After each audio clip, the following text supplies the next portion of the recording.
Salutations, Legion of Doom. Welcome to Podcast of the Storm, where socially awkward outcasts, crazy weirdos, and all-around nerds convene to talk and debate things all pop culture. With me, as always, is my co-host, the Nerdy Occultist, aka the Authenticator, Dalton L. Mortimer. Good evening, folks. Glad to see coronavirus hasn't killed y'all yet. Yeah. And hopefully our second co-host, the primordial source of evil in comics, Corrupt, will be joining us sometime soon. Particularly tonight, because, oh boy, he's going to miss some grade A cringe if he doesn't show up. And I'm sure he will regret it.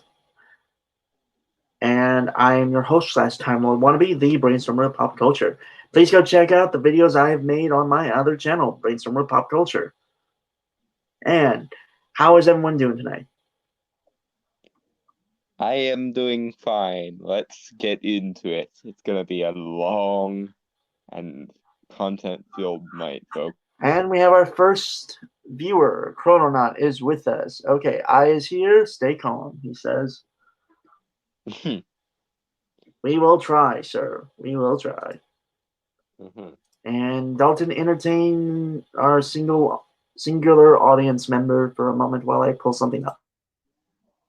Okay. How does one entertain someone in the space of however long it takes to pull up the thing? That is the question. Are you not entertained?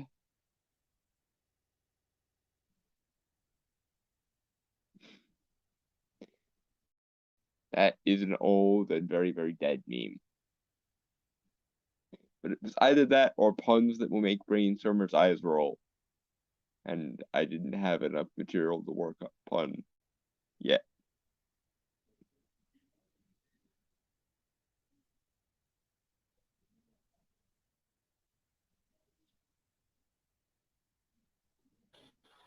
And I am back. And also, I forgot to mention, I hope no one is going stir crazy while sitting on pins and needles in your quarantined house. Yeah, sometimes it pays to be a reclusive introvert.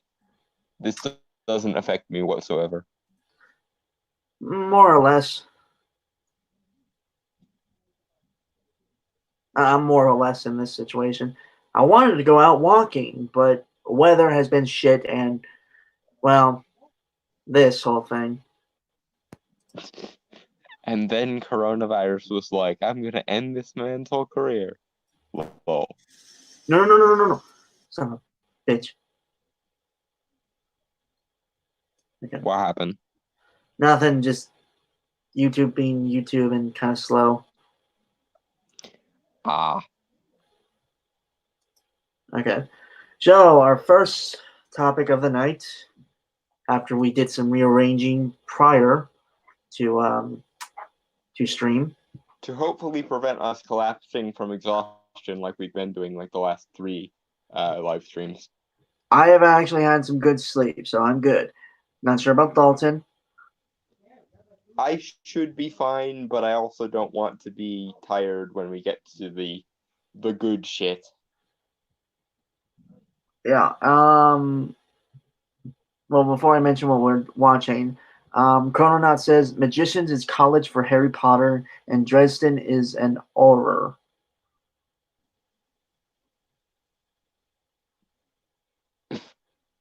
Why you chose to bring that up right now, Chrono, I don't fucking know. Because you bring it up a lot. Anyway, moving on. Right. Okay. So we have something from Renegade Cut, and it's been a very long time since we covered this guy. Oh, hello, Leon. What do you have for us tonight? Yeah, Dawn had sent me this. I think Wednesday. Yeah, I think so. Yeah. This is So this is Renegade Cuts the unbearable emptiness of Sonic the Hedgehog. I had skimmed this video. I assume Dawn has watched the entire thing. I have, yes. Although I watched it in bits and pieces because there was lots of moments in the interim where I wanted to bash my head against the desk. Oh, okay. Kunrat says because it is a better story than most of Marvel. He says. We'll get there, Chrono. Believe me, we will get to the main event of the evening. You're gonna have to Oh wait. boy. Yeah. But yes, this is a Renegade Cut video about the Sonic movie. Now, we obviously haven't covered much or anything of the Sonic movie because I personally don't really care too much. But from what I have watched of this video, that's mainly why we're covering this video is because what's said in the video. Yeah. Um. He finds new depths of disingenuous stupidity. So Yeah. there we are. Before we do, I am going to get something to drink, and no, it is not going to be root beer. So don't have that drinking game of yours. Is it going to be Mountain Dew though? No.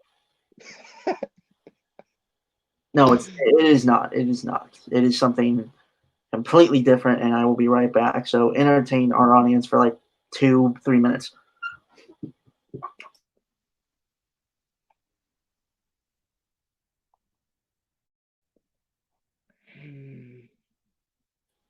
And you know what, Don? I'm going to give you a challenge. No singing. Now entertain the chat. You realize that's what I do to fill the dead air when you're not around, right? Try telling some jokes. No puns either. I want to make it really hard for you to be entertaining now. You are impossible. I admire your persistence in being impossible, but you are impossible.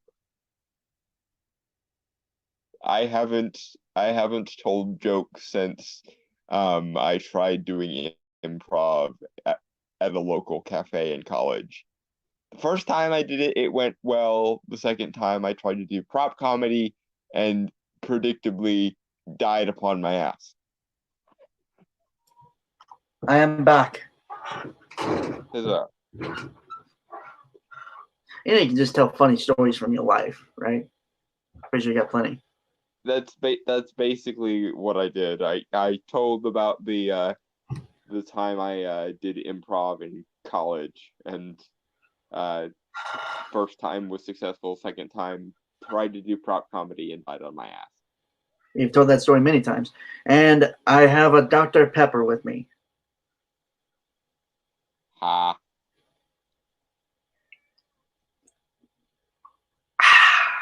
Yeah. Okay. So, that's going to take us a while. It's like, I'm thinking at least an hour and a half for this video. Mm-hmm. But that's actually about as long as it takes to do a long article, so it's not that out of the ordinary. Yeah, anyway. That's true. Okay. Banana? Banana. No, wait. Since it's Sonic, I guess gold rings? Chili dogs, I suppose, would be the appropriate themed food, but I'd rather not do that. Banana.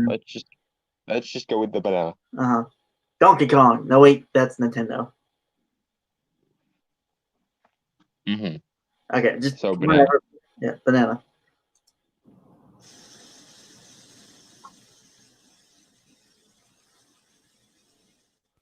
At the early gaudy Italian restaurants, we speak a different language.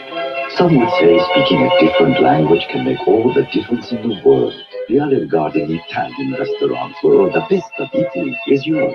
Come back to the What? I I've watched the entire thing through, and I'm still puzzled as to why this is included at the beginning. I mean, I assume it's for a point he's making, but The nearest thing I can cover or that I can come up with is that maybe he's making a point about how processed and like hollow Olive Garden is, and that's similar to Sonic in his mind, maybe. okay. But that's literally the only point that I can Oh, wait. think of him trying to make here. Okay, subtitles are on Because now. I honestly thought when I started playing his video the first time I watched this that YouTube was fucking up and giving me an ad. But no, apparently it's in the video. So the fuck. Banana. Yeah. Okay, banana.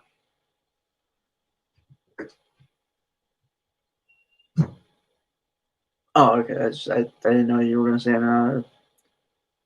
No, banana. No, banana. The endless refills of salad and garlic breadsticks that make us special. You ever worry that the world is slowly crumbling into a dystopia, unrecognizable from your youth, and that perhaps you have stared into the void, the middle distance between yourself and oblivion, just a little too long, and that having done this, brought something back with you, and then have No.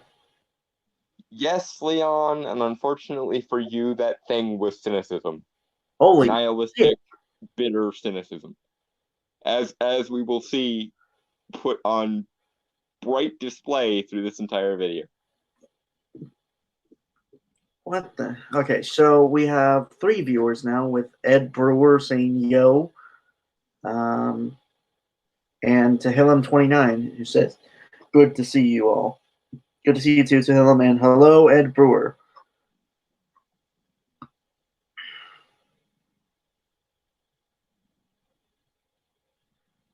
Shall we continue? I think I had some things to say. For one thing, actually, no, I don't think I had anything to say. Actually, now that I think about it, just kind of a pretentious thing to ask in a way. Mm-hmm. And also, no, I've never really had. I mean, I've had moments where I've looked at the world and kind of sigh, but that's mostly just from the stupidity of humans and anything, not really the dystopian thing. Yeah, he's very resigned and bitter of late for whatever reason. Yeah. Okay.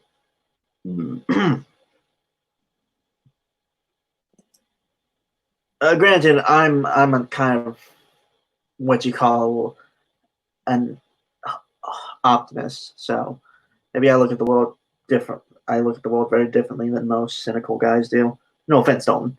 Mm-hmm. None taken. And when I get despairing like this, I don't tend to be nihilistic. I just get really, really sad. It's not a reflection on the universe writ large or even necessarily a reflection on humanity. My big thing is dealing with the feeling of emptiness, the idea that no one will ever care about me and that I'll never make an impact on the world. But that's Back it up, back it up, back it up. that's my I'm using this to make a point. But the difference between Leon and I is he looks at the world and sees everything being wrong with the rest of the world. I look at the world and usually I get pointed in the direction of things that are wrong with me. You can decide for yourself which of these is better, but at least from where I'm standing, it's better to look at the world being fucked up and figure out ways that you personally can improve and better accommodate yourself to the world than to look at the world and exalt yourself in a manner that allows you to pass judgment over said world. Maybe, Leon, you should start from the premise of things that are wrong are things that are wrong with you. Not because there's anything particularly wrong with you, but because it's better to blame yourself than it is to blame literally the entire goddamn world. All right, so we have some things being said in the chat. So apparently, Tehillim29 has 100 subs.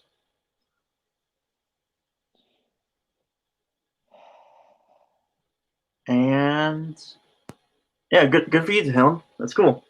Yeah, good for you. And now that existential dread is creeping up in me because I am still in the 80s somewhere. Hey, I have Anyway. less than 20, so. But okay. Also, Tehillim says, can we get the SJWs to cancel coronavirus? Then they would be liked instead of hated. If only. Yeah, I don't think Corona. For one thing, they're the ones making the biggest hysteria about it, and for another thing, I'm under the sincere impression that coronavirus does not give a shit.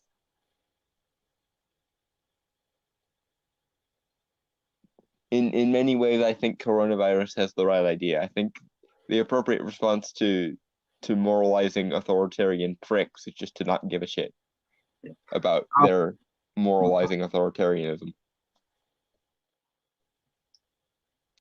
Also, Chrononaut says, I have not sent anyone's soul to employment at Marvel. Well, Chrononaut was talking to Helen29 and said, I have not sent anyone's soul to employment at Marvel. So, hey, actually, yeah, right now Marvel is technically the devil of the comics industry. Well, we know that Mephisto has rights to Spider-Man, so maybe he parlayed that into controlling the entire company. Who knows?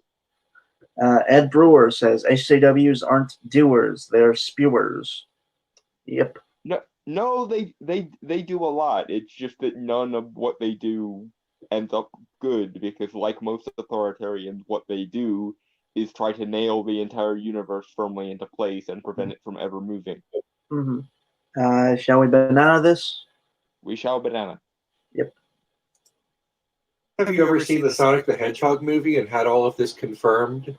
Sonic the Hedgehog opens in an animated world made to resemble the video game upon which it's based. A bright but weightless world full of nothing that distracts children from talking to their parents and makes millennials who grew up on said games mistake recognition for genuine happiness.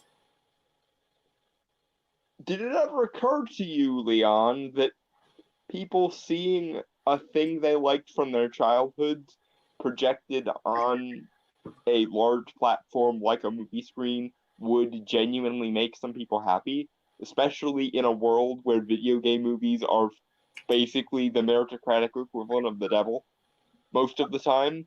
Like there are exactly two good video game movies. One is Detective Pikachu, the other one is Sonic. And you can debate the merits of Sonic because I think it is genuinely the weaker of the two.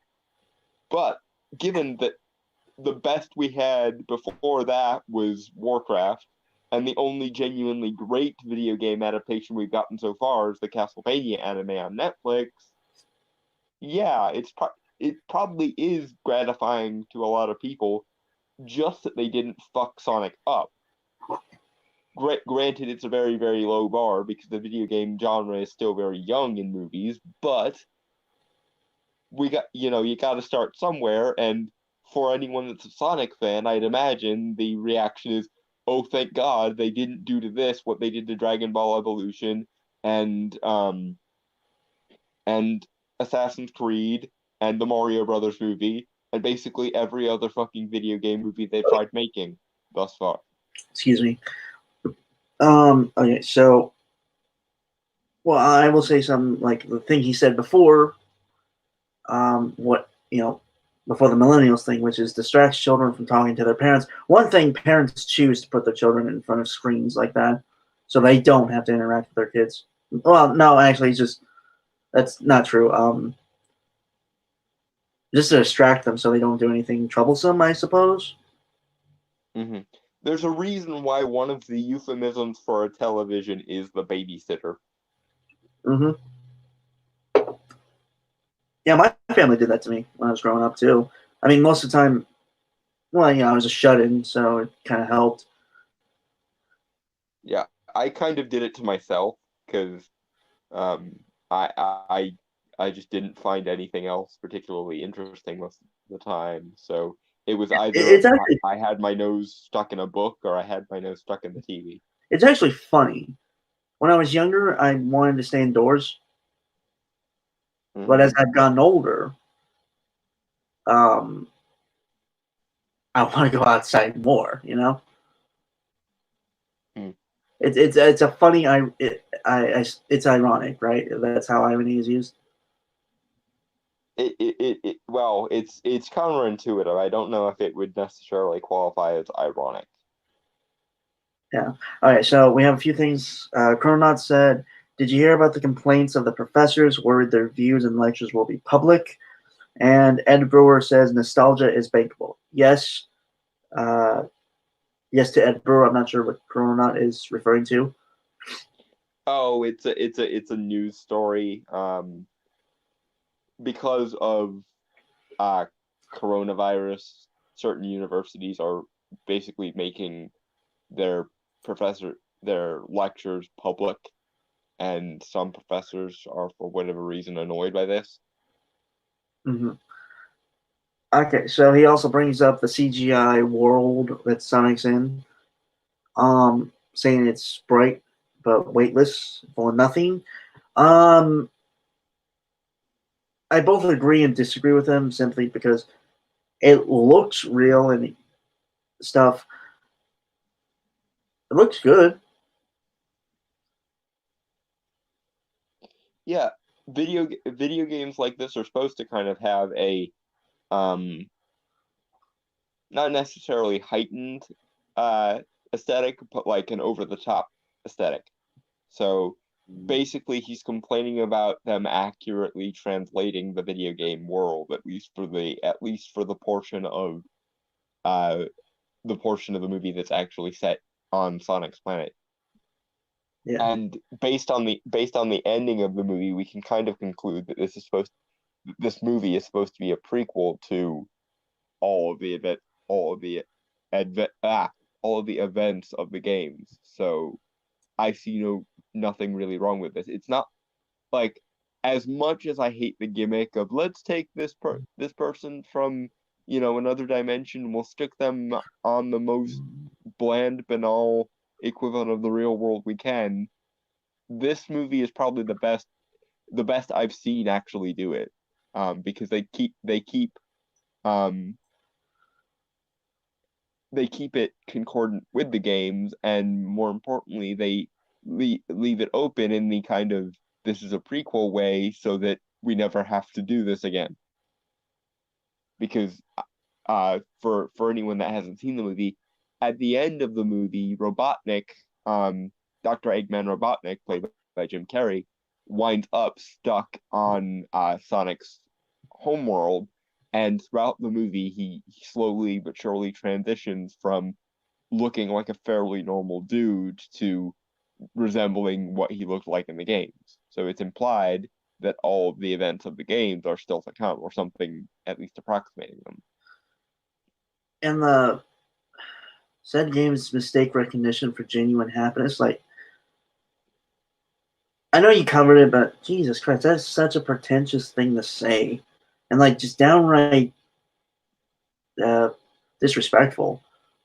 Well, not only that, but like I know for a fact that Leon is a nerd. Hell, he got his start on YouTube talking about movies and doing like video essays on movies and that sort of thing. Hmm. Totally no problem with that whatsoever, by the way. It's going to become ironic in about 5 seconds, but we'll get there when we get there. But he obviously knows what it's like to be a geek, but Honestly, I think it's just that he's become so resigned and miserable that he's forgotten what it's like to be excited by things.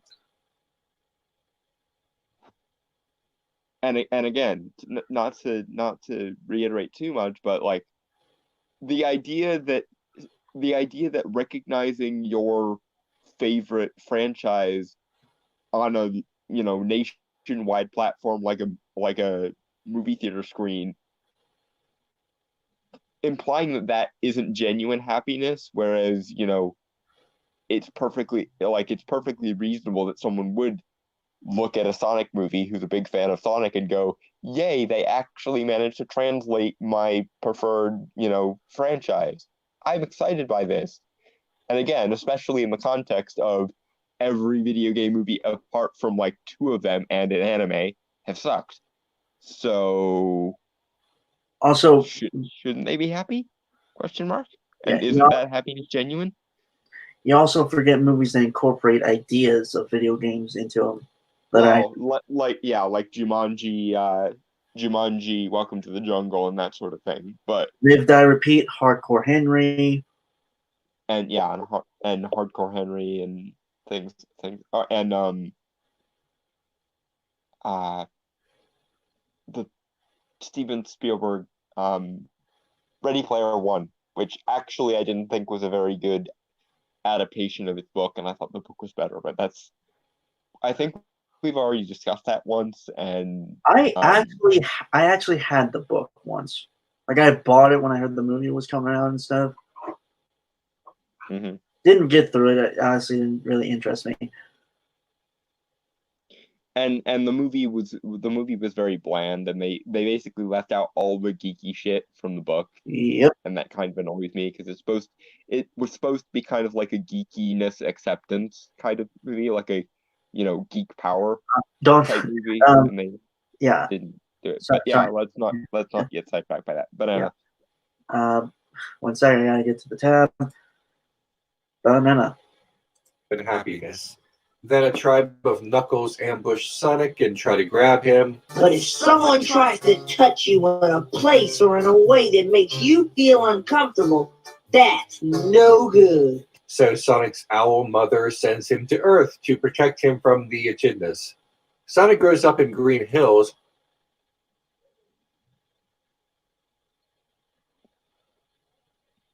Okay, don't really have anything to say here except it's a remarkable amount of contempt he's spewing just by like in his description of the events of the movie. Like there's this thinly veiled level of contempt through the entire thing. Think it might have touched a nerve there, buddy. Yeah. Also, he just sounds like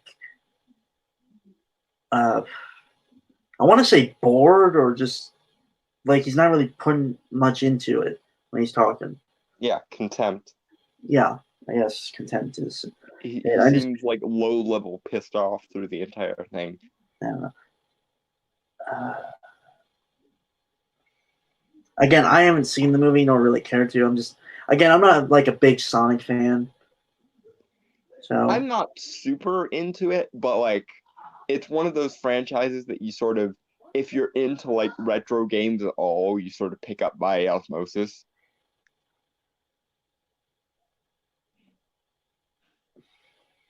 In the same way that if you're into comics at all, you have at least some kind of knowledge about Spider-Man and Superman and Batman, and the like. Yep. Even though those aren't necessarily my favorite characters either.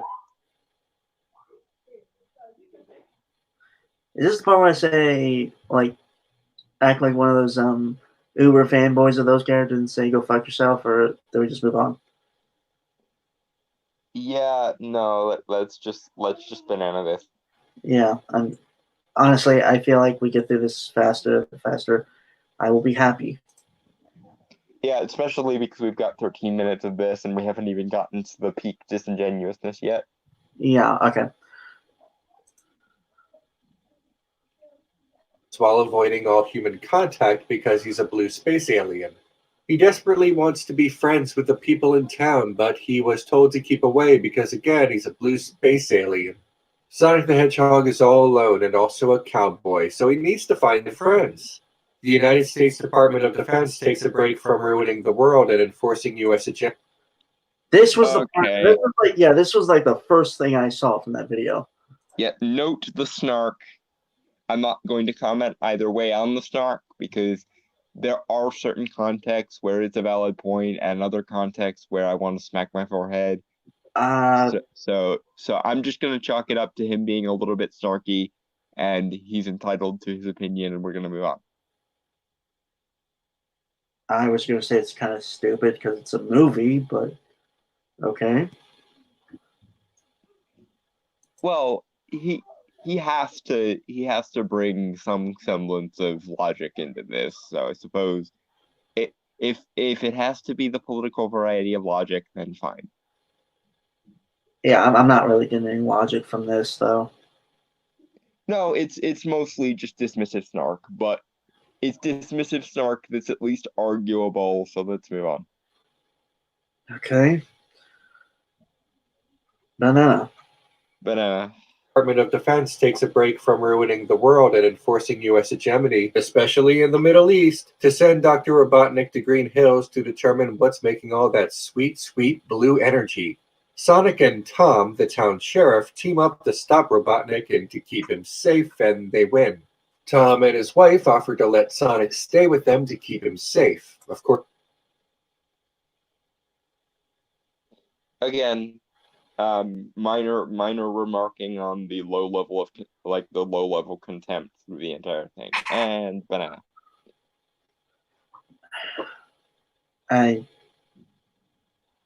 Okay, I'm just gonna move on.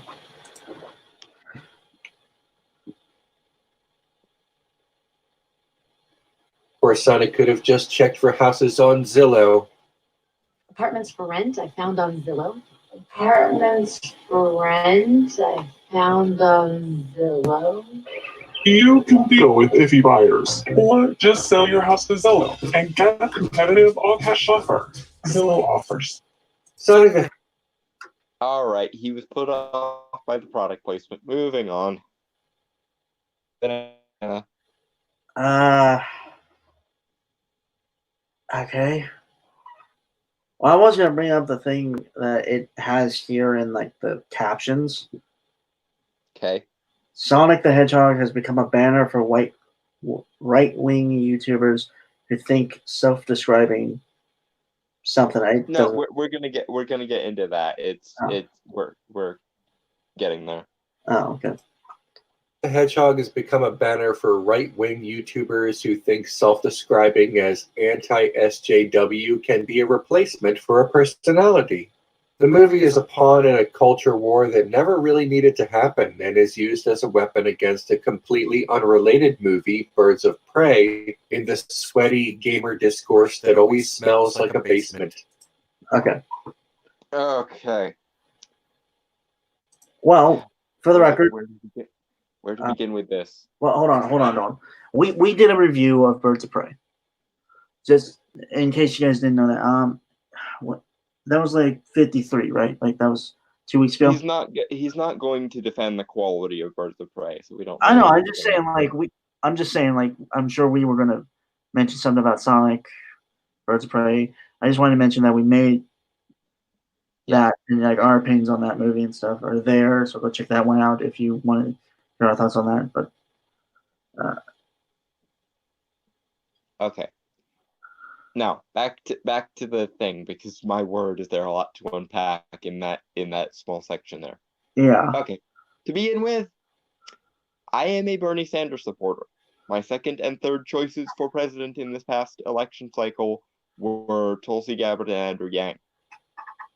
At one point, I had faith in Elizabeth Warren as well as like my number 4 choice, but she demonstrated that she was an untrustworthy prick, so that faded into oblivion. My point in pointing this out is that I am also a staunch anti-feminist and, moreover, a men's rights advocate. My point in pointing this out is that anti-SJWs are not by default right-wing. yes, there are quite a lot of anti-SJWs who are, self-describingly in fact, right-wing. But you cannot just shove everyone who disagrees with your moral ideology into the category of right-wing and banish them to the irrelevancy dimension they are. Some of us on the left would really prefer if the left got rid of non-falsifiable conspiracy theories like the patriarchy and the wage gap as sexism derived. Because yes, while there is a statistical wage gap, there is absolutely no evidence whatsoever that it is derived from sexism. There is quite a lot of countervening evidence that suggests that it's due to women's own predispositions and individual choices, women's tendency to not negotiate salaries when being hired in the first place, women's tendency to prioritize enjoyment of the work over the financial aspect of the work, and also there is a known tendency for the vast majority of high-paying, miserable jobs like sewage working, firefighting, and the like are done by men, primarily because women don't want to do them. In general, obviously there are exceptions, just like there are exceptions with everything statistical, but on average, those are the variables that cause the so-called wage gap.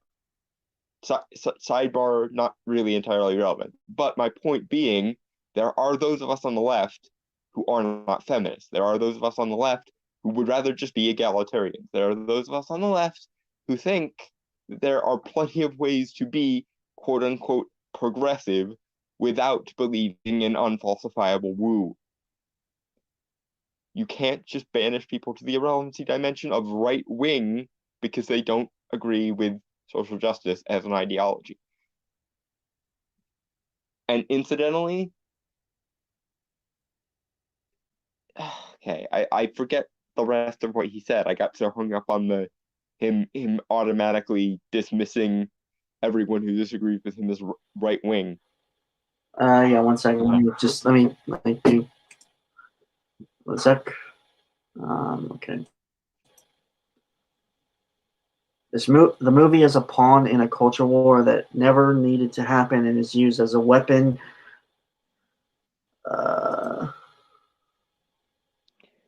Okay, that was the other thing. Sonic was not used as a weapon. People supported it over other movies they did not like because they didn't like those other movies. But it wasn't just, we need to stick it to this one movie, so we need to pick an arbitrary random movie out of nowhere. There are reasons why the people you're referring to as right wing, but most people would just refer to as the people who are most likely to consume this type of media. There are reasons why those people rallied around Sonic. We'll get into it as you attempt to offer your explanation of the context here. And just fair warning, his explanation of context will give you a headache. Trust me. It is very high on the disingenuousness scale. Or just very, very stupid. I don't mean to accuse him of being willfully disingenuous, but he's clearly fairly intelligent, and I've liked a lot of his past content, so I'm going with he's just massively misinformed for the sake of being charitable, or that he's got so many blind spots in this area he might as well be seeing polka dots. Yeah. But we'll get there. Banana. I would also say he's being kind of incredibly rude. Well, yeah, but it's not like someone is wrong on the internet isn't a, common justification for people to be assholes. And unlike people like Leon, I support his right to free speech to be an asshole if he wants to. I know. Again, I don't agree with what he's saying. Right, and that is why we are going to go through and correct with our own speech whenever possible. Right, okay. Banana? Banana. In the sweaty gamer discourse that always smells like a basement. Here's why. A subsection of social media loves this movie because it is the apolitical gold standard that they claim they always want. Whereas Birds of Prey, a movie released around the same time and competed with Sonic at the box office, is political because it stars a woman. The bear. Okay, Dawn, before you do, because I know this is going to be your rant, a big rant for you, I'm sure. Yes, go. All right. Okay, again, we did a review on this, and we pointed out why there's a problem with it. Majorly, my issues with it weren't the political, because there were political undertones, like really bad. Yeah, I'll get into that when it's my turn, but you go. But my issues were it was terribly made, like terribly written, bad characterization, bad wardrobe. Basically, all the technical aspects of a movie that's supposed to be what makes a movie, it failed on every level. That was my issue with it. I went to see it. I paid for this movie, and I regret it. I regret it immensely. But it's a bad movie, even without the political undertones. Okay, you may go on. I have to disappear for a moment anyway. Okay, so where to begin with this? Okay, first things first, you got the justification wrong. You got your summation of the justification wrong. The main reason why Sonic was rallied around wasn't because it was quote-unquote apolitical.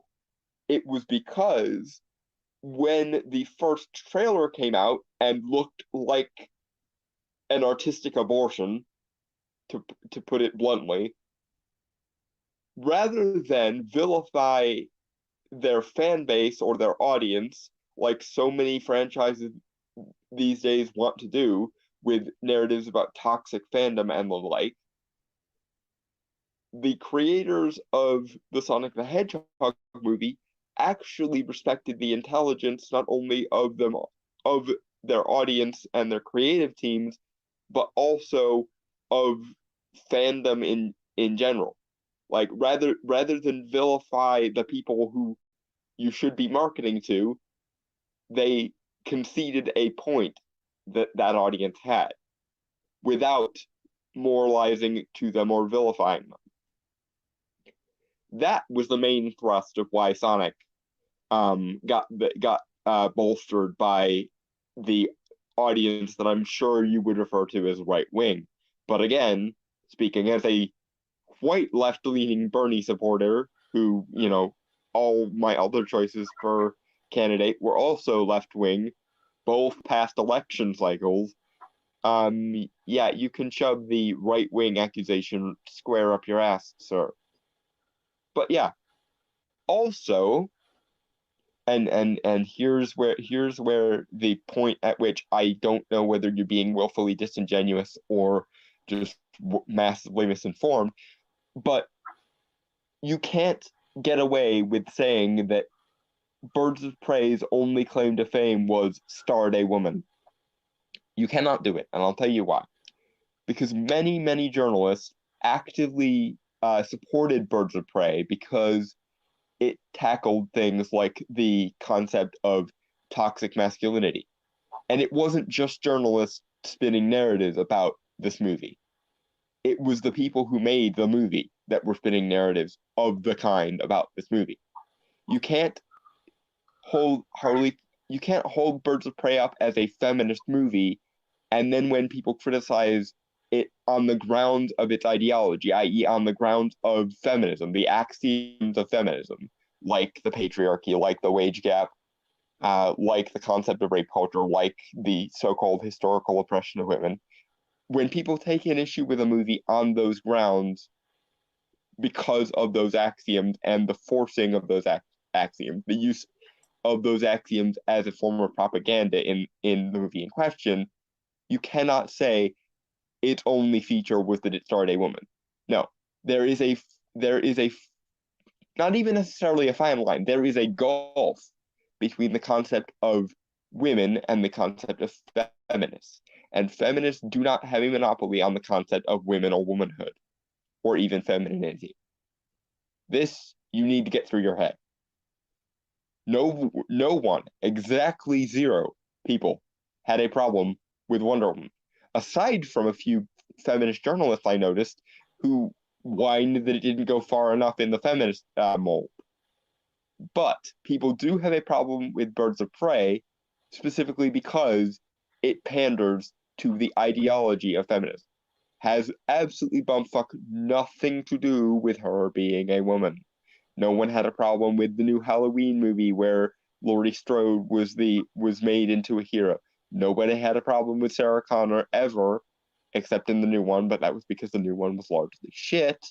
And even then, most people said that Sarah Connor was a redeeming aspect of that movie. No one had a problem with Ridley from Aliens. No one had a problem with, well, basically any Sigourney Weaver character, because she has a tendency of always playing major roles. You're going to make a point about gamers later, and there are at least 3 or 4 prominent examples of female characters I can pull out then too, but I'm gonna save it for that. Does Mrs. Voorhees count as a strong female character, or? I don't know. Like, in terms of villains, sure, but that's not exactly a great example of a female character because, well, villain. I don't know. I think it's okay, but I did want to bring up like stuff that was said in what's the Helen 29 says they need to make Brie Larson Captain Nazi.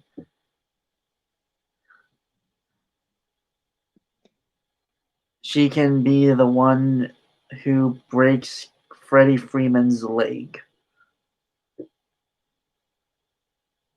Wait, Freddie Freeman as in Captain Marvel Jr. Freddie Freeman? I believe so. He had polio. That's how his leg got broken. It's not. He wasn't injured. He was born that way. I think it's supposed to be a joke to something, but I know, but the joke doesn't work because Freddie. Oh. His leg injury comes from polio, not, Yeah, or at least in the original comic backstory, it was polio. Mm-hmm. Also, Tillum 29 says Bride of Chucky, female villain, like good female villain. Yeah.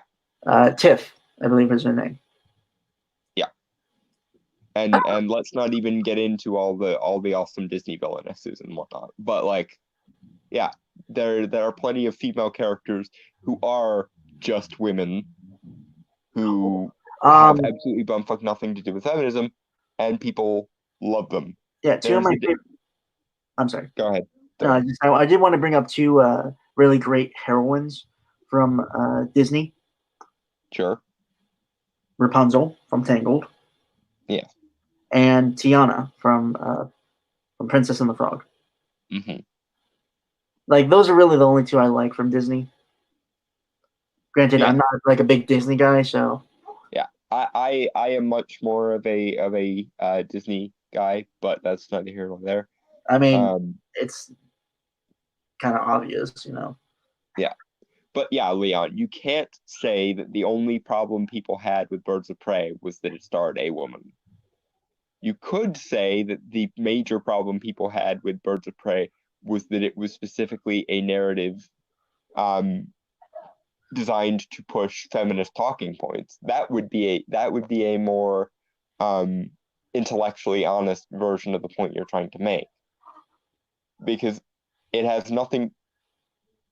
There are literally no major commentary channels that will take issue with Birds of Prey starring a woman on the basis of it's just a woman and misogyny. No, it's just a bad character. That's the issue. Uh-huh. It's bad characters. That's the issue most people took with. Yeah, and it's ideological propaganda, and your system of morality does not have immunity from the fact that basically whenever there's heavy-handed morality in any medium in a propagandistic way, people hate it. People hated it when the right-wing Puritans did it back in the 90s and 2000s, and all the way back through, basically all of the 20th century, because let's face it, the puritanical Christians did it way before y'all did. But that doesn't change the fact that you guys are the ones doing it now. That doesn't change that there are still right-wingers trying to do it either. We just covered last week 1 Million Moms and how fucking stupid and moralistic they were. The last 2 weeks, in fact. But for the most part, you guys are the ones with the clout in cultural circles now, because you guys control all of the arts, large swathes of journalism. You control basically every company's HR and PR department, and therefore, and of course the Twitter lynch mob. Therefore, you guys are the ones who are being successful at being morally puritanical right now, and therefore your ideology, when it's heavy-handed and propagandistic, is rejected by most people, because most people, when faced with heavy-handed morality, will tell heavy-handed morality of any kind to go fuck itself. Because people don't like being morally lectured to by movies. They like the value of those movies speaking for themselves. Dalton? Yeah. Shall we banana? We shall. Okay. I mean, do you have anything else to say before we banana, or? No, I could cover the rest of it later. Because we got like 10 minutes left, so. Yeah, but Banana. Barrier between what is apolitical and political to these people is actually paper thin. Video games have a contingent of fans whose hobby is their identity. There's a reason why people who watch a lot of television don't call themselves TVers, but people who play a lot of video games call themselves gamers. Part of okay. This was where I completely lost my shit on him. Yeah, I do. I'm sorry, Dalton. Just again. Go ahead. Yeah. I once was a gamer. It's just like no real good video games have come out lately, so I kind of stopped being a gamer. Mm-hmm. Right? But it's just a term. I don't really think it's an identity thing. It's just more of No. I think it's accurate to say there are people who. Well, yeah, there are some people, but I'm not. I think he's like overgeneralizing, like everyone. Well, possibly, but the people he's referring to are what we might call the the hard. Well, no, not hardcore gamers, because that's a dead meme if ever there was one. But like, the people who gaming features strongly in a person's sense of identity. The people whose geekdom in particular is video games. But okay, I would grant you that. I'm just saying, like, I don't know. I just don't. No, he is snarkily bitching, and his point is null for reasons I'm about to go into. But I don't think the part of him describing people as him describing a large swathe of the gaming population as it being in some way integral to their identity is the part of this argument that's wrong. Okay, Part of the argument that's wrong, if I may, yeah, sure, Leon, is the following: browncoats, Trekkies, Scoobies, let's see, Oncers, Padawans, huh? Padawans, Jedi, Well, actually, I don't think Star Wars fans actually have a term they use. No, they don't. But Huh. I'm not gonna use that because they are predominantly for movies and we're focusing on TV. But Right, okay. My point being is wrong. Thoroughly wrong. There are plenty of people who integrate into their identity their love of a particular franchise on television.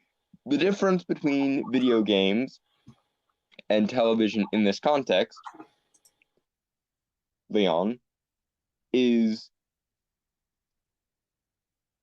television doesn't require any specialized equipment or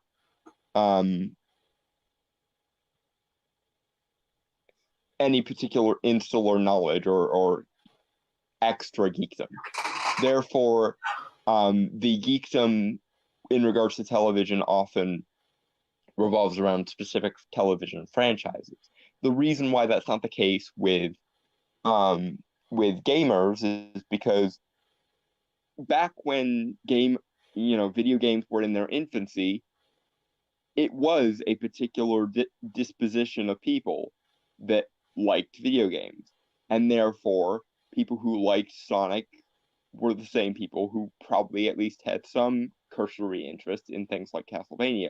People who like Sonic also liked Mario, and so on and so forth. Especially when you get into these kind of retro games, there is sort of a implicit overlap between franchises.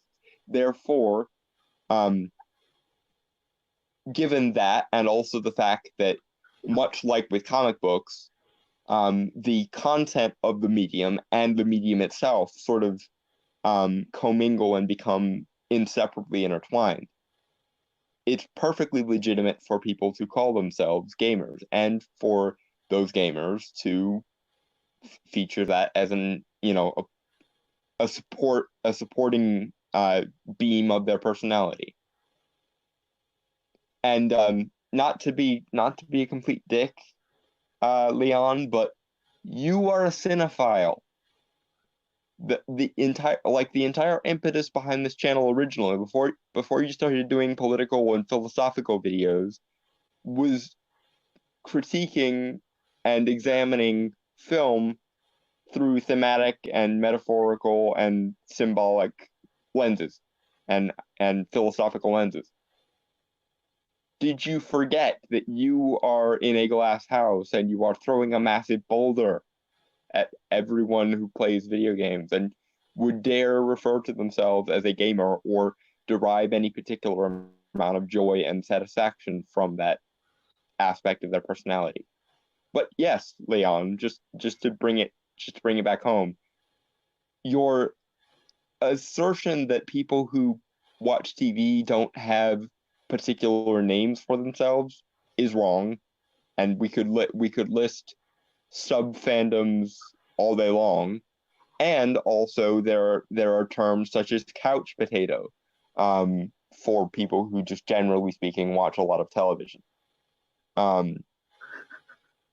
But yeah, so wrong, and moreover, it's kind of hypocritical of you to call out gamers or say that there's something inherently wrong with calling yourself a gamer when you obviously focus a lot of your identity around being a cinephile. Personally, I don't have a problem with either of these things. You are free to be a cinephile or a film buff in the exact same way as someone is free to be a gamer. And if any of you got, your identity invalidated by, say, a bunch of journalists saying that gamers are dead or the like, I would be there to defend you, because that's some bullshit. You should never attack someone for the kind of art they enjoy. You can attack them for their reasoning behind why they like a certain piece of art. Like if someone gives a completely disingenuous justification for why they like something, or a completely backwards and stupid reason for why they like something, you're free to at least make the argument in the opposite direction. But you should never be able to dismiss someone on the grounds that they enjoy a particular art form and that their love of that particular art form has formed a pillar of their identity. Right. Moving on. Well, before we Unless you. Well, no, I don't have anything to say. It's just more in the comments because Chronon asked, "What kingdom is Rapunzel from in Tangled?" I said, "No idea." And he says, "The name of the kingdom is Corona. Rapunzel was quarantined before it was a thing." It is in fact named Corona, but it's supposed to be a pun on sun because of course their kingdom has sun motifs throughout because they worship the sun, and the sun has a corona. Therefore, yeah. He then adds, "Marketing stepped in and tried to save it."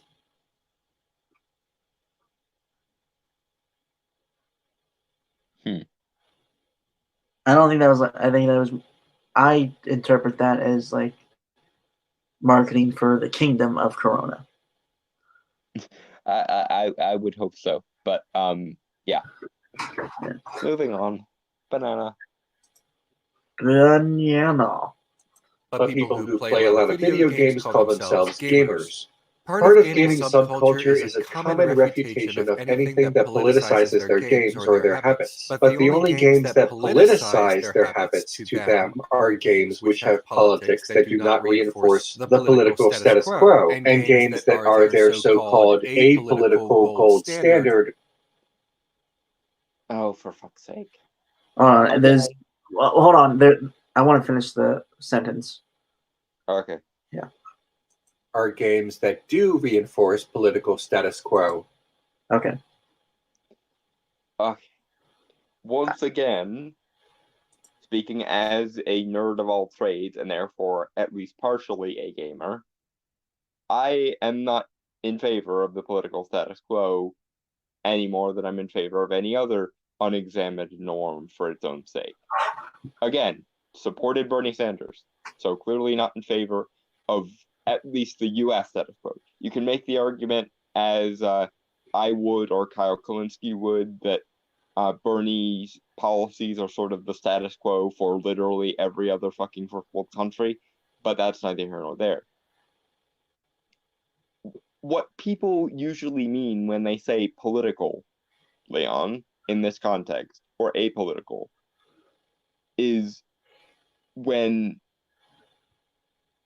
politics or political messaging is grafted on, usually explicitly, and either it directly impedes the merits of the final product or supersedes the importance of the merit in the final product, i.e., when art is seen as a means to an end rather than an end in itself.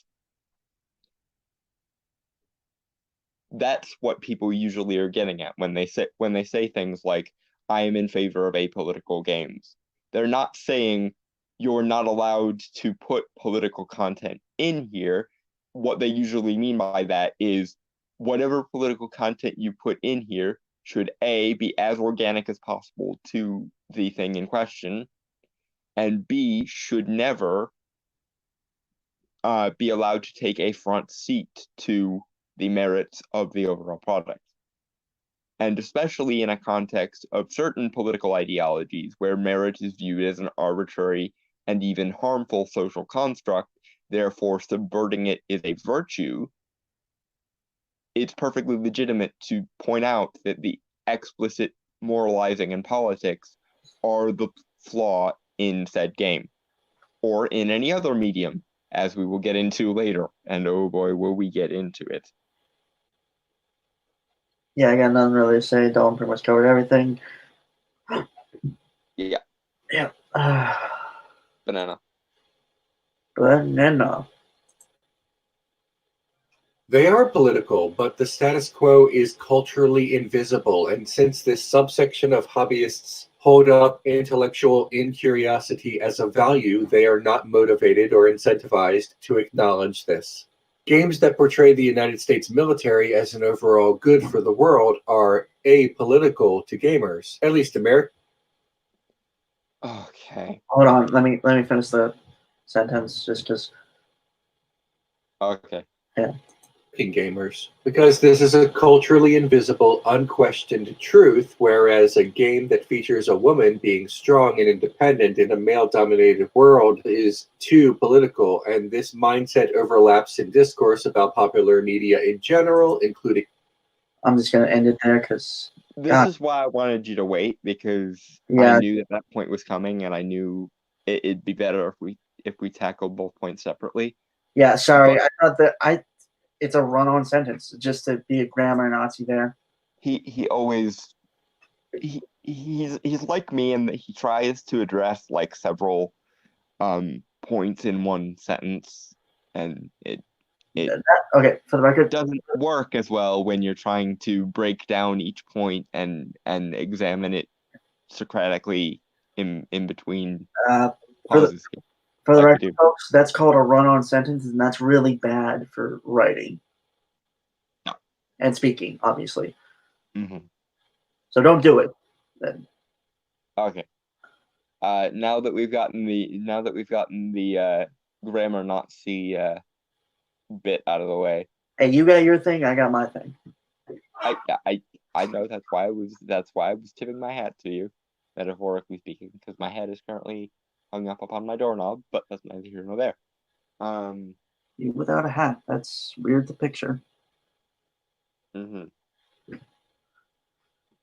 But anyway, okay.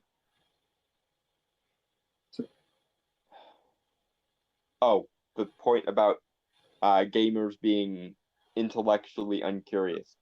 Yeah. Leon, you're talking about geeks primarily when you're talking about gamers. There's, I would say, a 70% overlap between people who would consider themselves gamers and people who would consider themselves some other kind of nerd. I Proudly, know. obviously, there are some norm, there are some more quote unquote normal slack-jawed dude bros, especially in the AAA gaming market, which is what you're talking about in this particular instance, and I'll get into that in a second.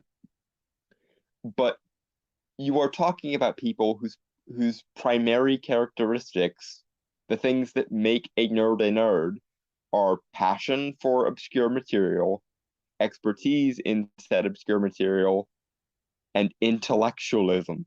Like, quirky intellectualism is one of like the main pillars of being a nerd in any significant context, and uh it is the correlation of intellect with passion that leads to the kind of obsessions that you are actually trying to critique here.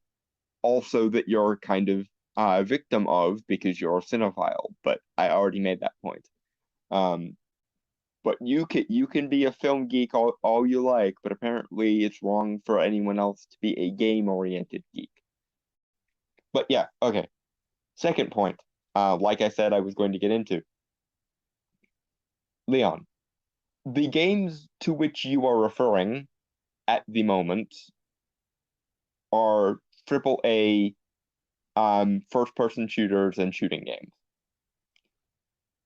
Not saying that modern day gamers aren't interested in those things. Obviously, if gamers weren't interested in them, then the, normative slack-jawed dude bros probably would have never heard of them in the first place. But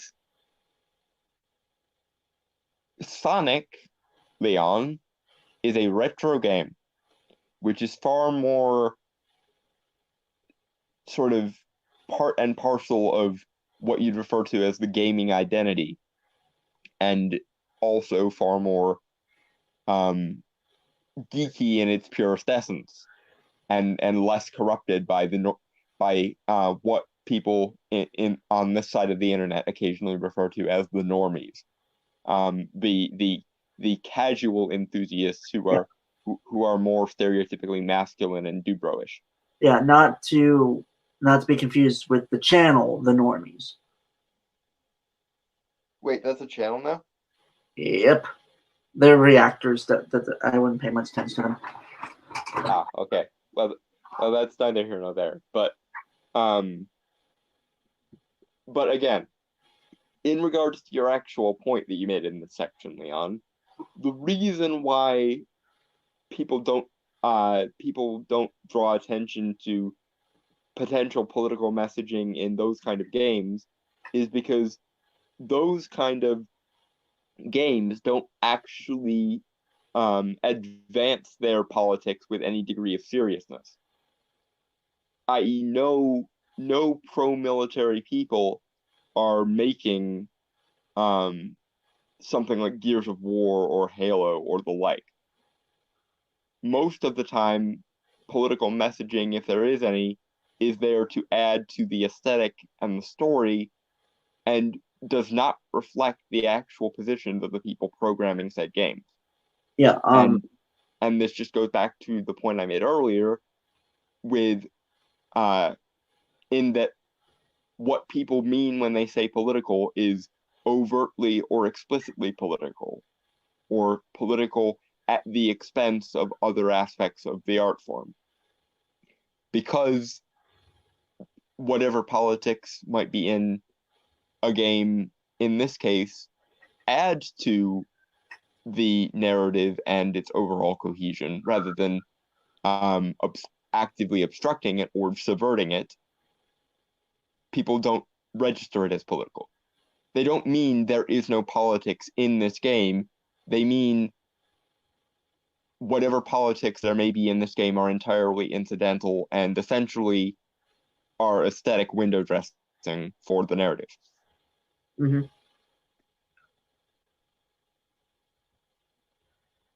To bring up military shooters that kind of have that, but just tell a story with it as backdrop. Mm-hmm. Call of Duty, Black Ops, and Black Ops 2. Yeah.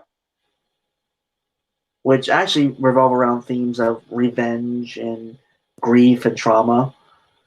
And yeah. Also one, I haven't played that one, but I've heard good things about it, story-wise. Spec Ops: The Line, which have you heard of that one, Golden? Or I have heard of it. I've seen some people do it in like Let's Plays and stuff, which I don't really watch very often, but it's an interesting one because it always, because it does address the effects, the stuff of like war crimes and the duplicitous nature of soldiers, and also, well, yeah, it's just covers. That's actually a good point. The vast majority of these kind of AAA shooting games, even the ones that are sort of gung ho about how awesome militaristic combat can be and look for the sake of the story, most of them also feature story elements or themes that point to the excessiveness, unnaturalness, and corruption of said societies. Like, there is no greater indictment of a militaristic society than the militaristic society of the Warhammer 40K universe. Mm-hmm. It's a literal authoritarian monarchy where people go through horrifying mutilating mutations for the sake of being stereotypical Ubermenschen. Yeah. Also, I think it was Weaponized Nerd Rage who said this, but basically it's the Nazis and the God Emperor is Jesus. Yeah, or Caesar or any other tyrant basically throughout history. Yep. But yeah, no, it's just don't get me wrong, there are games that like just actually no, I think a lot of, because I played through the entire Modern Warfare trilogy, and honestly, it wasn't really about how gung ho America, like how gung ho and awesome America military is, because it had characters from all over the world you play as. Mm-hmm. I mean, the first game I think you played mostly as SAS, Special Air Service, which is obviously British. Yeah.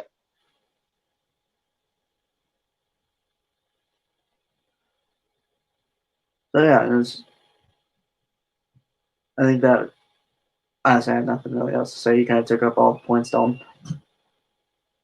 Sorry. It's good. It's fine. It gets us through this faster. Anyway, Ed Brewer says, war games do have two sides, so it is political. Right, but whatever in-universe politics of any given war game, it's essentially, again, window dressing for the narrative. No one actually cares about the outcome of the game for political reasons. You care about the outcome of the game for essentially narrative reasons. You're not rooting for one team or the other based on their like policy proposals or like abstract philosophies. You're rooting for them because or against them because they are the most interesting in the narrative and or they are considered, you know, the least bad in the context of the narrative. To kind of bring up an example from a game, Call of Duty World at War. Mhm. You play as Russian soldiers during the siege of Germany, I believe. Mhm. And there is a choice you're given with surrendering German soldiers. You can either shoot them to death Mhm. or have someone throw a Molotov cocktail on them and have them burn to death. Oh boy. Yeah. Either way, you're killing Nazis, but Yeah. I think one way is more humane and stuff. So it offers an insight to those kind of choices that one would make during a war situation. Mhm.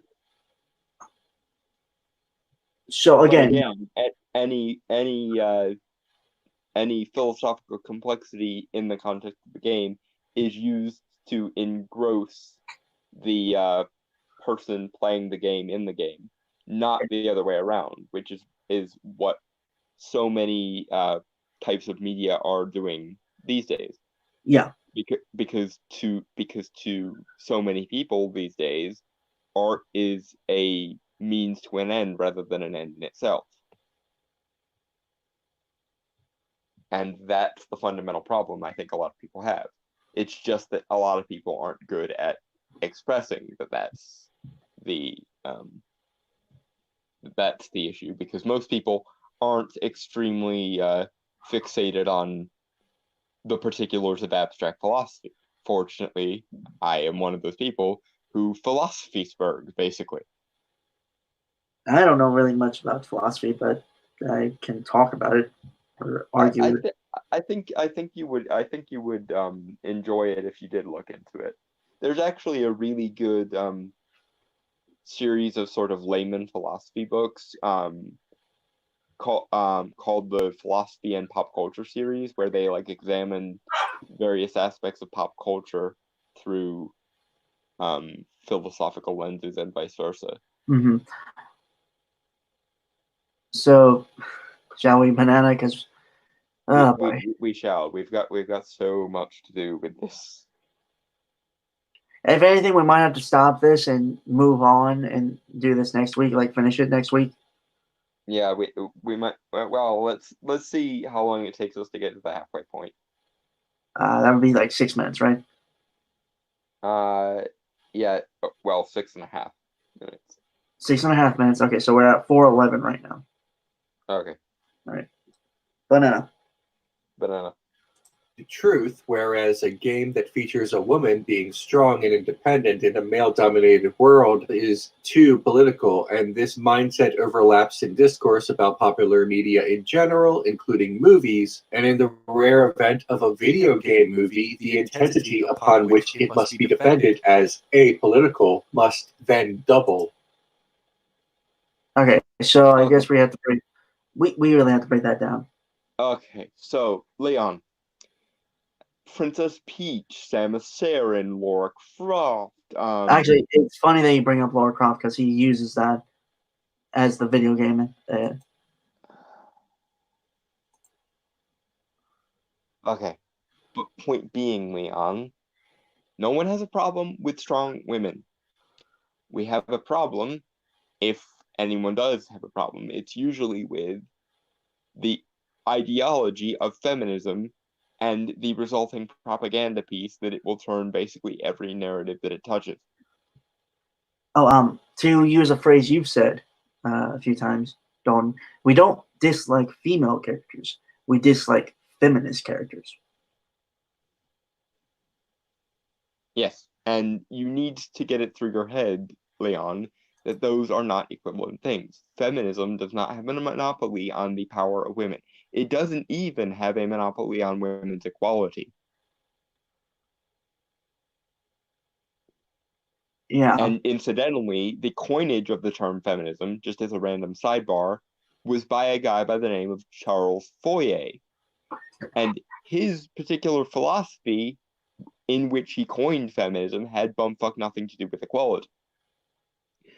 It essentially, Fourier noticed that the moral authority of the church at the time, and this was in like the late 17th or the late 18th century, so the 1700s. He noticed that the moral authority of the church that held society together was waning as sort of humanism and secularity and the Enlightenment was happening. So he essentially suggested that humanity needed a new moral center. And he suggested that that moral center should be what benefits society could give to women. Not all people, not humans, not disadvantaged people, but specifically to women. What rights and treatment could society and humanity afford to give to women? And incidentally, it's kind of traditionalistic and stereotypically, traditionally masculine for him to do that, because it basically boils down to protect the women, serve the women, and keep the women safe. Now, those are perfectly admirable goals, but equality what so goddamn ever. And you will also notice that it's very traditionally masculine, or what people on the internet would refer to as white knighting.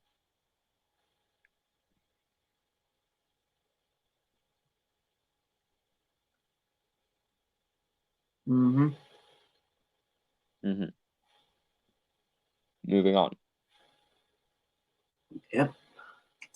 Unless do you have anything to say about the whole event of a video game movie, the intensity upon which it must be defended as apolitical must then double? Or did you already cover that? Again, we've covered the fact that his argument about political be apolitical is completely missing the point. I don't really have anything to say with that other than the fact that because of sort of the overlap in geekdom, i.e. someone who is a video game fan is likely to also be a cinephile a lot of the time, and so on and so forth, you would definitely see that, especially if it's a famous video game character, like, say, one of the founders of the, sort of video game medium, like Sonic. Sonic and Mario are to video games what Coke and Pepsi are to soft drinks. It's actually funny. So, I actually have Coke right now. I mean Coke as in Coca-Cola, not Coke as in cocaine. Don't do drugs, kids. Yeah. Mm-hmm. Although, incidentally, Coke did actually originally have coca leaves in it, which is where we get cocaine from. Yeah, still don't do cocaine. It's bad for you. And it although when it's in the unrefined leaf form, it's not actually very bad for you. It's basically I am talking about the processed drug cocaine. No, I know. I'm just saying, throwing that fun fact out there. You were a mouthful of coca leaves. You're goddamn right. Yeah, no, it's funny that I'm calling you a nerd. Well, let's be fair. Of the two of us, which one of us is likely to beat up the other? So, I suppose. Yeah, true. Give me your lunch money. Okay. I'm kidding. That No was one fun. needs as much money anymore. And moving on. Yeah. Banana. Yeah, banana. Offended as apolitical must then double. Sonic the Hedgehog is a fairly conservative film. The character with an arc is Tom, a police officer. He goes through the basic want and need arc of wanting to be a big city cop in San Francisco to realizing he needs to be a friendly country sheriff. Tom's Okay, so and I've seen the movie actually multiple times at this point. So I'm going to have to do this. Okay, it's your show, dude. Sonic has a massive arc too. Huh? I said I was just What'd you say? I just said it was your show, and I'm saying like we had the spotlight. Mm-hmm. Yeah, okay. So yeah. Leon, you yourself were describing in the portion where you were summarizing the movie how Sonic was lonely. I don't understand how it escaped your notice or it escaped your notice that the main arc of the movie is, or the main themes of the movie are loneliness and isolation, v compassion, socialization, and friendship. Thereby, the one who goes through the biggest and most emotionally moving arc in the movie is Sonic himself, as he finally gets to the point that he can make friends and most importantly stop compensating for his loneliness by being zany, because that was sort of the main thrust of the movie. The reason why Sonic is such a hyperactive trickster actually has nothing to do with him being a speedster. It has everything to do with him essentially needing to compensate for his loneliness by being the most over the top um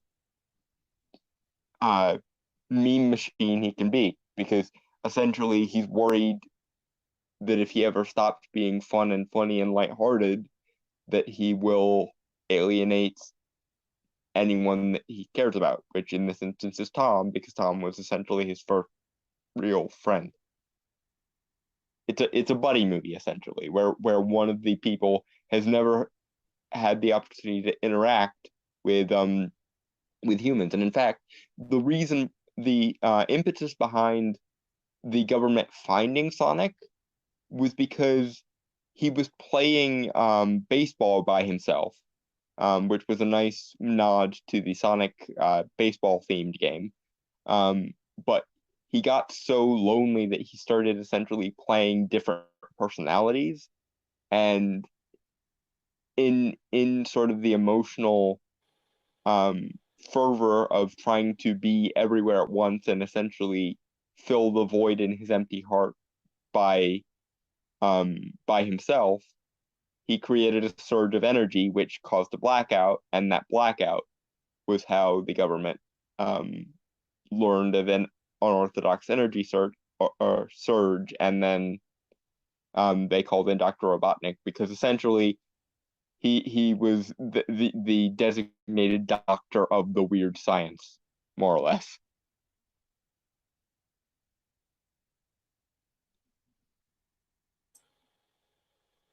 Yep. Also, I have another. Incidentally, Jim Carrey killed it in this movie. He was back on like Ace Ventura or Grinch mode the entire movie, and it was awesome. Yep.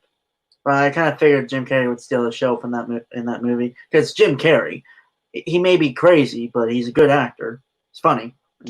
True, but lately he's been trying for more dramatic roles, and he's been toning down his persona a lot, and he hasn't really gotten a chance to go full tilt in a while. So it was really nice to see him go there again, and also it really worked for playing Dr. Eggman Robotnik. So yeah.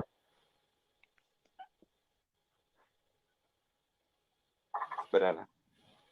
Also, I have another pop. Hmm. It has a green can, and no, it is not Mountain Dew, Dalton. It's a citrus drop. So basically the off-brand Mountain Dew, kind of. Well, no, I guess the off-brand Mountain Dew is called Mellow Yellow, and it's the Coke equivalent. I usually get Mountain Holler from Save-A-Lot. Hmm. Well, that's one of many. That's one of many off-brand. Yeah.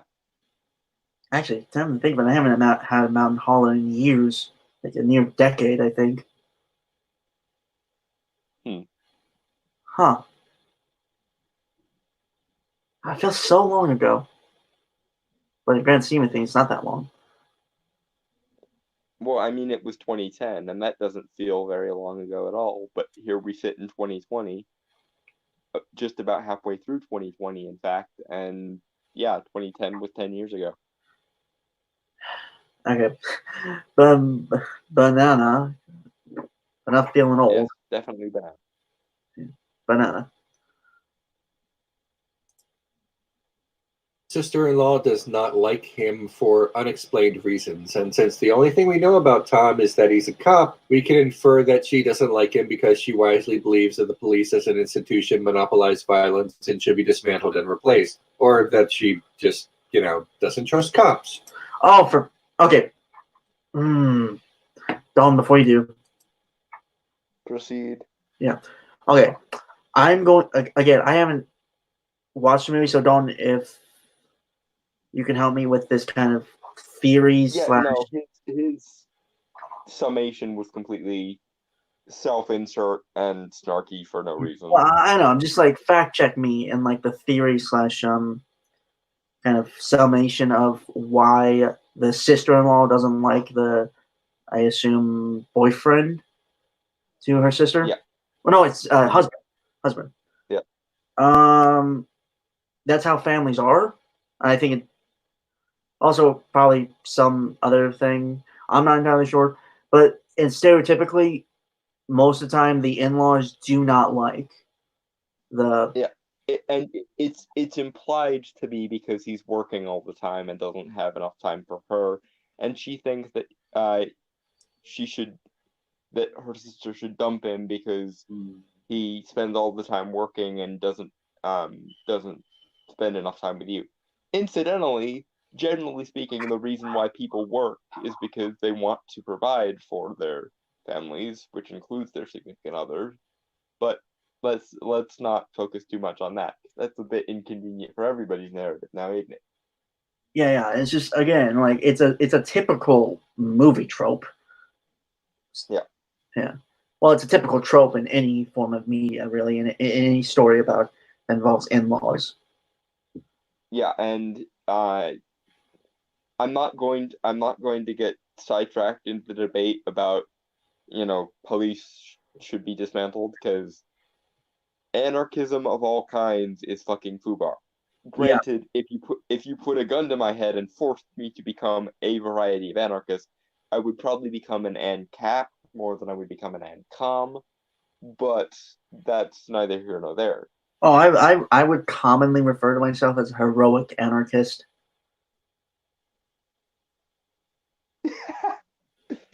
I'm not laughing at you. It's just that really fits your usual shtick. Well, to be fair, I would follow the law. I would just be more kind of zany and just do my own thing. You'd be a vigilante. We've been over this. All All the way back in episode 30. Think Dante from Devil May Cry 3. That's who I would be in terms of heroic anarchist. I probably wouldn't be a hero. Well, I think we've established that already. Yes, we have. I would be the nigh omnipotent trickster in the background playing both sides because Ed Brewer says I drink tea mostly, but love a good root beer every so often. Goddamn right, Ed. Goddamn right. Mm-hmm. Lately, I've been stopping drinking root beer because Dolan always teases me about it. I don't tease you about it. It's just your particular style. In the same way that like I imagine if we met in real life, you would be teasing me for always wearing a bow tie and never anything else, any other kind of outfit. Fair point. It's a fair point. Yeah. Okay, let's banana this because it is 5. Okay, so 5:08 is the minute there. So, excuse me. And we've been doing this for an hour and a half, roughly. Yep. And it's only the first topic. Yep. So we might have to stop doing this and wait until next week to finish it Mm-hmm. because there is something else we really need to get to. Yes. The reason why I assume we have 3 people instead of just the usual 1 or 2. The marvelous elephant in the room, as it were. But ching. Oh, I already did. Okay. Okay. Shall we? Banana. So the movie is very pro-cop. Another conservative value in the film is the rural, small town is shown to be full of real Americans, and the big city Dr. Robotnik constantly demeans them for this and for being too country. Rural and country are conflated with conservative America, and Robotnik positions himself as the enemy of said conservative America. Tom, You're reaching, Leon. Yeah. I'm not saying there's no reason for you to reach like you're reaching, but generally the vibe I got in the movie was uppity elitists versus down-to-earth peasants. Granted, in America, a lot of people in small towns are generally speaking more conservative, but as someone who lives in the rural ass of Pennsylvania, not all of us, obviously, because again, Bernie supporter here, but and I would definitely not be in favor of a corporate shyster like Joe Biden, but that's neither here nor there. Yeah. You are very much projecting your own political theory, your own political theories onto the movie in this regard, because at no point do the characters say anything particularly conservative. They say a lot of things that a peasant during the French Revolution might say to Marie Antoinette, but it's more of a class thing than a race thing. And even the class thing isn't necessarily financially based, because it's mostly just a different culture between the city and the country, i.e., the quote unquote country folks criticize people like Robotnik for being academically elitist twats, and Dr. Robotnik criticizes the townsfolk for being primitive, backwards, and savage, more or less. Yeah. Or just dolts. Plus, I think it works for the movie since it's a small rural town. Technically, because I'm sure in a big city, if Sonic was there, he'd get picked. He'd get snapped and picked and all the time.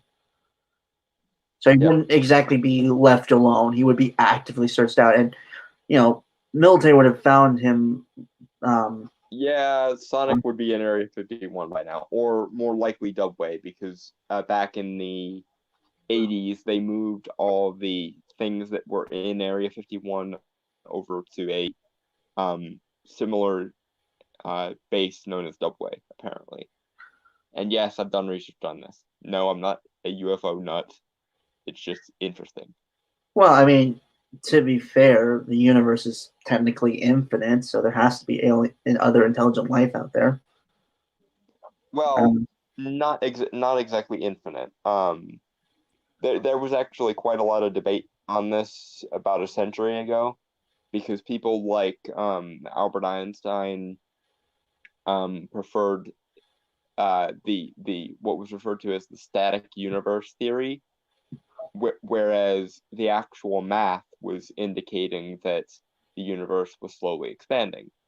Cut to about 50 years after that, in the 60s, and as evidence mounted for something analogous to the Big Bang Theory, the static universe theory fell out of favor in favor of the expanding universe. So no, the universe isn't infinite, but it is really, really, really, really, really, really, really, really, really, really several exponents of really later, really big and expanding. Okay. But I, we went off topic and I forgot where we. God damn it. What the? Okay. But yeah, no. I think for the movie Sonic the Hedgehog movie, it works. That it's a small town because again, like I said, logically it makes no sense for Sonic to be in a big city because he'll be spotted and captured almost immediately. So, not to mention, larger cities tend to have a lot more surveillance technology, and it's not really conducive to hiding, which is sort of the whole fucking point. Yeah. Plus,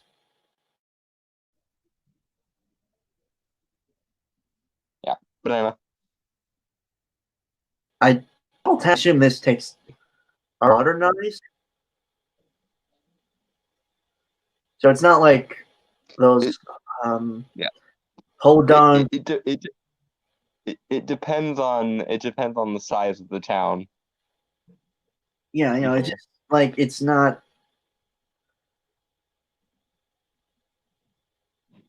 I don't know. I don't know where I was going with this. It's just.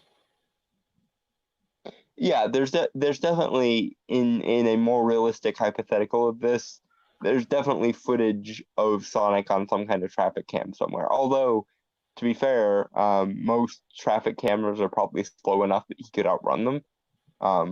The only thing you'd have to watch out for would be like high speed camera. Yeah. Okay. Excuse me.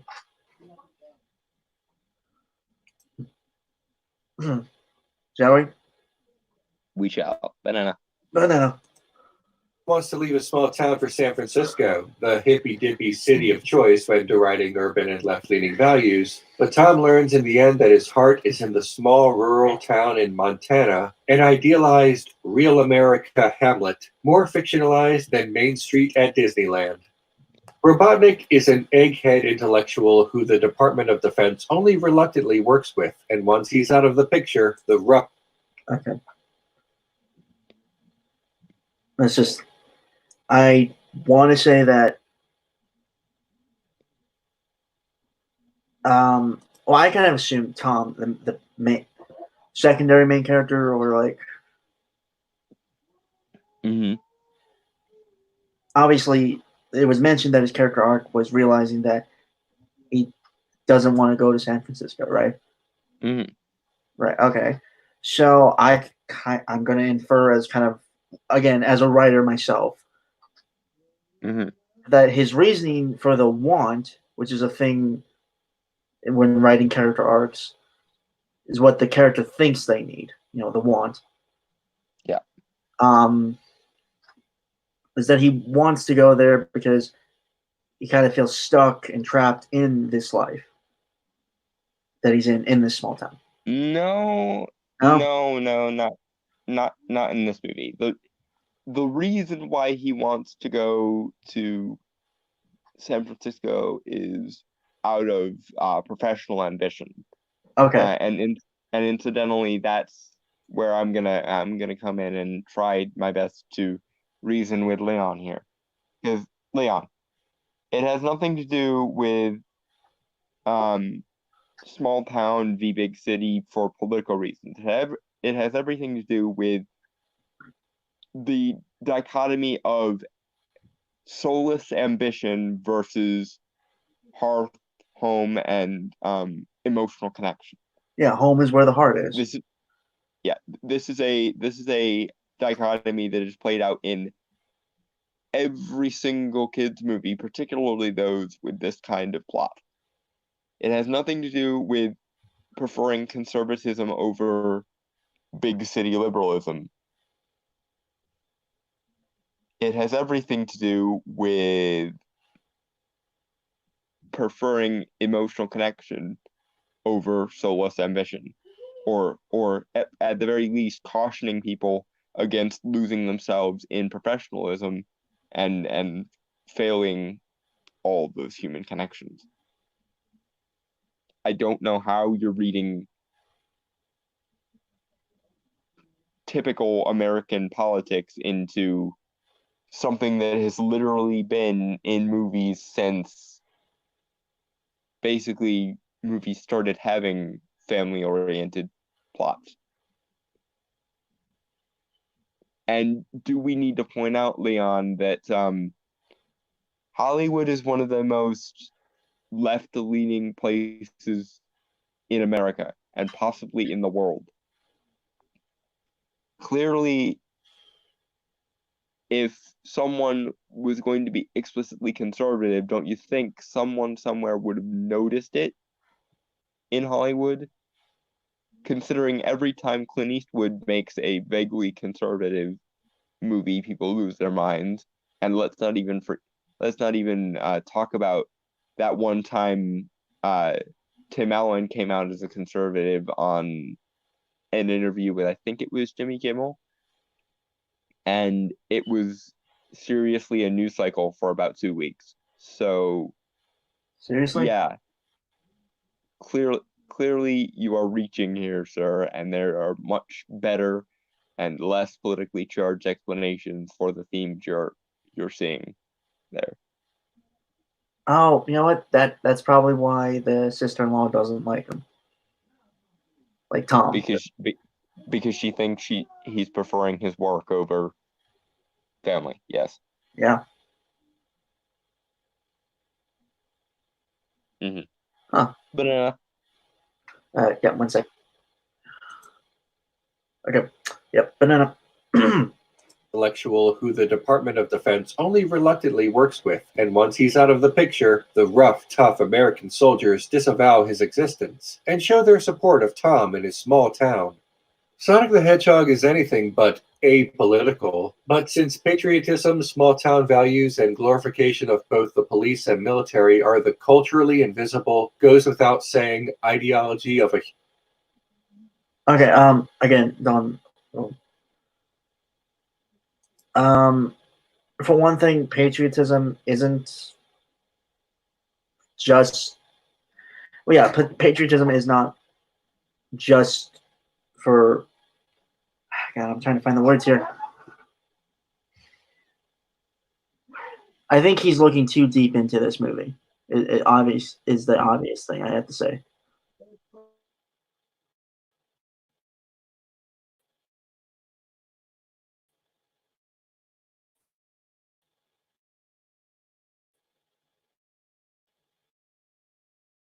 Hello?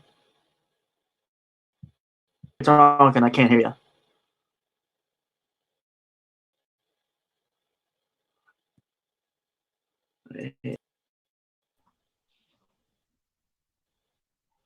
okay, my phone glitched is Hello? what happened there. My Wi-Fi crapped out for a second.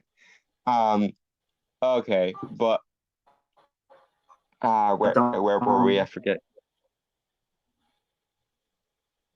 Where did we lose you?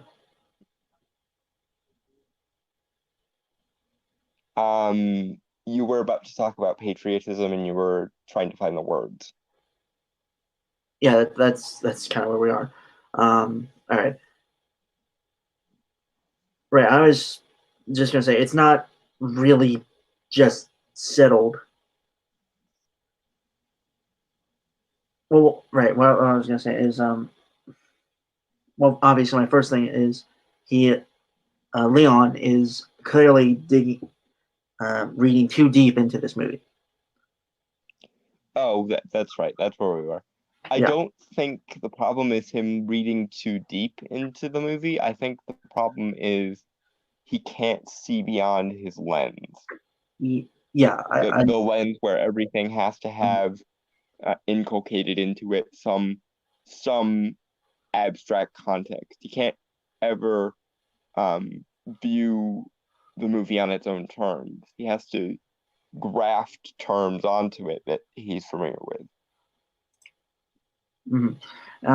If you actually wanted to look into the movie as the movie is presented, that's one thing, but he's reaching for the sake of his own ego, more or less. Right. So what was I going to get to? Patriotism is not confined to one America, and it is really just a civil pride of one's country and the beliefs of that or nation. Yeah, I'm not even going to entertain the patriotism argument because he's reaching there. I know. I'm just saying, like, Leon. it's not constricted to that. Obviously, is what I'm saying. No, it's like, it's not constricted to America. But the reason why I shut that down, and not to be mean to you, but like, I think Leon would see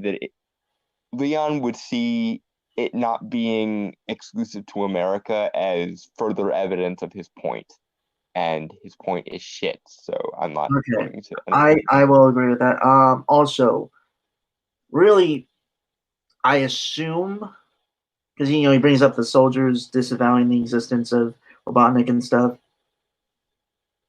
It's not supporting Tom. It's more of, well, that's just a typical thing when operating on U.S. soil when they do those type of operations. Plus, I assume not only that, but despite his brilliance, and his brilliance is on display throughout the entire movie, Dr. Robotnik is fucking insane. Right. And I was going to say that I assume Robotnik caused some damage and destruction, and any knowledge of him being involved by the U.S. government would obviously paint a bad light on them. Well, that, and he goes out of his way to belittle basically everyone he worked with throughout the entire movie. Yeah, and treats them all like servants or interns, basically, even the generals that vastly outrank him. So I'm just saying, like, it's a typical thing that happens when writing stories about militaries doing, like, essentially black ops missions. Yeah, especially when those operations fail and or are embarrassing to that institution. Yeah.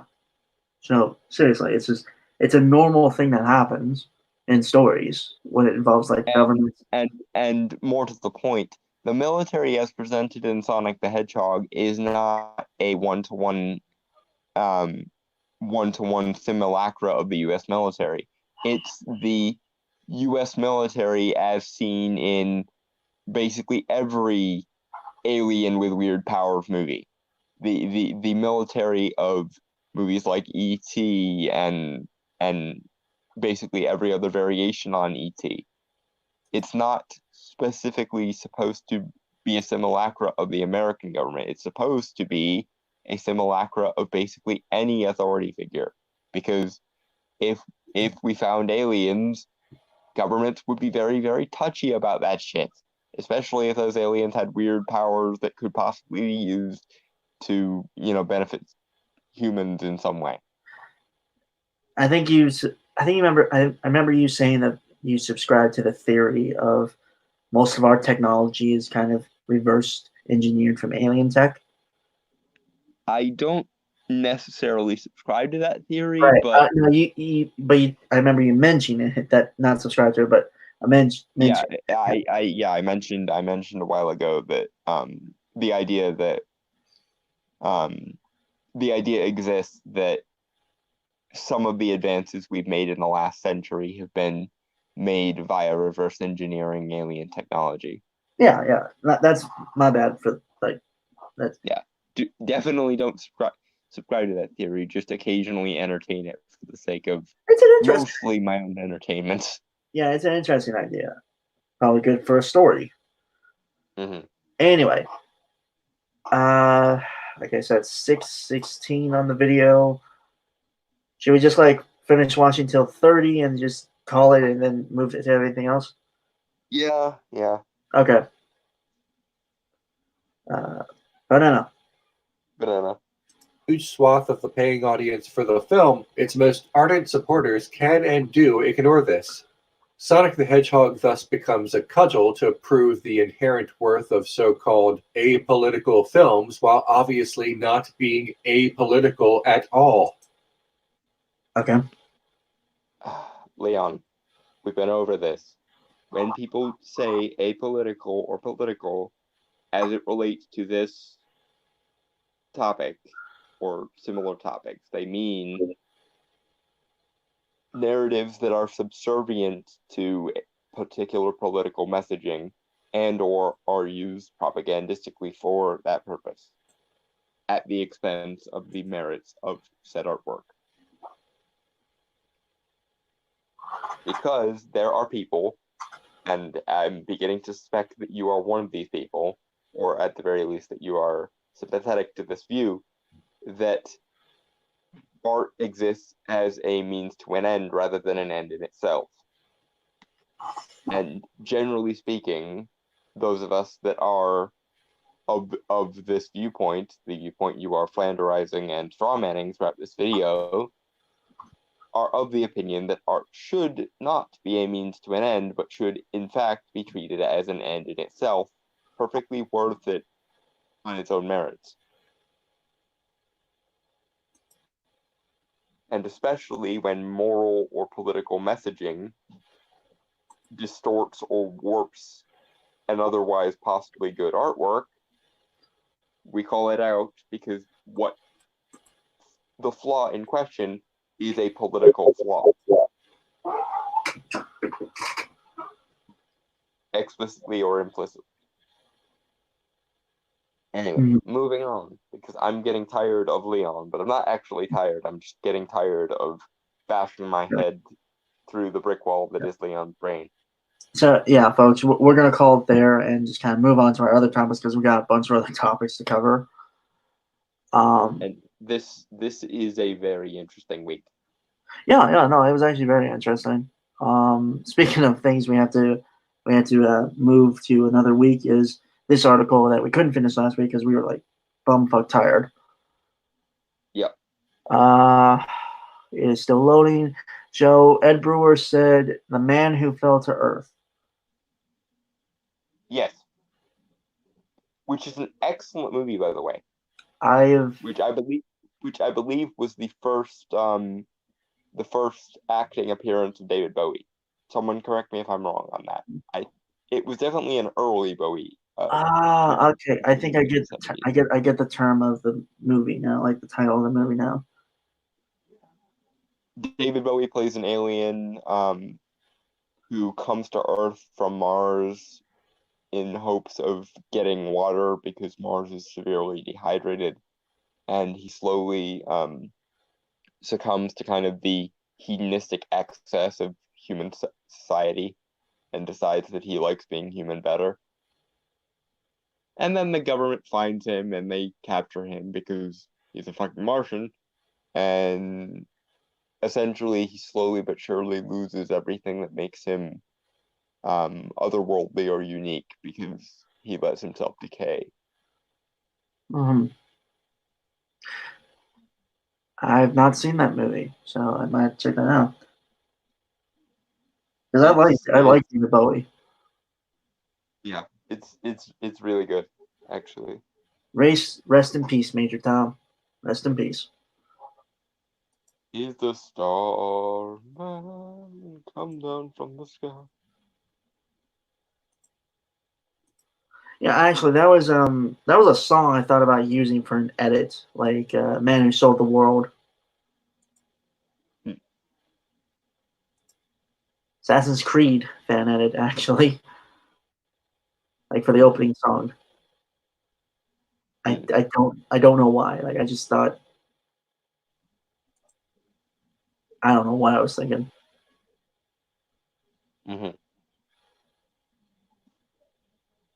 Okay. From fandom.com, Why the Hunt is Both Like and Not Like Joker by Kim Taylor Foster. This was published March 13th, 2020. Okay.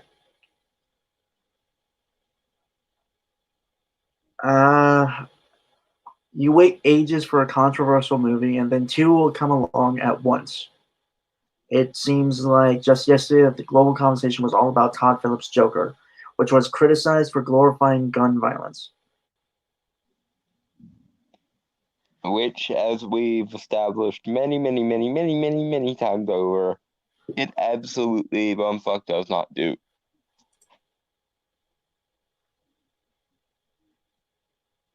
Yep. Okay, On we move. what? I said, and on we move. Okay, you just came out as like a robot and I couldn't understand you, but you're fine now. Okay. Yeah. Okay, where was I? All right. In fact, it was literally still being talked about yesterday.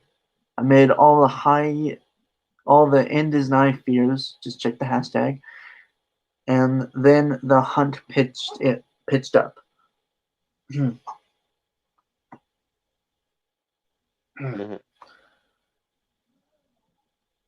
Honestly, the people still talking about Joker are one, people who really like the movie, which I assume Dalton, and people who really hated the movie for stupid reasons, or reasons I Yeah. would consider stupid because they aren't based on any logical thing about the movie. Yeah. That there's nothing coherent in the criticisms about the actual movie. And that's the thing. If all of the negative attention at least pertained to the movie in and of itself, I wouldn't have a problem with it. But it's always about something abstract on context of the movie, or something what the movie is supposedly saying, or something what the intention behind the movie was, and nothing to do with the actual merits of the movie.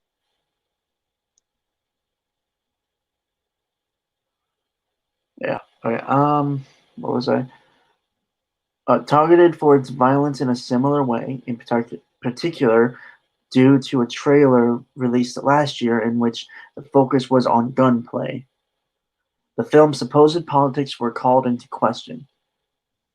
This was prompted and magnified by a certain prominent head of state who took issue with, as he saw it, the film's liberal Hollywood standpoint. Yeah, let's talk about the stupid of President Trump for a second. And no, I'm not explicitly anti-Trump for any particular reason other than I don't agree with him politically, which, Personally, I don't as really. we just went over there, Bernie supporter. Yeah, But well, I feel like I gotta mention my credentials of sort. Mhm. Yeah, personally, I don't really care who's in the Oval Office because most of the time I don't really think they do jack shit. So, yeah, perfectly sensible position, Matt. But yeah, for some reason, President Trump saw a movie um, wherein the villains are explicitly liberal elites, and wanted it taken down because he thought that it was going to basically be like a revenge movie for those liberal elites, when it was fairly obvious from the trailer that the hunted people were supposed to be the sympathetic ones, and the hunters were not supposed to be the sympathetic ones largely. yeah. If anything, I would have thought that Trump and his supporters would have rallied around the movie as like a yay, let's stick it to those insane liberals sort of movie, but Okay. what the fuck do I know? For the record, we're not watching the trailer. Yeah, no. Didn't we do a No, reaction to it though, I thought? no, we did not. Well, how I about that? I did watch the trailer though, and honestly, it looked like a bad movie to me.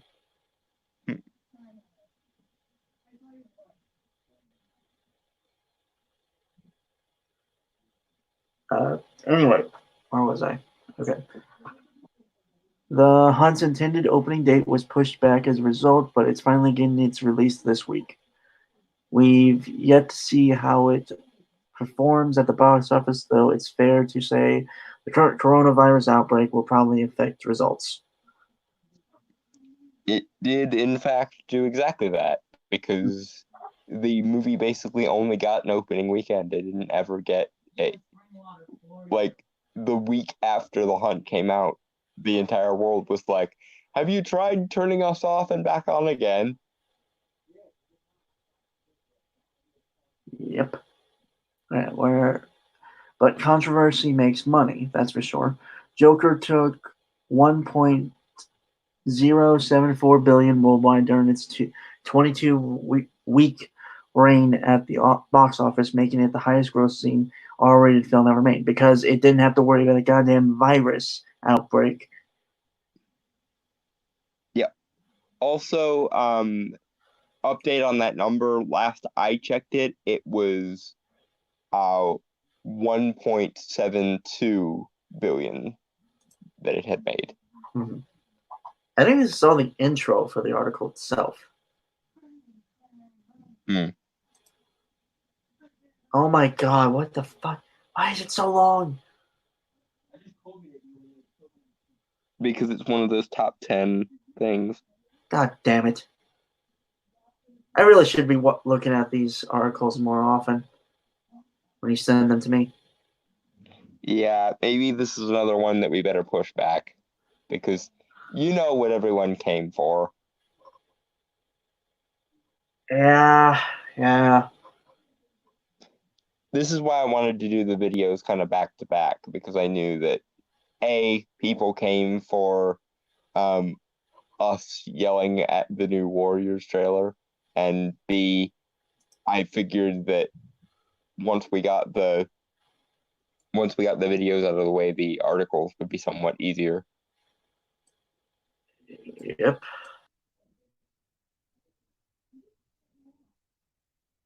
Did he just drop out of the thing?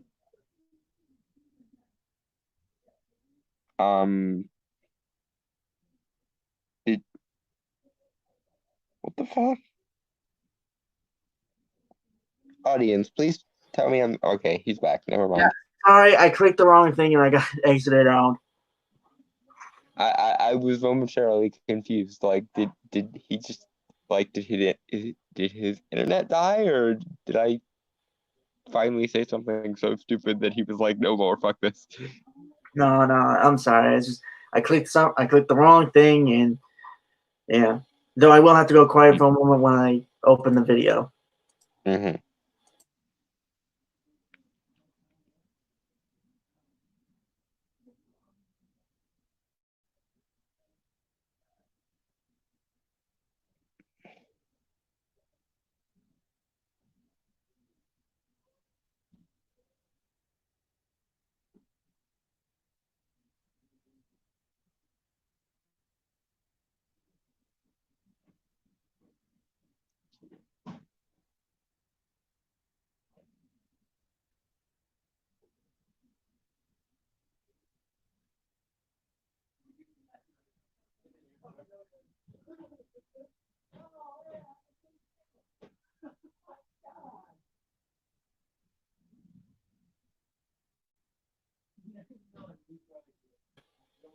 Okay, I'm back. I got the trailer up, and now I will be sharing it.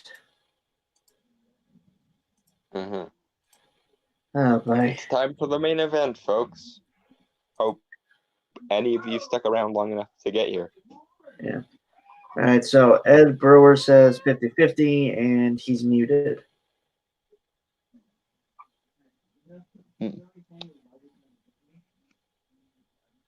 Okay. All right. So the trailer. Okay, so we're watching New Warriors trailer by Marvel Comics, published March 17th, 2020. Holy shit! Before we begin, I will. I will. Wait, can you not hear me? No, I can hear you. You're fine. Okay. Before we begin, let me mention the like to dislike ratio. The glorious like to dislike ratio. Yeah. Okay. And who knows, we might read a few comments after the fact. Yeah. Okay, so the like to dislike ratio is 3.1 thousand likes. Drum roll, please.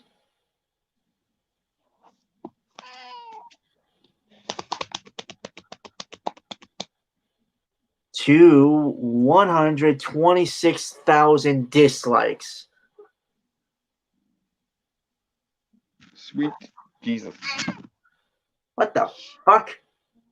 My cat was deciding it was her time to attack the phone for reasons. What did I do? I don't know. I think it was one of those you are paying attention to something that is not me and I find it unacceptable kind of things. Yeah. Okay. So I'm gonna read the description too because it's it's like a basic description for I guess the comic line that'll be coming out for this one. Not comic line, comic series that'll be coming out. Although based on that like to dislike ratio, oh boy, I don't expect this will go on for very long. Yeah, Which is actually kind of sad for reasons we'll get into later, but that's neither here nor there. Yeah, okay. So Night Thrasher reunites with Firestar, Rage, Speedball, Namorita, and Silhouette to mentor a whole new generation of heroes, whether they like it or not. Introducing the new Warriors and the epoch of their thrilling new adventures. Let's see if there's any more. Nope. I find that description is largely false advertising for reasons we'll get into later, but So we have oh boy. So we have 4 minutes and 35 seconds to cover. Mhm. But Done this no, one no, first because it was shorter, but probably Mhm. okay. Banana. Banana.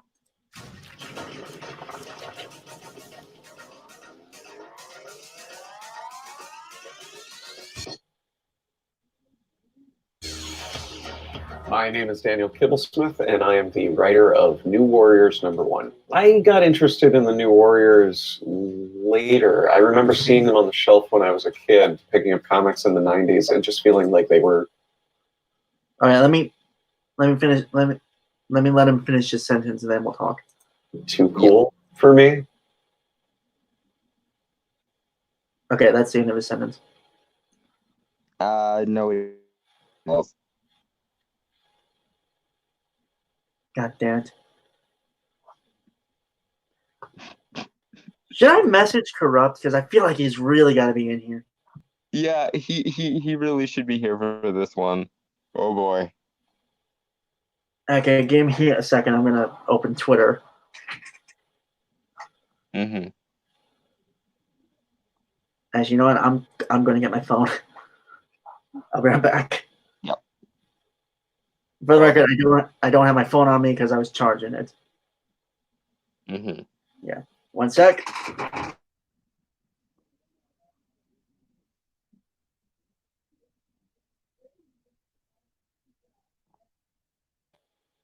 For the record, I want to mention I hate the goddamn music because it's bad music in my opinion.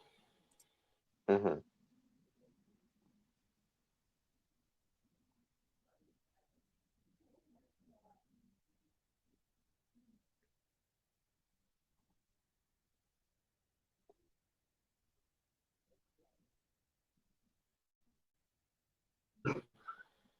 I've returned and okay. Ed Brewer says Disney can write all of Marvel off as a loss to help them not pay taxes and avoid scrutiny for being woke. I doubt they will try that. They may, but I doubt it.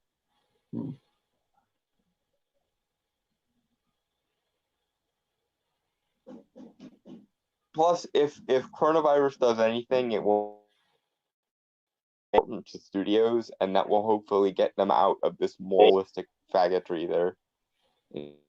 Okay, you And I can use that word because I am bi. don't Hmm? don't you went out for like a minute for like a second. So, what was it you said? Did I?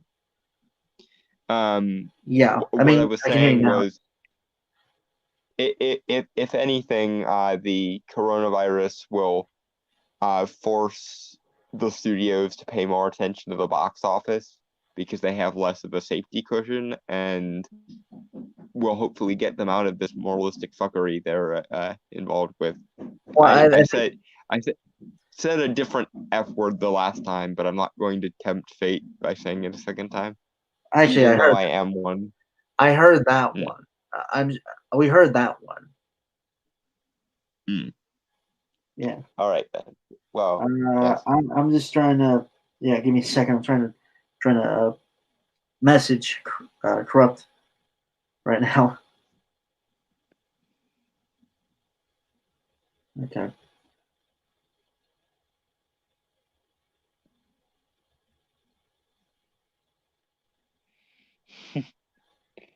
Oh boy, this is the thing.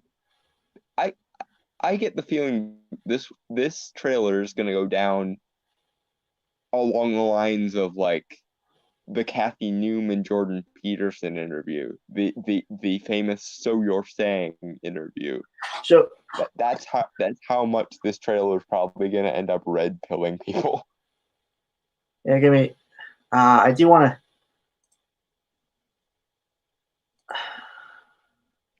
Daniel Kibblesmith. I'm not like trying to make fun of his name or anything because that's like low hanging fruit and stuff. But that's not. It's just I don't know. I've never heard the name Kibblesmith. Yeah. And for the record, Mr. Kibblesmith, I just want to thank you in advance for having that name because it's going to make my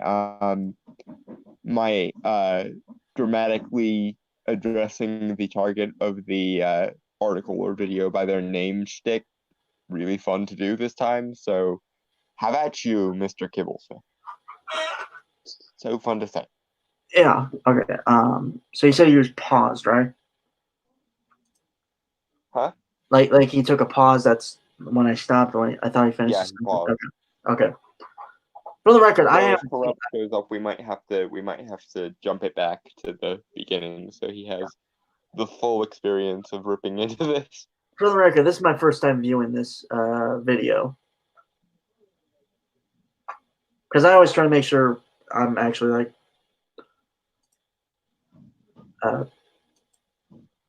fresh. Organically reacting. Yep. All right. Okay. Banana. For me, like I was intimidated by, Night Thrasher had a blade coming out of his wrist. Nova was really buff. They were all the edgy characters for the '90s, as the cover said. New Warriors, I thought, were really Okay. So I'm gonna stop there, obviously. Yeah. For DMCA rules. Well, no, not that. It's just like I think that's what. Like he was finished talking about that and move on to another topic. So. Yeah. Okay. So here's the thing, Mr. Kibblesmith, and right out of the gate we start with something wrong.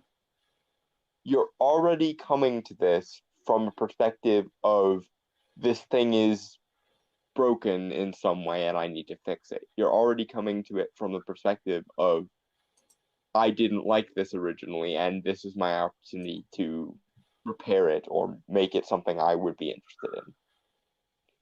This is the thing.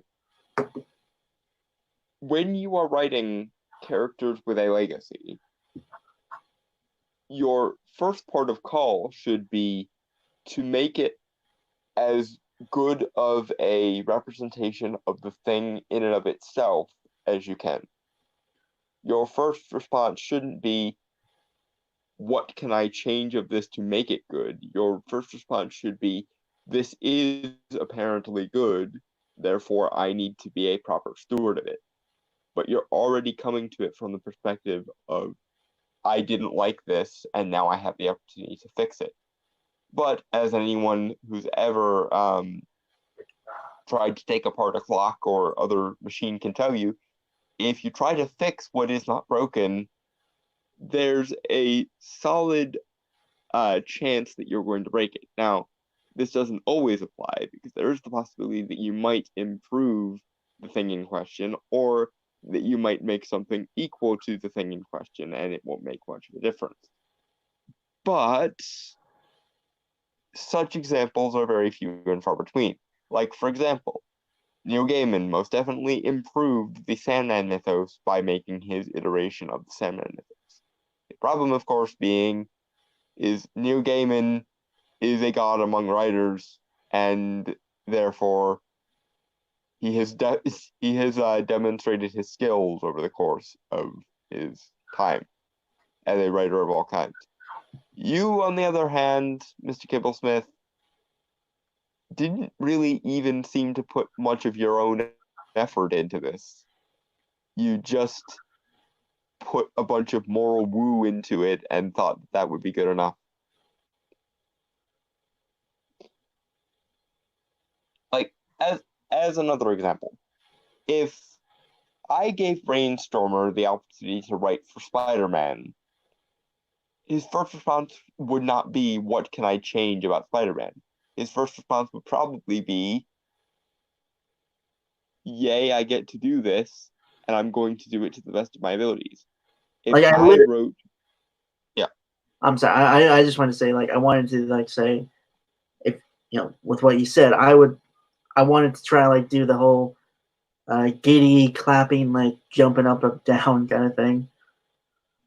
Mm-hmm. But I have too much self-respect for myself. Yeah, and if I were put in charge of my favorite Marvel hero, Doctor Strange, my first response, apart from the giddy, jumping up and down and laughing and probably injuring myself in the attempt to jump up and down, would probably be,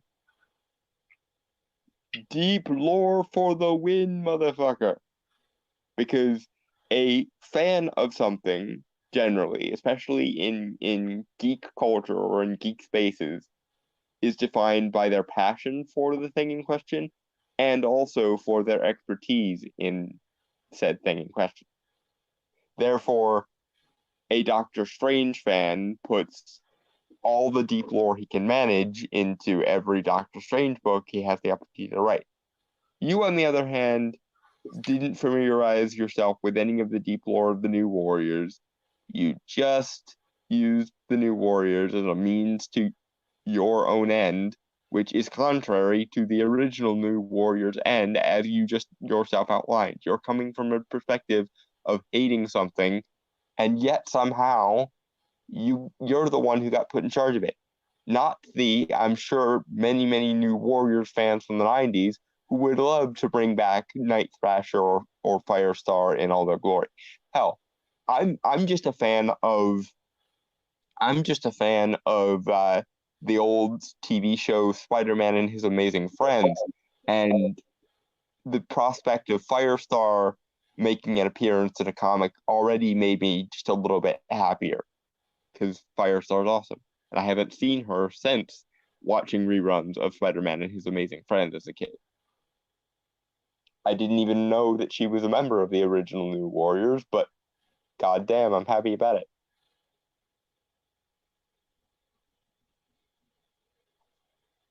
I'm sorry, I just started thinking how, what kind of storyline I would want to write if I got to run a Spider-Man. I should have known I was opening Pandora's box of writing inspiration.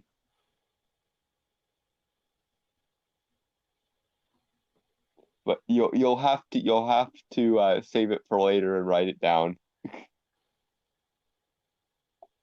I shouldn't have poked the inspiration button. Sorry. At least you didn't say Spawn.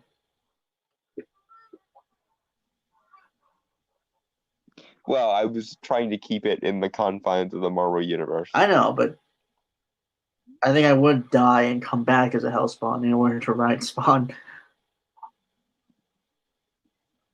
Yes, and I would probably end up being the person you'd ask to help you with that because, you know, the whole esoteric resurrection thing seems to be something that you probably like.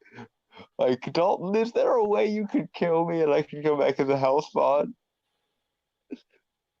Like, Well, no, it's just like I I'm talking like I would die from like a heart attack because I'm so happy.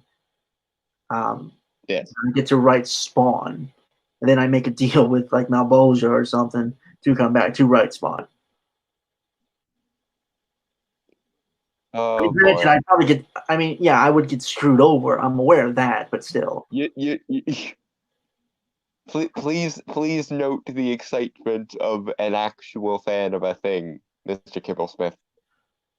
The Exhibit A, this person is willing to make a deal with a demon and come back as a Hellspawn simply at the prospect of writing a character he likes.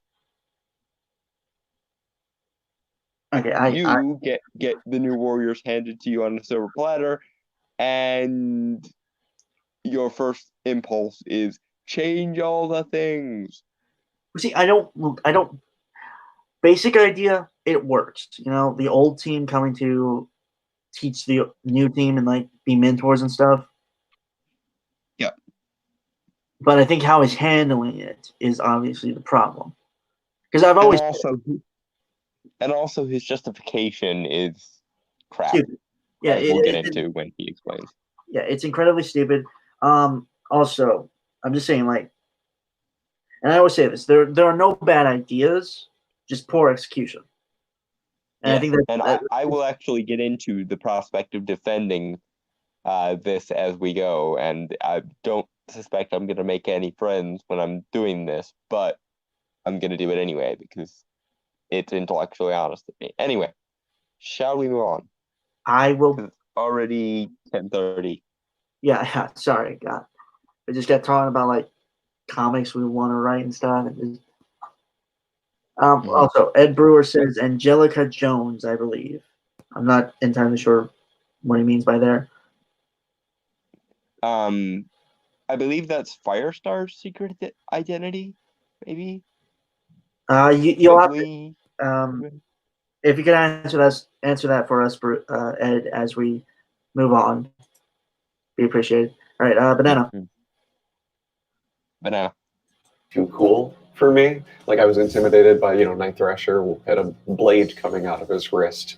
Nova was really buff. They were all the edgy characters for the '90s, as the cover said. New Warriors, I thought, were really interesting characters because they occupy this really cool space. They're forever young, but they've now been around for 30 years. My editors on the previous books I'd done, like Loki and Black Panther versus Deadpool, asked if I'd be interested in doing a New Warriors tie-in that actually poses them as the authority figures. Okay, two Wait, things there. Hold on. Let him finish the sentence. In this conflict instead of the rebels. Okay. Sorry, I thought you had to. Okay. Yeah, you're good. Yeah. Ed says that is the secret identity of Firestar. Angelica Jones. Okay, so anyway, two things wrong here, and I can already spot the spanner in your work. Number one, you're more interested about what the character represents than you are about the character. You're not interested in any of the character's wars. You're not interested in the character's personalities. You're not interested in the power sets. You're interested in what they represent in kind of a meta-narrative sort of way. Already failed. If you're more interested in what a character is than you are in who a character is, then you should not be writing that character. A character is not a role or a position. A character is an entity unto themselves, at least as far as the narrative is concerned. You should be interested in an entity, whether it be real, fictional, or otherwise, on the basis of that entity itself. I'm not interested in Dream of the Endless, for example, simply because he is the embodiment of Dream. I am interested in Dream of the Endless because of what his position as the embodiment of Dream means for him and for everyone else in the Omniverse, and also his individual personality, and also his various misadventures. And I could go on and on and on and on and on and on for hours, and I have in the past about how awesome Sam is. But point being, Dream is an entity unto himself. Doctor Strange is an entity unto himself. Spider-Man, I'm sure Brainstormer can confirm, is interesting not because of the role he plays in the narrative, but because of his character in and of itself. I can confirm this, yes. Yes. But your first impulse was, these characters are really interesting because of what they abstractly represent in the narrative rather than what they are as an entity unto themselves. Already wrong. And furthermore, your second point and your second justification for this was styling the New Warriors as the authority figures, thereby creating a dichotomy between authority figures and non-authority figures. No one, aside from legitimate authoritarians, gives even the minorest conceptual fuck about authority. And Mr. Kibblesmith, people like you, i.e. people you would agree with on quite a few artistic matters, I would imagine, tend to dichotomize everything as authority figures and rebels, because you're trapped in this dichotomy where everything is an inspirational movie from the late 80s and early 90s. Every movie for you is Dead Poet Society or Patch Adams or Freedom Writers or any number of other 90s rebel inspirational movies. Your dichotomy is fucked, sir. Nobody gives a fuck about authority. And even if we gave a fuck about authority, you of all people should not be telling us about it, for reasons I'll get into later when it becomes more appropriate. Mm-hmm. Banana. Well, Unless you had a thing. Well, it was going to relate to writing itself, but I think it can wait. Okay. I do want to mention that if this is like the actual art for the New Warriors comic, yes, it's not bad, but it's not great either. Yep. It's meh, which I find myself saying a lot lately. Honestly, mediocrity is worse than abject failure in a lot of cases. Oh no, I completely agree. Yeah. At least with abject failure, you create an impact on someone who views it, and it can even become so bad it's good in a humorous or over the top way. Yeah, to the credit of this idea, as we get into it, I think we'll see that this is one of the ideas that people are not ever going to forget. Like 20 years from now, I fully expect people to go, "Hey, remember New Warriors?" In exactly the same way, people go, "Hey, remember how awful Secret Empire was?" Because it was a sort of quintessential pillar of what got us going in the first place. In the same way, people always refer to whenever somebody uses straw manning in an argument now, one of the most popular memes to use on that person is "So You're Saying," because it's a reference to Kathy Newman, who completely strawmanned the shit out of Jordan Peterson for the entirety of her interview with him. Right. And then she later got to interview Neil Gaiman because there is no justice in the world. Please send help. I'm dying. But that's a different story for a different day. On a kind of brighter note, at least Firestar looks feminine. That's something. But that's the thing. I don't know if this is art from the New Warriors comic, the new one, or if it's art from the old one that they're reusing for the purpose of making the point. Either way, it's pretty mediocre. Yeah. Okay. Banana. Banana.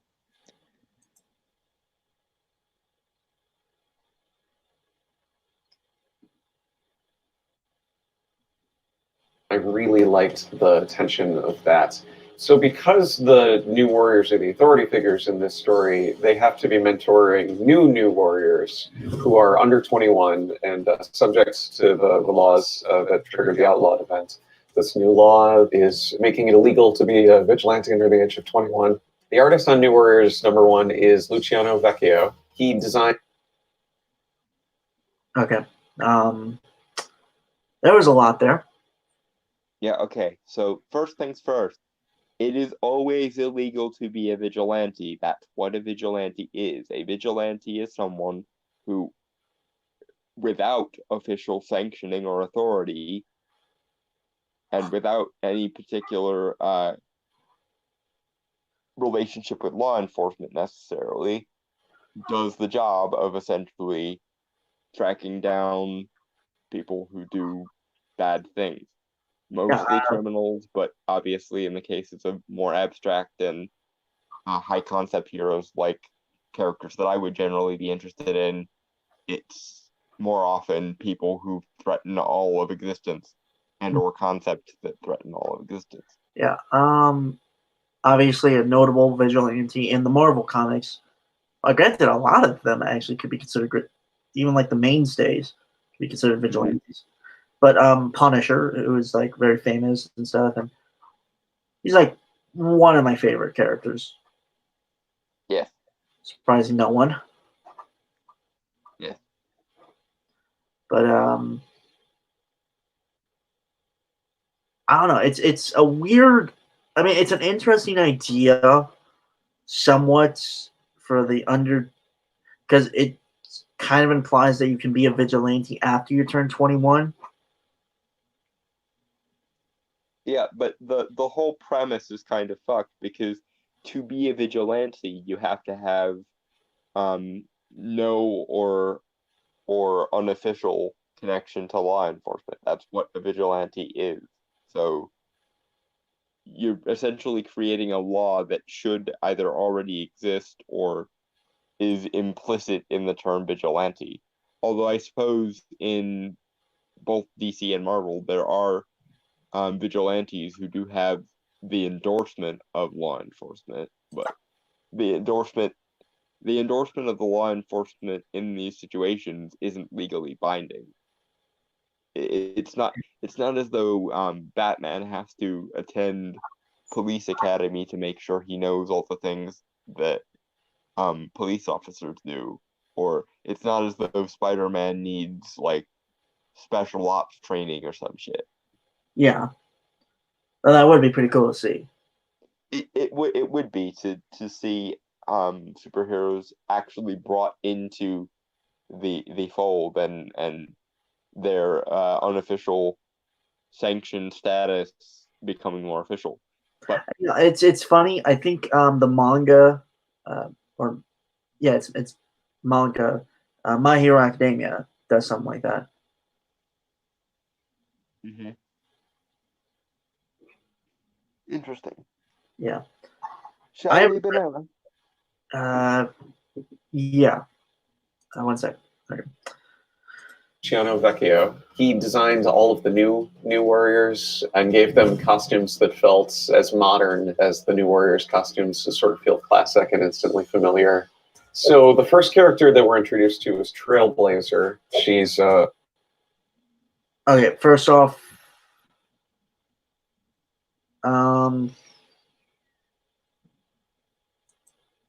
those costumes are literally the dumbest goddamn thing I've ever seen.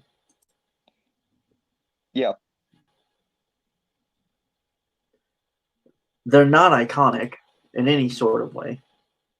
And speaking of someone who occasionally pays attention to modern fashion, they're not particularly modern in aesthetic.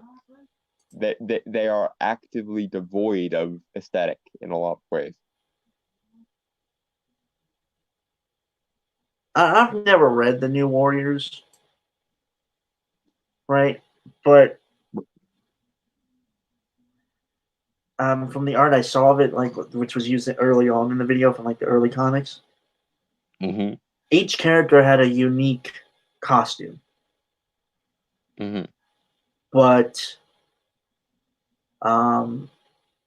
these costumes kind of, I mean, kind of like it's not all similar, obviously, but it has similar elements in each costume, which I get could be a thing for the team.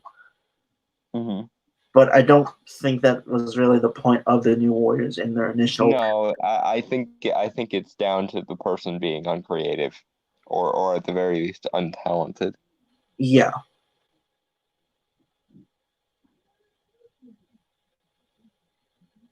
Just, I know I'm not like an artist or anything, but I do know character design. Mm-hmm. You know? Yeah. Okay. So he'll be talking about the characters now. Yes. Give me a second. Okay. I think this might give Brainstorm an aneurysm, given his obsession with character. Well, there's a difference. I could like the idea of a character, but hate how they're written. Mm-hmm. You know? Yeah. Anyway, so let's hear the concepts and then, you know. Yeah. Banana. Definitely familiar. So the first character that we're introduced to is Trailblazer. She's a group home and foster kid who is volunteering at a senior center when this mysterious threat shows up and Night Thrasher runs to the rescue. And because she helps him, she ends up in the crosshairs of this new outlawed law. And she inherited from her grandfather a magic backpack of divine origin. We picked the name Trailblazer because she's somebody who charges into action. She knows that she can do some good with this, mysterious gift that she's been given. Screen time is... Okay. Okay.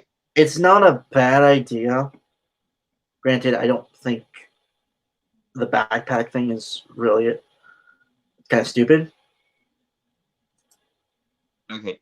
No. It isn't, but here's the thing. Nico Minoru and Barf. That's basically what you've done here. You've taken Nico Minoru's concept from the Runaways, and you put it together with a mutant named Barf, who was instrumental in the Secret Empire event. And you've done so in both cases rather poorly. Because the thing with Nico Minoru is she was a sorceress who was gifted by her mother, who was evil, with an artifact known as the Staff of One. And the sort of gimmick of the artifact was it could cast and replicate any spell, but it could only do it one time. Hence, Staff One. Trailblazer appears to have taken that concept and mixed it together with Barf's ability to barf up any objects with the use of interdimensional portals in his stomach and combined them. And I'm going to be extremely charitable and say that this backpack is a mountaineering pack and not a literal schoolyard backpack, because that would be ungodly stupid. I'm hoping that it's a mountaineering backpack, because if not, then I'm going to have to ramble about how schoolyard backpacks didn't exist for hundreds of years. They are a fairly modern invention. Mountaineering packs have existed for much, much longer than that, especially if this is like Tibetan, which is where I'm thinking they're pulling it from. But yeah, this character is extremely derivative of two better characters and is a worse version of both of the characters she's derivative of. Not to mention the saintly overtones of making her the most victimized and oppressed character ever, while simultaneously making her hyper virtuous. There's nothing wrong with having a purely good character. No, but in the context of foster kid who works at a soup kitchen, it's heavy-handed to the point of being No, satirical. I see. Actually, okay, it could work, but you could obviously do some humor with it, like her, like it. All right, I'm gonna rework this character because Mhm. I just. I will mention the character design is bad. Again, like the coloring and stuff, it's just it looks like a neon sign vomited on this girl. Mhm. Actually, that could be said for most of the characters. Yeah. Anyway, I don't mind the idea that she's a foster kid because that obviously gives a character kind of a chip on their shoulder. Mhm. I should know because I was a foster kid. Yeah, but here's the thing, and this is why I brought up the making her virtue so heavy-handed as to be annoying. Because clearly what they're going for is a character who is, to use a common meme, too pure for this world. They're not going to explore her flaws or her rage as a result of experiencing this, because they want to frame victimhood as analogous to moral purity, i.e., the more you suffer as a human, the more pure you are by definition. Right. Okay.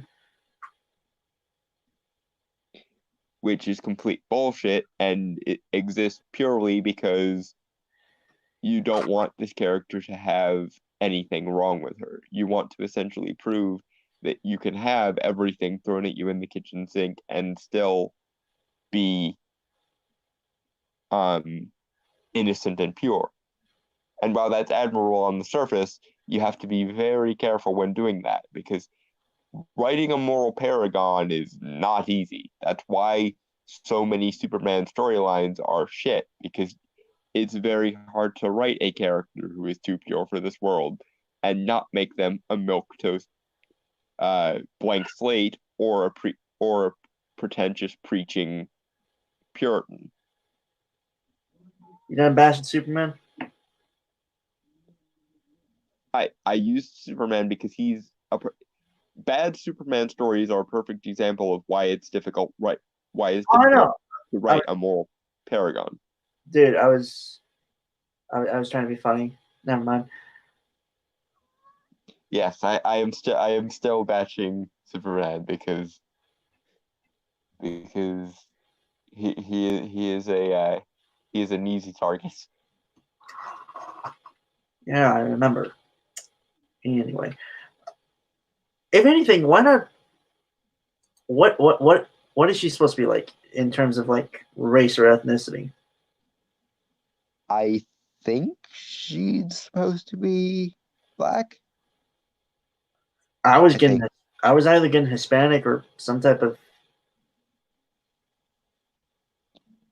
Yeah, it may well be Hispanic. Well, either way, why not do something in culture wise and like have it? Because she's supposed to have super speed, right? No, Really? her only power is the backpack of divine origin. Okay. And incidentally, I will give you points, writers, if you make this pack that she has the bag of stories from the Nazi fables. Well, either way, I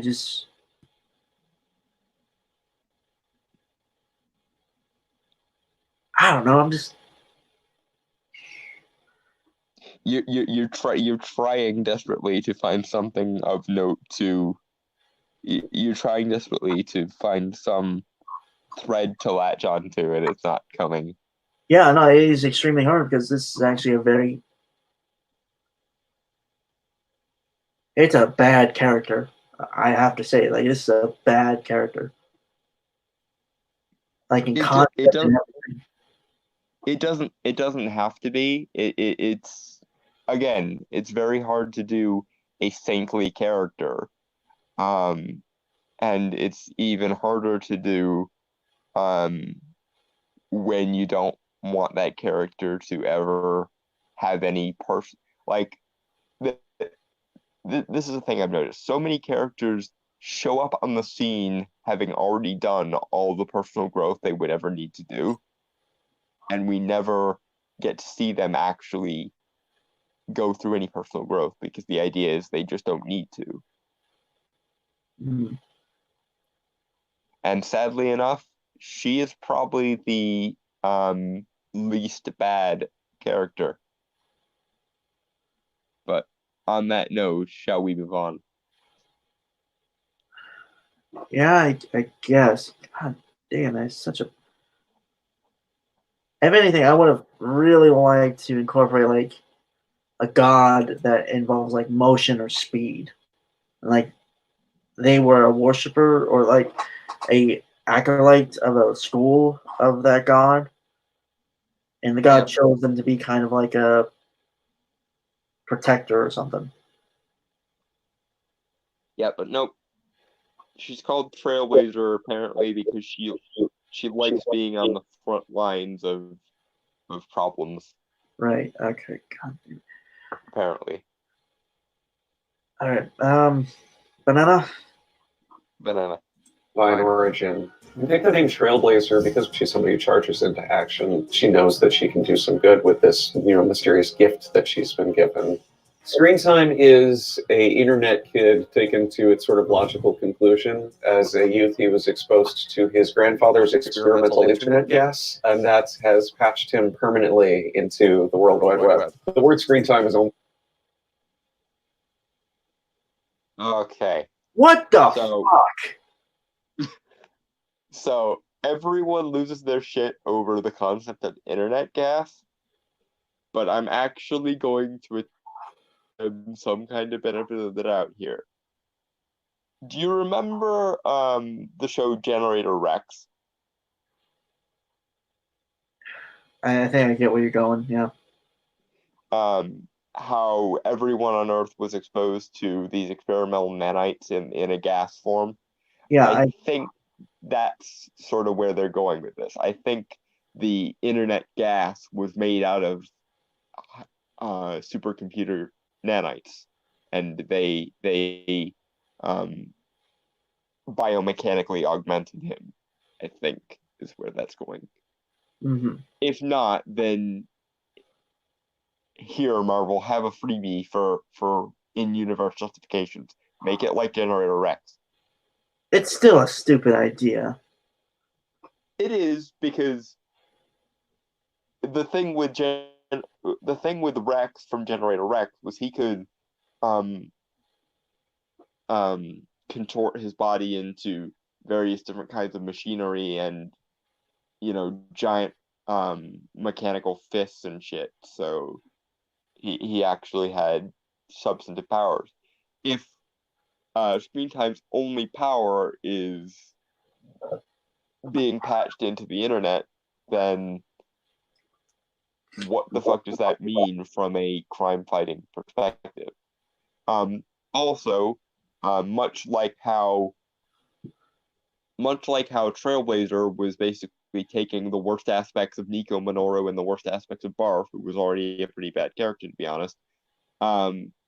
This guy is basically a mix of Generator Rex, Cyborg from Teen Titans, and Ben 10, particularly the alien in the Omnitrix known as Upgrade, whose power was that he could phase into any electromagnetic based technology. Mm-hmm. So yeah, you basically, again, very highly derivative of already existing characters and focus primarily on the worst possible aspect of said characters. Yep. Okay. I think this one is easier to kind of rewrite.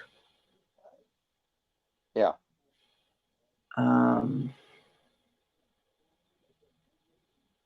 You could say that the most obvious thing would be is that he was extremely injured. Right, and that his one of his family members. I'm not completely sold on a grandfather being like something like that. Maybe I don't know, but I'm trying to get through this quickly so we can move on. And instead of like internet gas that is injected, because that makes more sense than fucking gas. With Unless you do it like the nanite thing. That again, have a freebie model. I will gladly do your job for you if it means having better stories and characters. If anything, I honestly wouldn't do the nanites. I would do it like he has cybernetic replacements of things. Like, so you'd basically turn him into an even more on-brand cyborg. Yeah. Yeah, I guess. The way I would fix it has nothing to do with backstory. I've already presented my fix for the on its face stupid internet gas thing. Make it nanites in gaseous form, and then we're fine. My solution would be make him give him the ability to interface with any machine he wants to, like an instant hacker. Make him in the movie Sky High, the main villainess character. Huh? She's a technopath. Royal Pain technopath. Yeah. Yeah, she was a technopath. Make him like that. And you can have it so that the nanites are the source of his ability for technopathy. That will give him the ability to hack into any machine he wants to. And if you want to have him connected to the internet, that's fine. Just extend his ability to hack into things out into that. Like, imagine a scenario where like they're fighting an extremely powerful villain, and he figures out that he can patch into the U.S. government's defense satellites that have like nukes and lasers attached to them or some shit, and then he hacks into them, and they use the weapons of the Department of Defense on this villain. That's a pretty formidable hero and would actually contribute to the team more actively. Yeah. As far as you've explained his power so far, Mr. Kibblesmith, he basically just sounds like he has the powers of Oracle, but can walk. And the thing is, Oracle did all of her shit by actually interfacing with technology the good old-fashioned way. Yeah, if a part of me kind of the cybernetics thing was mainly I thought of why not have him be blinded, maybe of a superhero type, maybe one of the old New Warriors. Mm-hmm.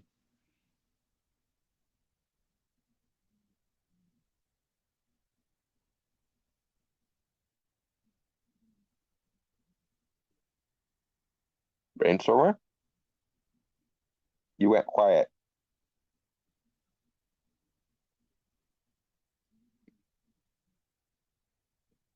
Is it on my end, or did you actually step away from the mic this time?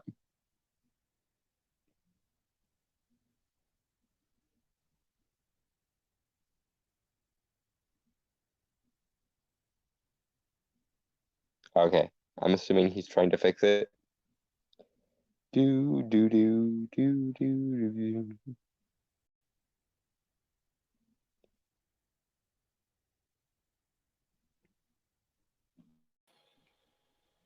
Sorry.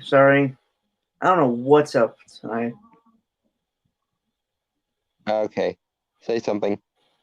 I'm here. I still can't hear you. I will be back. I will dip out and jump back in. Tonight's a mess.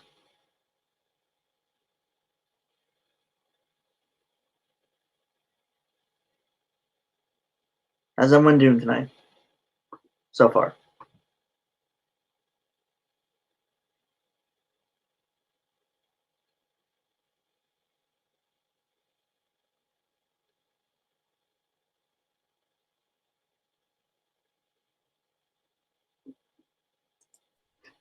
Howdy doody. Okay. Are we What? all, What? we're all back in the space of being able to hear each other. Yeah. Yeah, I don't know what's been going on tonight. My internet's been weird. Yeah. It's fine. Where did I lose you guys? Oh, where did I lose you? Halfway through, you were saying that the idea of implants.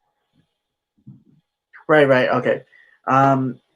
Mostly like cybernetic eyes, and he gets blinded. Yeah, by an attack that involved one of the mentors that were the original New Warriors. Mm. So that's conflict and stuff. Yeah. Obviously, if I had more time, or if I actually bothered to really work on that, I probably would make it a little more in depth. But just general premise. Ed Brewer says, make him like the where the computer makes an avatar that was played by Russell Crowe. I assume Virtuosity or something like that. I've never heard of that movie. I vaguely remember seeing that movie once a very, very long time ago. I mean, again, that's not a bad idea. Like, either an AI that was a copy of a person's mind. Yeah, kind of like Cal in the two-parter Silence in the Library, Forest of the Dead. A from digital Doctor Who. a digital ghost. Yeah. And I mean, you have so many ideas. There are so many storytelling opportunities you could do with that. Yeah. Ah, shit! I forgot. I have to reopen the damn video. Yep.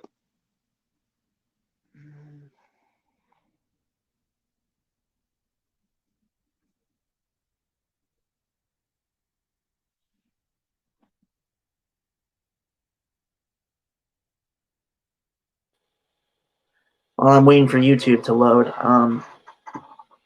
But Screen Time, I mean, it's not a bad name, but it's not great. Especially because his powers don't really have anything to do with screens in particular. Like, if he was able to, like, manifest screens or something, that might justify. Yeah. And again, it goes back to, you should have just made, when time comes round to explain what the fuck this internet gas actually is, make it nanites, like from Generator Rex, and make him able to use the nanites to a certain extent to manifest different kinds of technology and or hack into different kinds of technology. And I was just thinking about this. A much better version of this character was from Neil Gaiman's American Gods, particularly the TV show equivalent, which even Neil Gaiman said he liked better than the original. Where basically, in the context of American Gods, it's a god that is literally the internet, and what powers him is the energy people pay, the attention and energy people pay towards the internet. He can access and interface with all technology on Earth. and all of his like manifestations are technology based.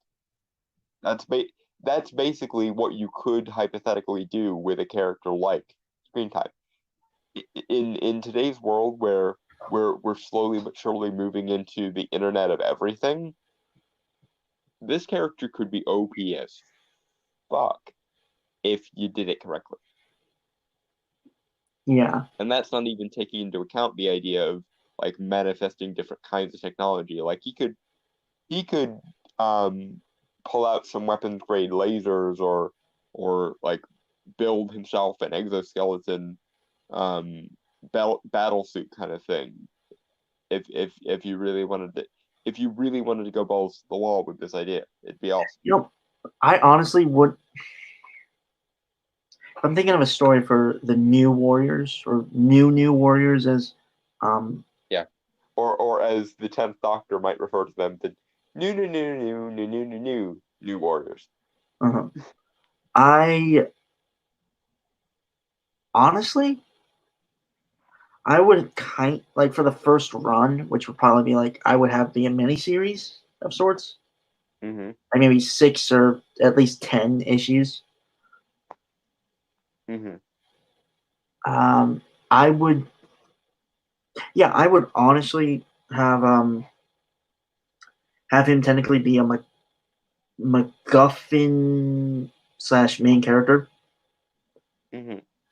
And like it revolves around him basically being created / also kind of a ghost of an original person to guard against a malevolent god AI, essentially. Mm. And then he's trying to enlist the help of new warriors or superheroes to help him like stop this god AI from like getting into major systems across Earth. Basically like a Skynet. Yeah, and because this is the Marvel universe, you could have it be that this was a famous evil AI, like say Ultron. Like maybe Ultron comes back and he's trying to prevent it somehow. Well, you know what would be interesting if we're doing like the ghost or like the AI thing. Mm-hmm. What if it is a copy of Ultron's AI, right? Like a double, like a clone. Like his backup. Mm-hmm. But his contingency plan. But it somehow, that AI somehow kind of merges and melds with the digital ghost copy of a human's mind AI, and that becomes for the time being, we'll call him Screen Time. That becomes Screen Time. Mm-hmm. But I'm assuming Ultron would have multiple copies of his AI. Yeah, because he's a machine, and machines are good at making the contingency plans. Right. So it would just be a very interesting idea, because you also the duality of the character. If he's part Ultron and part human mind, like one that has felt emotions and humanity, essentially, and like you're giving Ultron humanity. I mean, granted, they did that in the movies, but it'd be like it was sort of the darker aspects of humanity, not the more humanitarian aspects. Yeah. Of humanity. So that'd be anyway. Let's get back into this. Granted, they did technically do that with Vision, so just treading old ground. Yeah, and of course there's characters like Hugh from Star Trek that's similar to, and I had another example from this. Right. We got too much. Yeah, we gave this way too much screen time.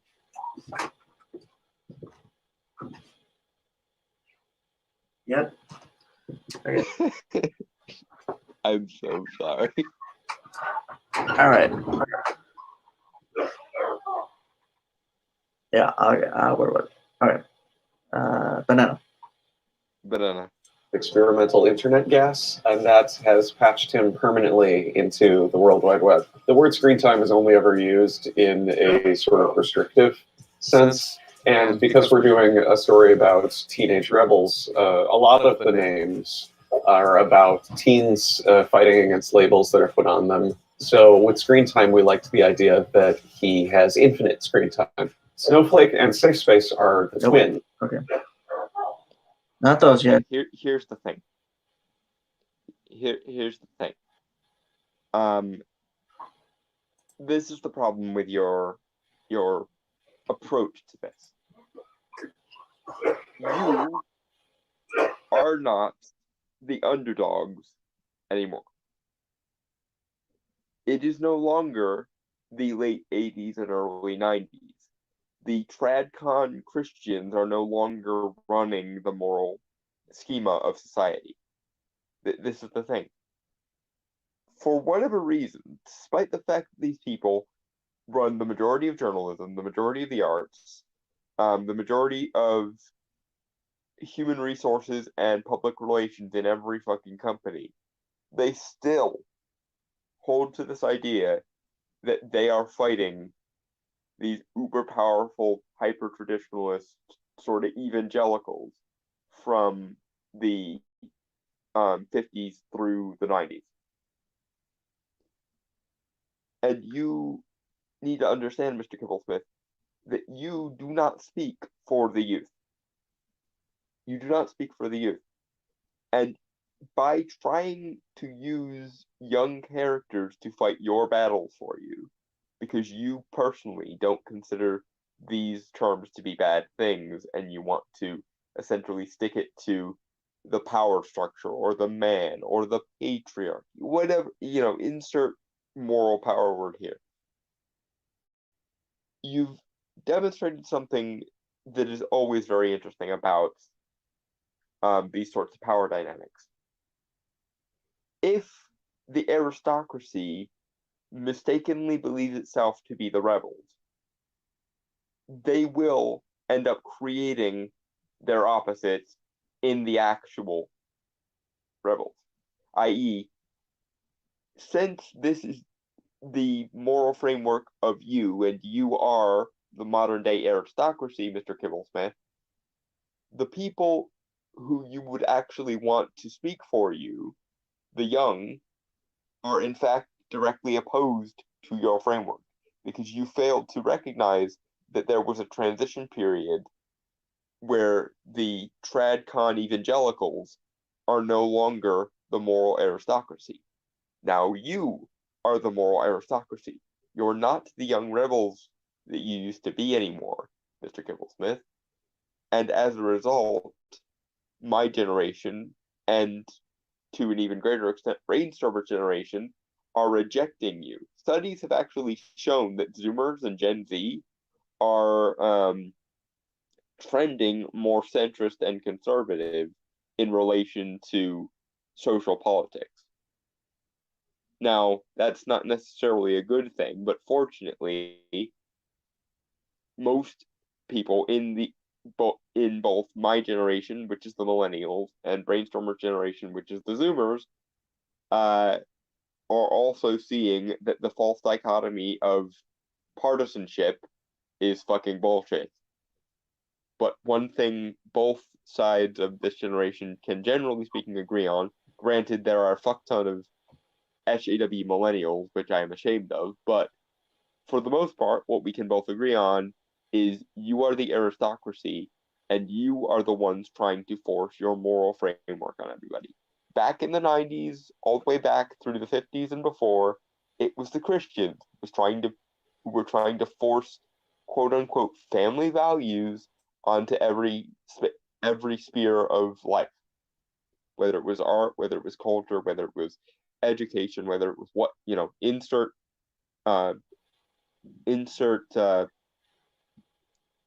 area of endeavor. But now you're the one doing it.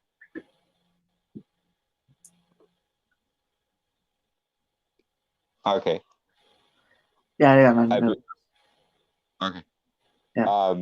But yeah, now you're the one doing it, Mr. Kibblesmith, and as a result, the lower classes and the young that you claim to be speaking for are actively rejecting you because you, for whatever reason, Mr. Kibblesmith, don't realize that you are the aristocracy. Well, I have some bad news for you. It's not 1992 anymore. Yeah, I'll be honest. If I were writing the New Warriors, obviously, well, for one thing, obviously, I would do a lot of research. And I'm not saying Mr. Kibblesmith. Yes. Yeah, I'm not saying that he doesn't do research. I'm just saying, like, obviously, for me, I would do research, and I did pose the idea of how I would have done like a New Warriors miniseries if I was like just getting my start in writing for Marvel. Mm-hmm. But overall, again with me, I would focus on trying to expand and like grow these characters and like maybe focus on a theme of legacy and well, obviously growing up because they're teenagers and stuff, and like responsibilities that come with growing up and stuff. Mm-hmm. Basic stuff for superheroes, and obviously it's just I think it also just depends on how you handle it. Mm-hmm. So, but I'm not really getting any sense of the story itself from this, even if he's really stating like the. He's not gonna get into the story. This just to introduce everybody to the new team, basically. I know, but still, like you're supposed to, like for these kind of things, which is a 4-minute trailer, you're supposed to like kind of get the audience excited. No one's excited. Well, I mean, it got people excited to click the dislike button. I mean, true, but still. But that's not the kind of marketing you necessarily want. He succeeded in getting people to talk about his book, says Ed Brewer. Yeah, you're not wrong. Sometimes I hate doing these just because it does give them publicity. But to be fair, everyone has been covering this the last week. So I know. And another thing, I always hate following crowds. Well, it gets it's not. So it's not that we're following the crowd. It's that this is one of those examples, like the Jordan Peterson, Kathy Newman interview, or like Greta Thunberg's "How Dare You" speech, that will inadvertently red pill a fuck ton of people. I think. Yep. There's a reason why Napoleon's famous phrase was "Never interrupt your enemy when they're making a mistake," and the answer, of course, is because it makes it a hell of a lot easier for you when your enemy continuously makes mistakes. Yeah. And this was so much a public mistake. It's things like these that really make me, really drive me to work on the ideas for my comics. Mm-hmm. It makes me sad because at their bases, these ideas don't suck. It's just, once again, putting the ideology before the meritocracy, and then doom rides on the wind as a result. Yeah.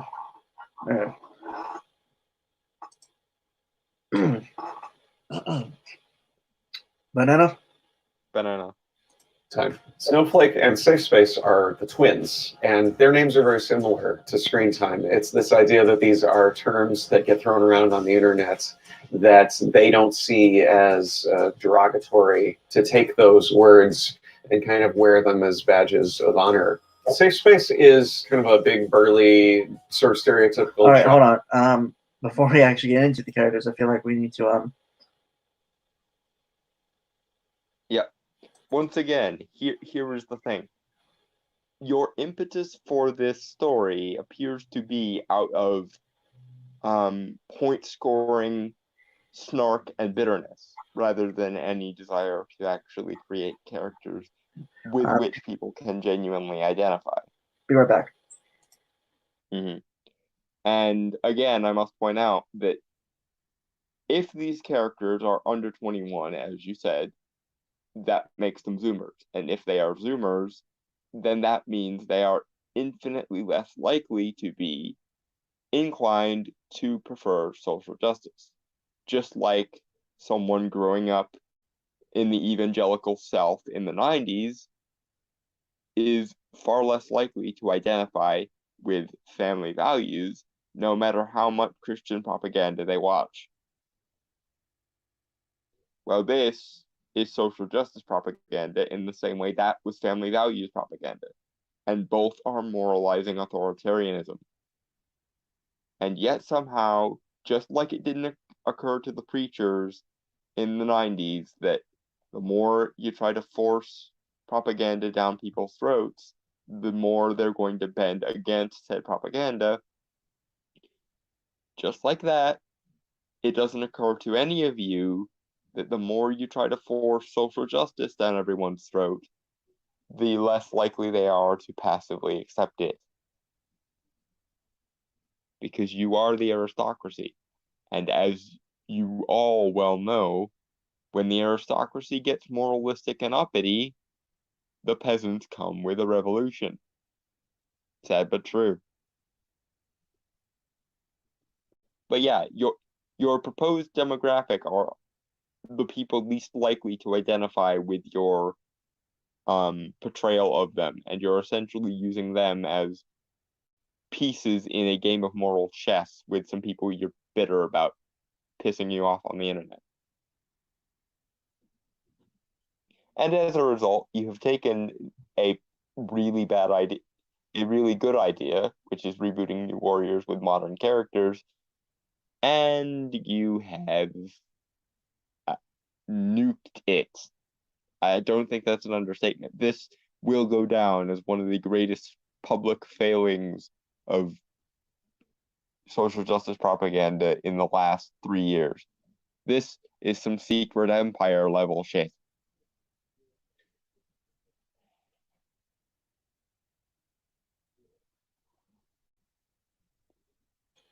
I'm back. Okay, good. Okay, so where was it? All right, Ed Brewer says, but it's not just this guy. It's not just Marvel. Lots of folks are doing this SJW shit. Yeah, dude, we've been covering this for over a year. Yeah, that's the thing. These people want to be seen as the cultural rebels while not realizing that times have changed. It's not the 90s anymore, and they are now the aristocracy. Yeah. They want to still get fighting the power credit when they don't realize that they are the power now. Yeah. My biggest issue, obviously, with all of this is, it's like what Dawn said. But I'll say it differently, obviously, because I focus more on this than Dalton does. Well, he focuses on the merit of it. I focus on the actual thing that requires the merit, which is they're focusing on ideology before story and characters. Mm-hmm. That's my biggest issue. As again, and I've said this many times, I am a writer, and those are the things I care most about in anything. Yeah, these aren't inherently bad characters or inherently bad concepts. Brainstormer and I have both basically done the expanded sort of bulletproofing versions of these characters in our descriptions of them. And I'm about to do it again, and it's not going to win me any favors, but I'm going to do it anyway because it's intellectually honest of me to do so. Right, and I'm gonna what I'm gonna say is it might be projecting or just me being a dick, and if I'm wrong, if this series actually turns out to be good, I will be one of the first. Maybe we all be struck by lightning. Yeah, just seriously, I will be utterly surprised, and I will take back everything I've said.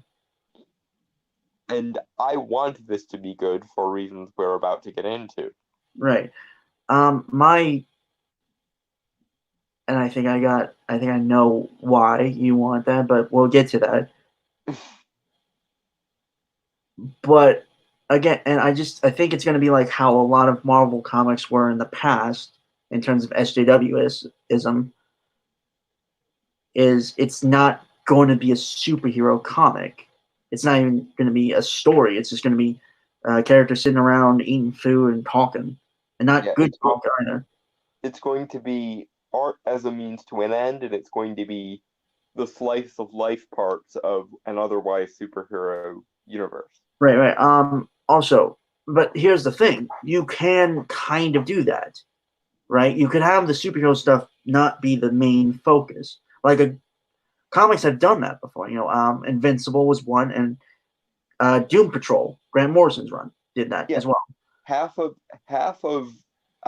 Neil Gaiman's Sandman run was basically just the random misadventures Dream got into when nothing else important was happening.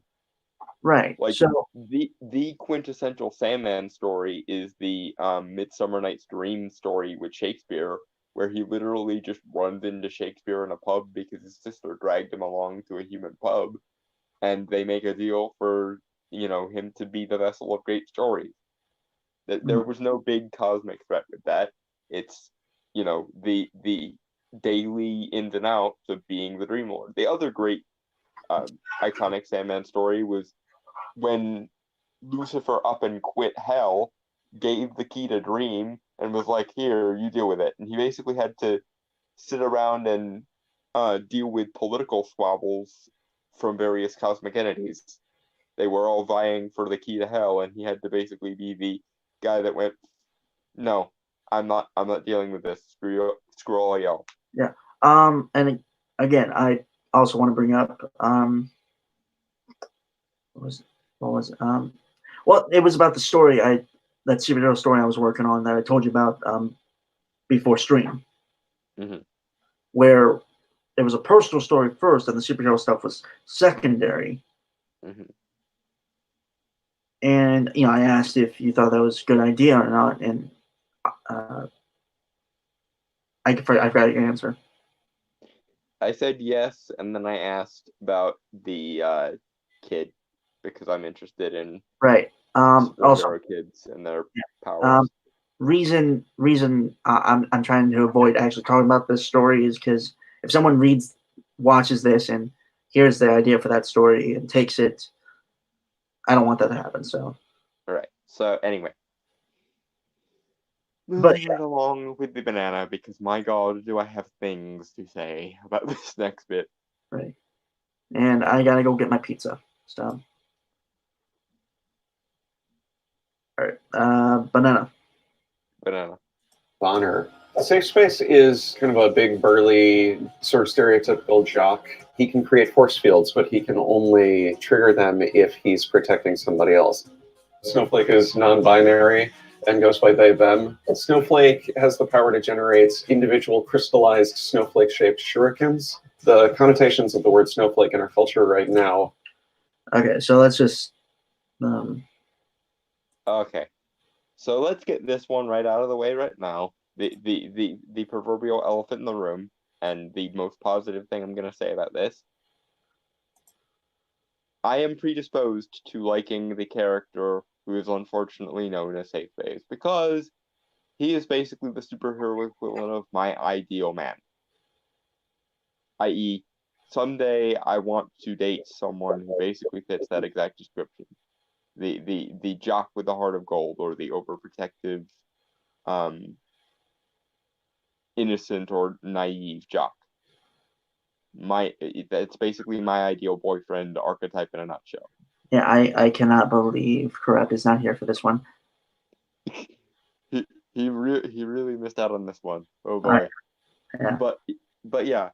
So that being said, let's get that out of the way. And You're back. Staying with the positive for a second, I don't think the idea that he can't use force fields to protect himself is bad. Specifically because of things like the Time Traveler's Wife and Jumper, where the power is essentially triggered by the stress of an apoplectic fit. It also kind of reminds me of the idea of hysterical strength, which is like when a mother is fueled with adrenaline and manages to lift a minivan off of her baby, who for some reason got stuck underneath it. If his power is a little bit like that, if it's a subconscious reflex, sort of a fight or flight reaction, or a response to stress and or threat, that makes perfect sense with his character. Furthermore, this makes perfect sense from a character perspective, because this is how you do a character who is the moral center of the group. A character who essentially puts everyone else's well-being before his own well-being. And in fact, if you wanted to do this right, you could make one of the early arcs of the character him learning to value himself as much as he values other people. You could make him the sort of upstanding moral, the moral paragon. He's, if this was written correctly, he would be sort of the equivalent of Captain America, who thinks that he has to protect everybody under all circumstances, and wants to protect people who are, people that both he cares about and are weaker than him, and so forth. That being said, that's probably the last positive thing I'm going to say about him, because safe space, really, that's what we're going with. And just for the record, let me fix that elephant in the room right now for you, Marvel. Since he is supposed to be a stereotypical jock, albeit a naive, good-hearted one who's very protective of people, instead of the stereotypical jerk jock, how about instead of Snowflake and Safe Space, you call them offense and defense? And you can even play on the double meaning of the word offense, i.e. offense and offense, if you want to subtly tie in their some kind of connection to social justice woo. And furthermore, if you really wanted to do this, have her power, or I'm sorry, have their powers, the powers of Snowflake, because she's non-binary, or they're non-binary. Have her, I keep saying her, have their powers be triggered by excesses of emotion. That way, when she actually becomes emotionally fragile or has an excess of emotion, that triggers her offensive power, if you want to do it like that. And I already went over what I would do with Safe Space. Have his powers be triggered subconsciously in kind of an epileptic fit, where he is fueled by stress and threat to protect the people. Perfect sense. And calling them offense and defense instead of Snowflake and Safe Space would fix the biggest problem with characters, because actually, as characters, they're probably the most solid of the characters in terms of character concept. However, and here is the big however,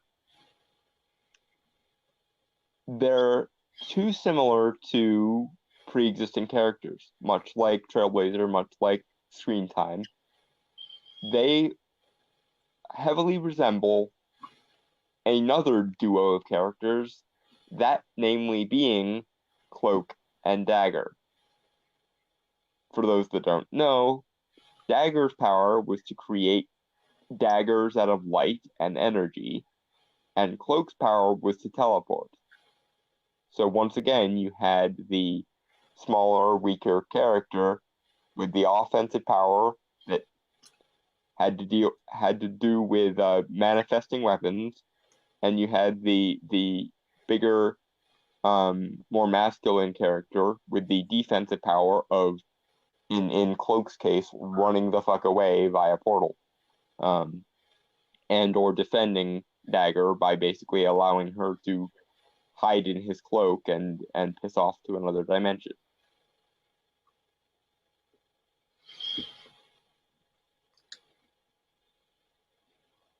Hello, fellow kids, says Eric Breen. Eric, you missed it. You missed about half of the rant regarding you missed about half of the rant regarding the new Warriors trailer, so you might have to back it up if you want to see the whole nitty gritty of it all. Yeah.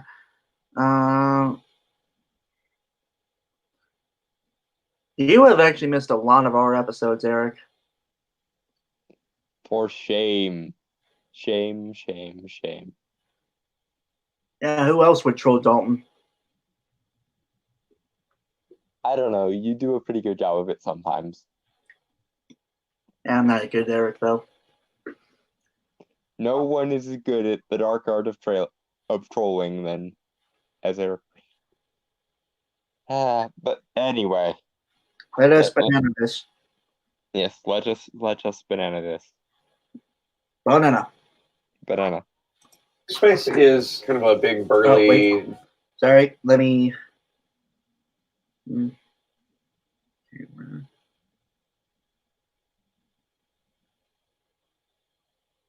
I'm just gonna play it because I'm not sure where it actually starts. Sort of stereotypical jock. He can create force fields, but he can only trigger them if he's protecting somebody else. Snowflake is non-binary and goes by they, them. Snowflake has the power to generate individual crystallized snowflake-shaped shurikens. The connotations of the word snowflake in our culture right now are something fragile. And this is a character who is turning it into something sharp. Snowflake is the person who has the more offensive power. Okay. Snowflakes being fragile is not a cultural connotation, Mr. Kibblesmith. It is a practical fact of nature. Let me tell you why. Because snowflakes, all of them, every single one, to a man, are crystalline. And crystals are rigid structures of uniform atoms. That is what a crystal is by definition. Rigid things are brittle. And brittle things are fragile. This is very... What? I'm sorry. It's just Eric's asking. He says, send me a link. I need to talk to you guys. Actually, I can't remember the last time we actually had him on. I think it was the one where we did the Gavin McGinnis reaction. Or not Gavin McGinnis, but Bill Maher. That was 20. That was episode 20. Yeah, I don't think we ever got around to doing the Gavin McGinnis response. We should do that at some point. Yeah. Okay. Well, you'll have to give us a moment. Because for some goddamn reason, my computer is being very slow for the moment. Mm-hmm. Yeah, but I already went through this. But yeah, the biggest problem with Snowflake and Safe Space, much like the others, is that they are very derivative of pre-existing characters. In the case of Snowflake and Safe Space, they are very derivative of Cloak and Dagger. And that's I've already said my piece about that. I just wanted to bring that back up again because that I've not actually seen anyone pay much attention to just how derivative these characters are. Everyone gets affronted by the context of the characters, and nobody's brought up the fact that Trailblazer is a ripoff of Nico Minoru and Barf. Screen Time was a ripoff of Generator Rex, Ben 10, Cyborg, and honestly a little bit of Beast Boy even. and Snowflake and Safe Space are extremely derivative of Cloak and Dagger. Yep. And side note, because we kind of skipped over this and I didn't get to bring it up earlier, but if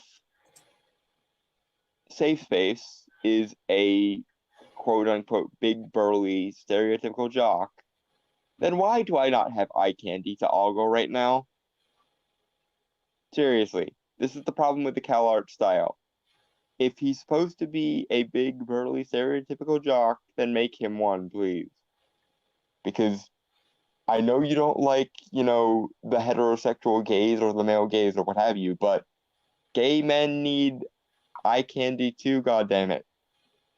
And especially given that Safe Space character description is basically my ideal boyfriend, can we not give me some eye candy to ogle, please?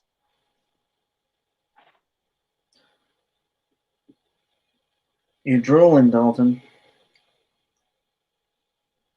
No, not yet. If someone actually does a redesign for him and he's as cute as his character description implies that he should be, then I will be drooling. And here's Eric. Here's your eye candy, Dalton. I'm going to murder you. I'm going to murder you both, and it's not even going to be kind about it. Good to have you on board, Eric. How you guys doing tonight? We're watching the new Warriors trailer. How do you think we're doing? Well, if I had to look at that face on not well, I'm guessing. Yep. Mm-hmm. You'd be a good substitute for Corrupt right now, man. No, even Eric can't quite go there. Can't quite go where Corrupt goes. Yeah. No one can really be corrupted besides Corrupt. So. Mm-hmm. Anyway, let's move on seriously, because aside from the desire for the character that is my ideal boyfriend to look like an ideal boyfriend for me, I don't have anything else to say about this section of video. Yep. Banana. Safe Space is the person who has the more defensive power. The idea was that they would mirror each other and complement each other. E negative is the goth kid. When he was a baby, he got a rogue life-saving blood transfusion. We assume okay, from like I have at least two things that I have to say about him being subversive by having Snowflake be more offensive and Safe Space be more defensive. You think that you're being subversive by doing that, Mr. Kibblesmith, but I have some terrible news for you, actually, because you are not being subversive by doing that. Nor are you being subversive by having Safe Space be in pink and Snowflake be in blue. First things first, though, it's always been the role of men to protect women. It's always been the role of the strong to protect the weak. This is the traditional gender role for men and women. Women are valuable objects that need protecting. Men are strong agents that do the protecting. This is traditionalism in a nutshell. And you think that you are subverting that because you have a butt-fucked ideology in your head, whereby you think that men have spent all of human history being hyper-aggressive and oppressing their own women, several of whom must have raised them, because that is how human beings pair bond. The females do the raising of the children, and the children that are male go off and do the protecting of the civilization. I don't know how you got it in your heads that women would teach male children to oppress their own mothers, but you're fucked in the head for thinking that. Second thing. Pink was originally a male color.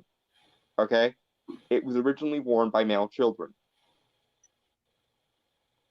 Because it was originally a diluted version of the color red, which is the color of aggression and passion and blood. The logic being, men were the aggressors and the protectors, therefore they wore red often. And boys were not quite ready or fully masculinized to embrace red in its fullness, therefore they got pink. And blue was traditionally considered the color of sorrow and vulnerability and tears. Therefore, women originally actually wore blue. The great gendered color shift didn't happen until feminism actually came about and decided to use pink and purple as their colors, because the idea was that they were embracing parts of the masculine role. Hence why feminism is often signified by a pink fist punching the female gender symbol. Stick around, Eric. You'll learn new things every time with Dalton. I always get an education when I'm with Dalton. Hey, you asked for the link. Don't be blaming me now. You must either be a masochist or a sadomasochist. I don't know which. Well, well, that too. But no, I'm just waiting until you get to be negative because I have a few thoughts on that. Oh boy. I did want to bring up, what kind of name is that for a superhero? No, Dalton. It's not going to be a going off the rails thing. It's just going to be a little application of Marvel logic or lack thereof. We'll get into their justifications for why B negative is a thing, and I have so many things to say. But to conclude my point, the most recent point, Mr. Kibblesmith, once again, by completely fucking up the history of the great gendered color shift, you have failed once again to be subversive. You think you're being subversive, when in actuality all you've managed to do is wind back the clock on traditionalism by about 200 years. Congratulations, you're more traditionalistic than the evangelical Christians. I hope you're proud of yourself.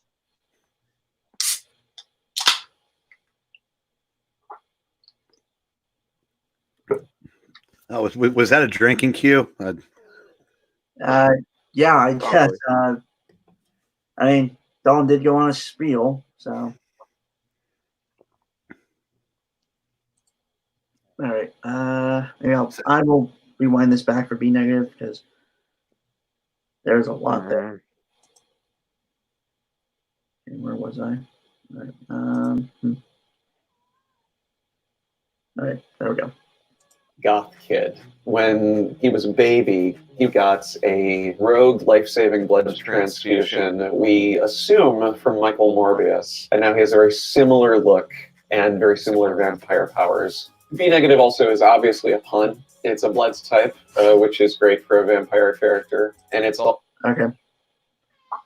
I gotta stop it there for a moment. Dalton, Eric, anything to say or... Why, yes, I do. Proceed. I was just going to say, the Marvel universe, if it has a sliding time scale, you figure the time between FF1 to now would be 10 to 12 years, give or take, maybe a few more, but even if it was, Michael Morbius didn't become a vampire until, his first appearance was Spider-Man, Amazing Spider-Man 101, which was in 71. So the universe had already been, 10 years old. Now it's pushing 60. So that would be, roughly 2 of those 10 years, maybe as we measure time now. Mhm. If he had that blood transfusion when he was a baby, I would say, I'm thinking a guy trying to cure vampirism probably isn't going to be all that anxious to do a blood transfusion with anybody. But be that as it may, that would make this kid about 8 or 9 years old.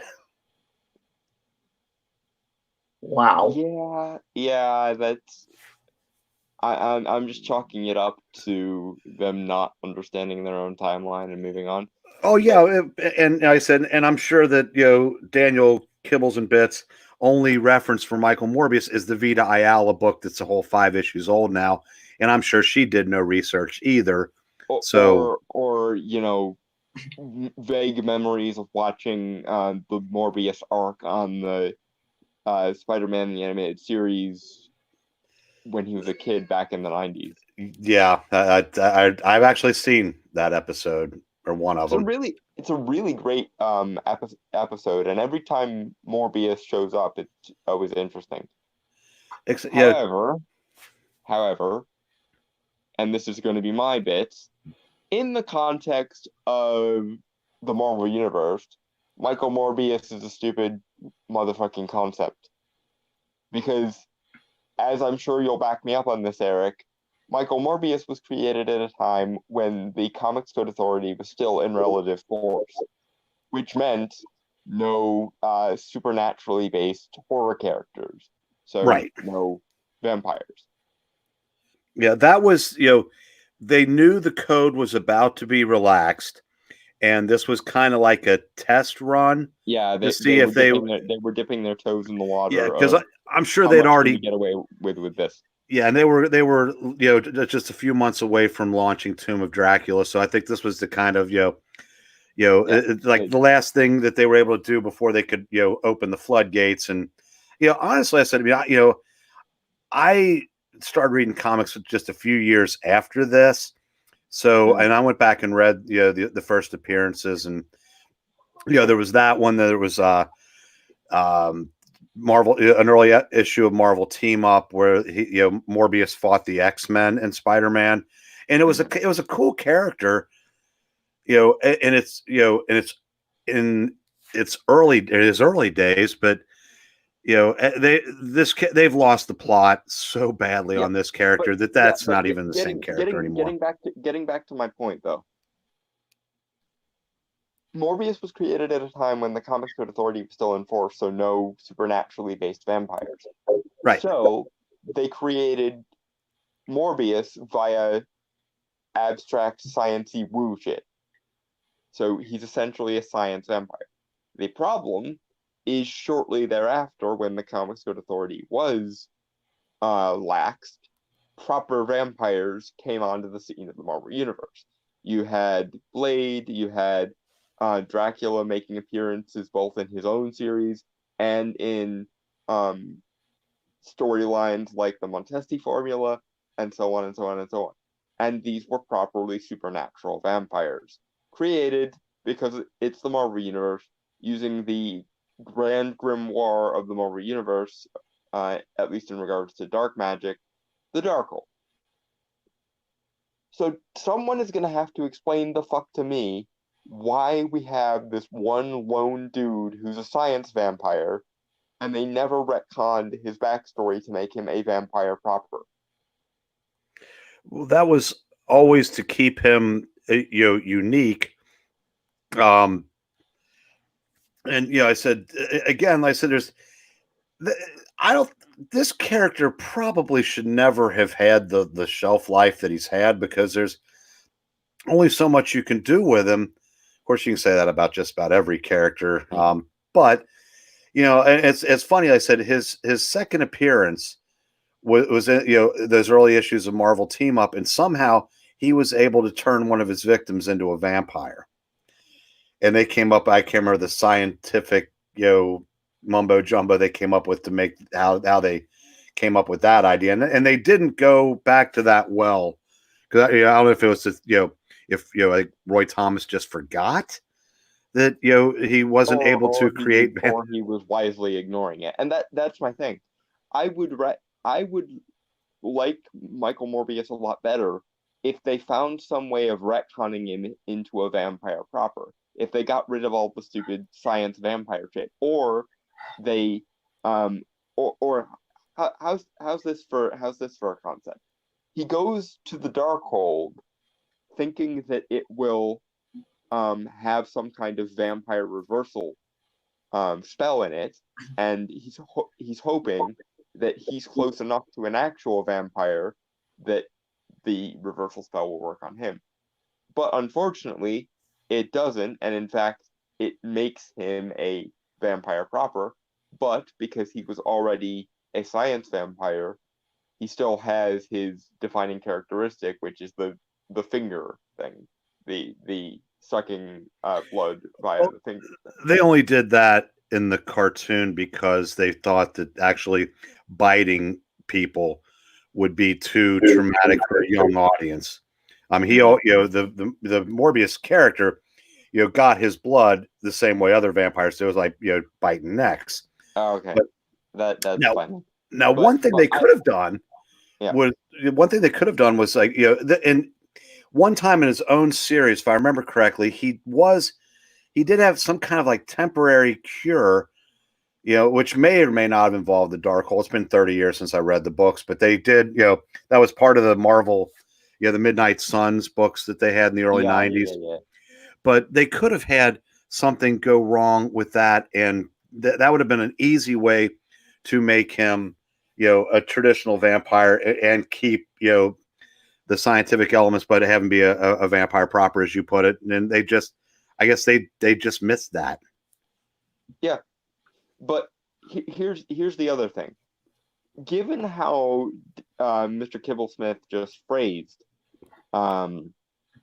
the introduction to be negative, we assume from Michael Morbius. That makes me think that they've got something in the work where it's not going to be from Michael Morbius that he got the blood transfusion.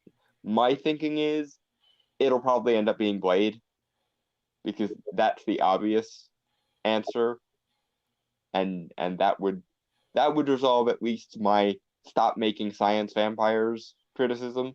Or alternatively, and I think this would probably be the more interesting one, what if it was a blood transfusion from Dracula?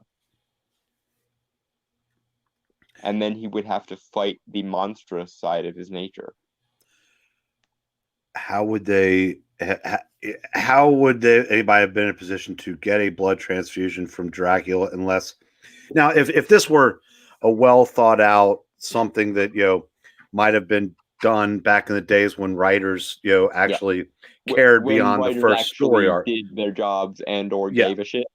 Yeah, there's a number of ways that they could make this character interesting, and probably the first one is to not have him be just so on the nose, obvious looking. That's almost like, what's the? It kind of looks like, if you remember, how was it? Scarlet was a vampire character from DC in the mid '90s. This guy could be his her little brother. It's just, I don't know. It's just like, it's almost like too on the nose. It's like almost like too cliched. Yeah, if I were writing this and I wanted to make his blood transfusion actually from Dracula, I would just set it during a time when Dracula has been beaten, and he goes back to his tomb to come back again, because that's what Dracula does. He gets beaten and he comes back again, and presumably there's a time in between there where he's resting. Some doctor comes on Dracula's tomb.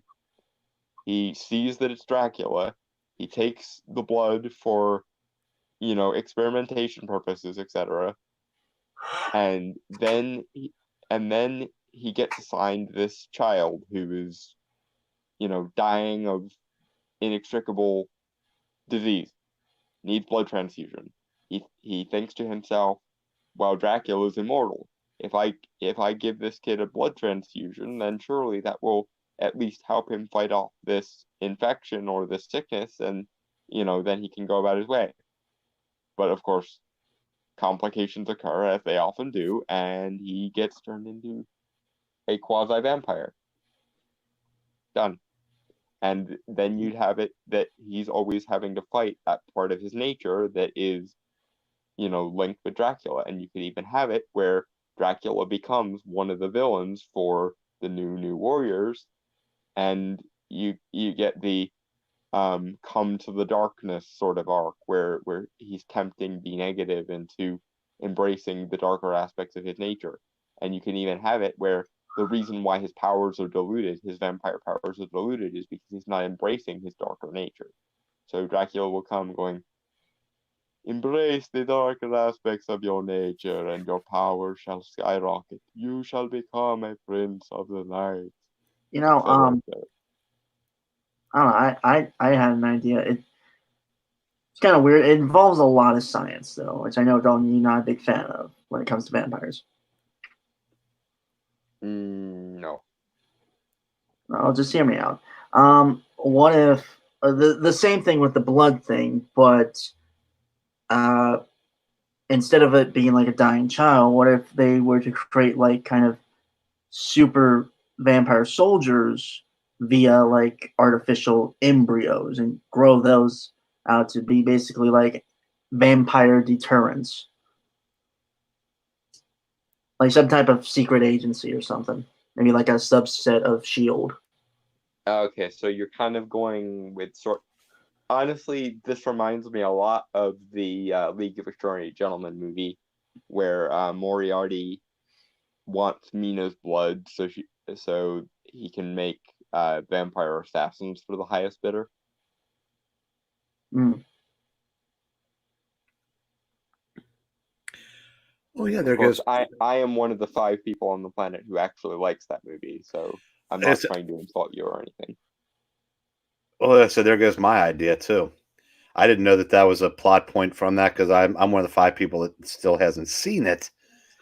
But I was gonna say, yeah, if you do it what Dalton says and have a guy take the blood from Dracula, and like maybe that he was just cruel enough to like inject a bunch of kids, and he's the only one that survived. I didn't think of that. For some reason I thought maybe like some type of vampire pack where they act like kind of animals, and he would have been like an omega, but story plot point would be like he kind of rises to being an alpha for the pack.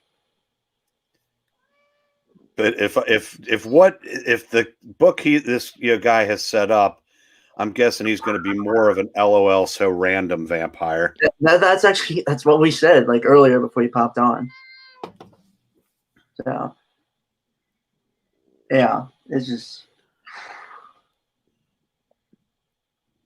all in all pre-used concepts and nothing really to engage you of the story. Like, he doesn't even talk about what the story's about. Yeah, let's banana. Let's Also, proud ownership of the idea of having a bad attitude. I want the people who read our New Warriors to feel all of the excitement that they felt if they read the 90s one.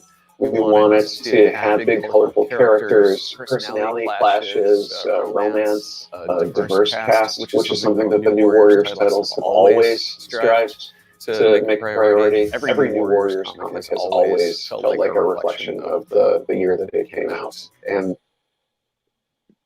okay, and here's the problem, Mr. Kibblesmith. Like I was saying earlier, you think that you are the rebels. You think that you are still fighting. You think it's still the, late 80s, early 90s, and the Satanic Panic is still in full force, and, you have elderly preachers doing Christian rap and shit still.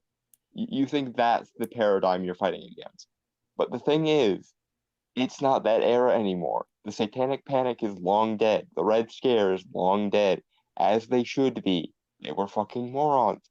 Moralizing authoritarian morons at that. But here's the thing. Since those things are long dead, you are not the rebels anymore. You have become the aristocracy. It's one of the unintended consequences of winning the cultural argument. Now you have to countenance the idea that you are the status quo. You are the force that people will rebel against, because you yourselves are doing exactly with social justice what the evangelicals of the 90s and 80s and so forth did with the concept of family values. And just like you and yours rebelled against them, people are now rebelling against you. You don't speak for the younger generation. You're not the rebels. You are the aristocracy. You are the status quo. Therefore, any attempt you make to relating to the status quo or speaking for or relating to the youth or speaking for the youth will come across as authoritarian propaganda, because that is precisely what it is. You want to lecture the youth about what you think they should think, rather than actually wondering what they actually do think.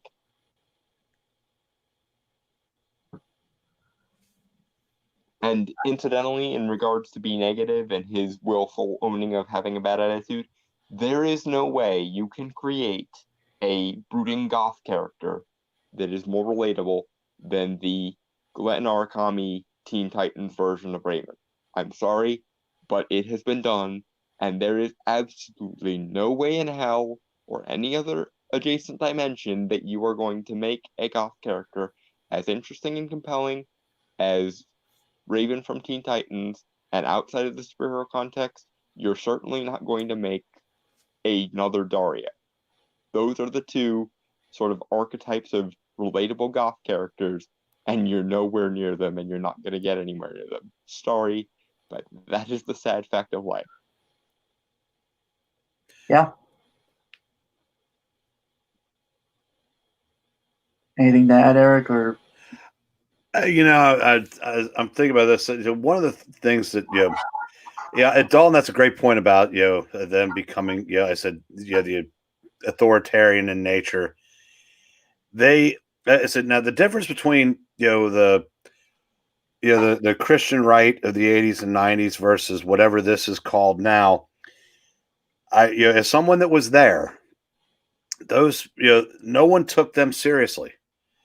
I said there, but this, the social justice movement has become basically, for lack of a better term, this has become what is accepted. And like I said, anybody that criticizes, like the makeup of this team for any reason is going to be, completely shut down, because you're only allowed to have one opinion about the kind of characters Daniel Kibblesmith has created, or the new team of X-Men that Vito Ayala has created.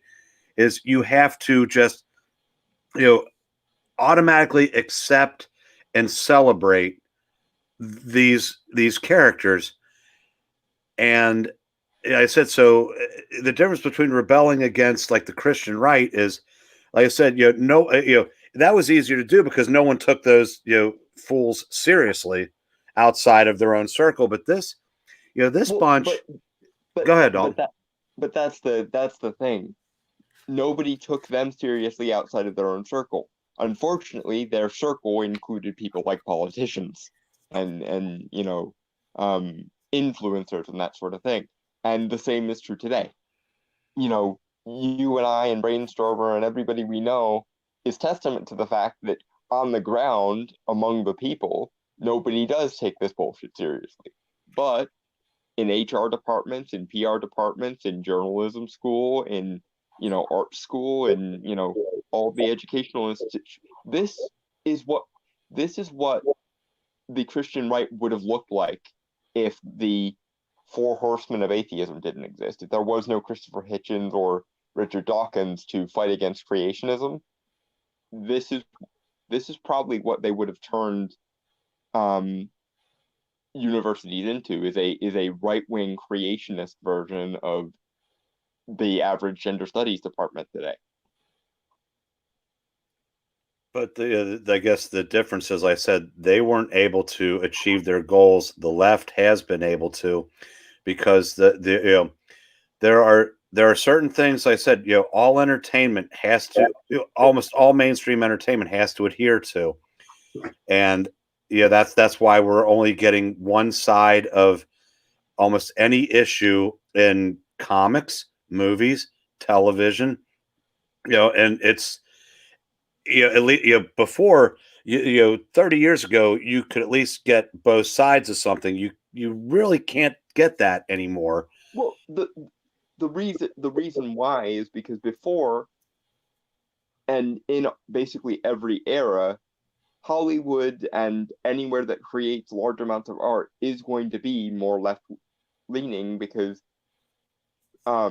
people who are creative are generally speaking more drawn to the sort of socially liberal position. Right, but And they used to know that if they wanted their entertainment to be seen, they had to at least have a way to appeal to both sides. A lot of yeah, times now we're not even trying to reach the other yeah, side. because back then they actually had a point. Back then they were actually fighting against something. They were fighting against, authoritarian moms and politicians and evangelicals and the Iraq and Afghanistan wars, and like back in the Clinton era and the Bush era, they actually still did serve kind of a counterbalance to the cultural zeitgeist. The problem is they won the argument, and because they won the argument, they now control everything. But Well, because they can't deal with the idea that they're not the rebels anymore, they're still stuck in the dead poet society mindset where everyone in positions of power are traditionalist evangelicals, and they can't deal with the idea that they are now the authority figures. well, yeah, and they want everybody to assimilate too. I mean, I said Yeah. it's be a lot easier to control if they've squashed the opposition. And that's kind of my point with stuff like this is, this isn't going to sell. It's not going to last. And but that's not the point. They know that. They'll just come up with another one that's even, more of this. They'll go even farther because I said they're not necessarily trying to change hearts and minds. They know they can't change my mind, but they might be able to change the mind of change the world, and they believe that if the world changes around people, eventually people will just fall in line. And eventually people like me are just going to fall by the wayside. Because I said, my generation is going to die off at some point. And, I said that they're hoping that the next generations are going to be more malleable to what they're trying to create. As one of the next generation, I'm not going to, obviously, but I like to think most people my age aren't as followers as most. I'm hoping so. But that's the funny thing. And I brought this up earlier. Gen Z and the Zoomers are trending actually more conservative on these kind of issues. And conservatives, the new rebels. Keep freaking the fuck out. Huh? Conservatives are the new rebels. Yeah, because these are the people in power. Well, personally, I find both sides to have valid points, but also their extremes are just kind of too loud and just too obnoxious. So I don't really pick a side. Well, that's the good thing about both the millennials and the Zoomers. The vast majority of both of the youngest generations are just like this false dichotomy between two poles is a false dichotomy. Come and get me when you can actually make a reasoned argument or piss off. Chrononaut says, so y'all know the Dems blocked the stimulus bill. I don't know what that is. It's that'll be resolved within a day, but they've just got to compromise on a couple. I'm sure both sides are trying to add things that the other side doesn't want, but they're going to have to do something. I find it funny that because Trump supported the stimulus bill, now the Democrats are anti-stimulus. Right. When Barack Obama did it post the 2008 crash, that they were heralding him as though he was the second coming. Yep. And generally speaking, the Democrats are the party of tax and spend. So what the fuck? They don't have a choice now because both parties have literally shut down the country. Yeah, I said my state's on lockdown starting tomorrow. There's no way for 40% of the workforce to work. And at some point they either have to do something to keep everybody going, or you're going to see, anarchy like you haven't seen since the Boston Tea Party. Yeah, my state did that on Tuesday, and I started work on Wednesday. So I got screwed out of my job. Well, also restaurants started closing a couple weeks ago, so mine didn't close. They're just doing carry out now, and they don't need a dishwasher, so Mm-hmm. I live in Kentucky, and Ohio did it today. Kentucky followed suit. Oh, we're and you're from one of those two states? I'm Indiana. All right. Yes. I'm sure you'll be next. But they said that obviously the essential businesses get to stay open, but all entertainment businesses have to shut down. Now, again, I ask you, how is opening a record store now? Discount the fact that nobody has money to come in and buy the stuff that entertainment places sell, but how is that more of a threat than the grocery store that has to stay open?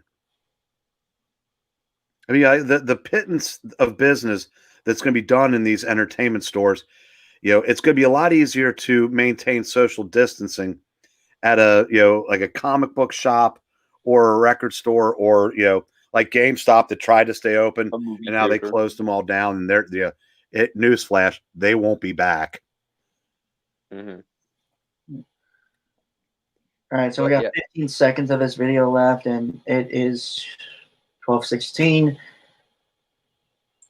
and I have to make sure I don't go over 20 hours for the month. Oh boy. Yeah. All right. So let's just finish this. And I do want to show, like, there was some guy who did redesigns of the new Warriors that actually were pretty cool. Okay, so I am going to get some eye candy from Safe Base eventually, hopefully. I like the snowflake redesign. That 90s version one? Yeah, the one that would, you'd be able to hear the reeing from space. Yeah, I saw that earlier. I'm like, oh my god, they would so freak the fuck out. Yeah. All right. Banana. I don't think we're worried about being dated. I think we're way more interested about it being now. And in so doing, Mr. Kibblesmith, you have done neither. Fuck off. All right, give me a second while I pull it up.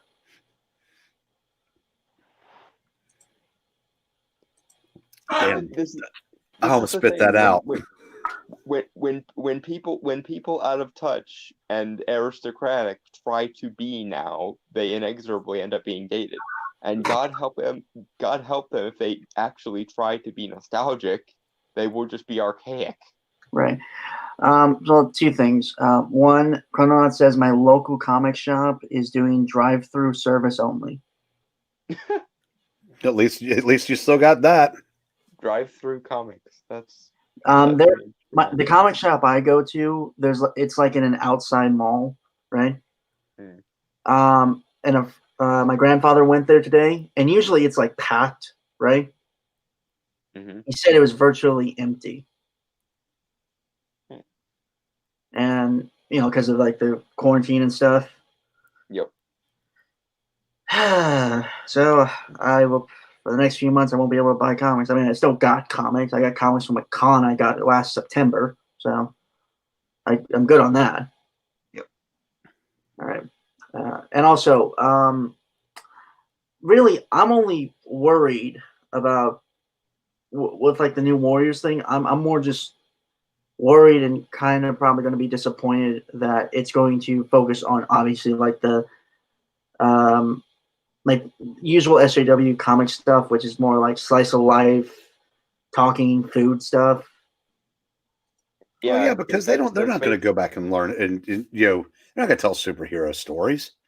And well, Again, he should have been here earlier for that. Eric, I said I don't mind that they would have the superhero stuff in the background as long as you tell an interesting story that obviously grabs you just as much as the superhero stuff would.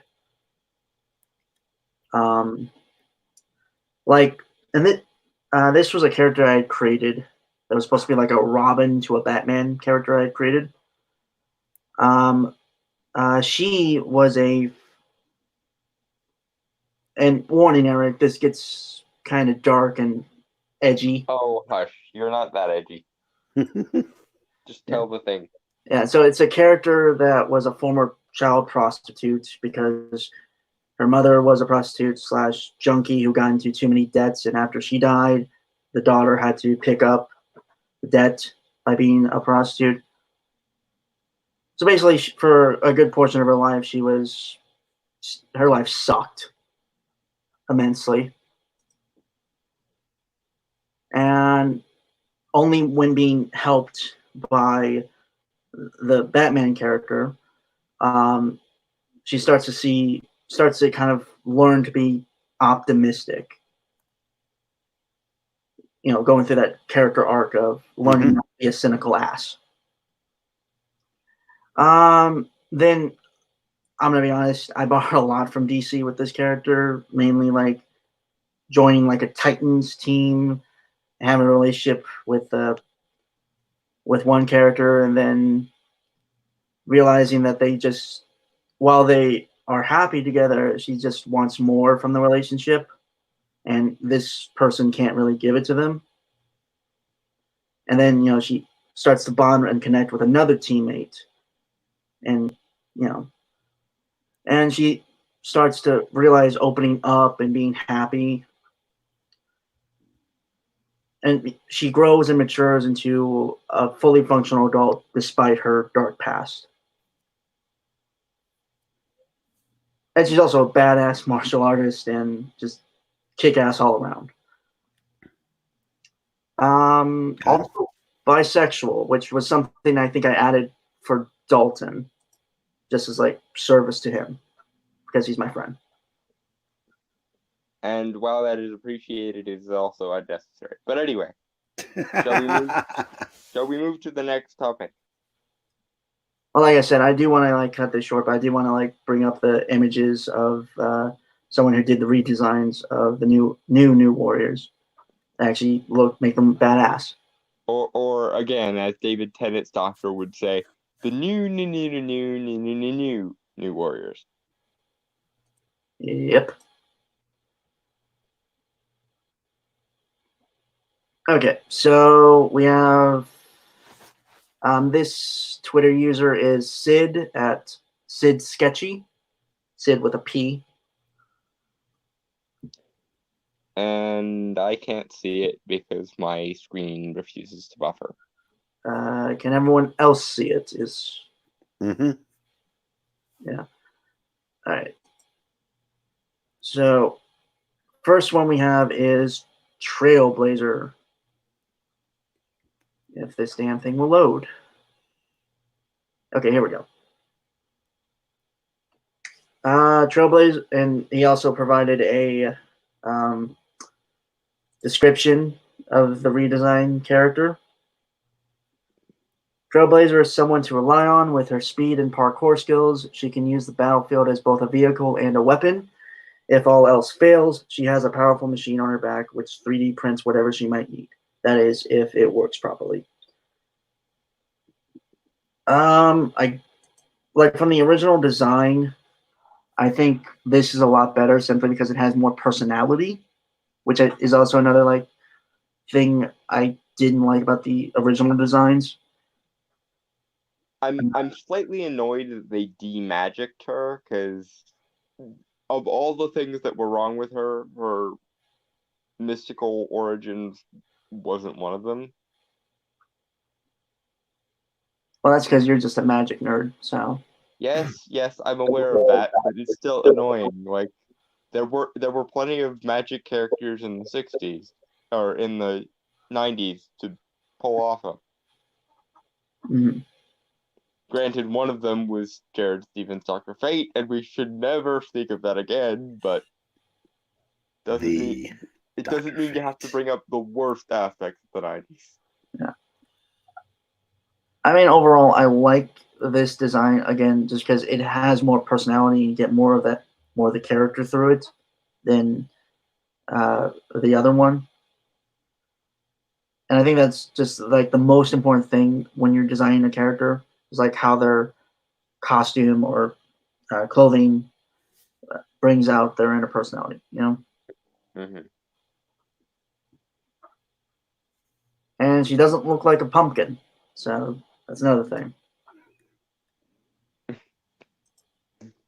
Looks like a pumpkin. That's a new one. Oh, and I can say that, folks, because I'm technically fat, so I'm not being discriminatory to large people. All right, and Hotspot, which I believe is supposed to be screen time. The screen time stand-in, yeah. Yeah. And again, like I like how there's more personality showing through. Simply because of like the visor that's being used. Also it does like kind of emojis and like text and stuff, which is really cool. Is the only one on the team who isn't some normie with crazy backstory. Doesn't take anything seriously, would rather be gaming at home or on 4chan. Okay, you know, I kind of wish they had just left the backstories alone, because the actual backstories were fine. It's the treatment of the character and the aesthetic that needed the overhaul. I don't know, I don't mind it. Uses internet to solve all problems, is blind but can see the internet, streaming every fight and getting paid while talking to chat and kicking normie crooks.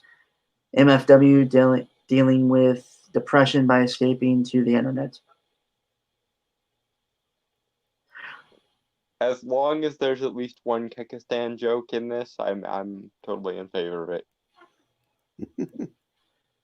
I have no idea what an MFW is, though. I will send you something that should explain what Kekistan is. It's fine. Okay.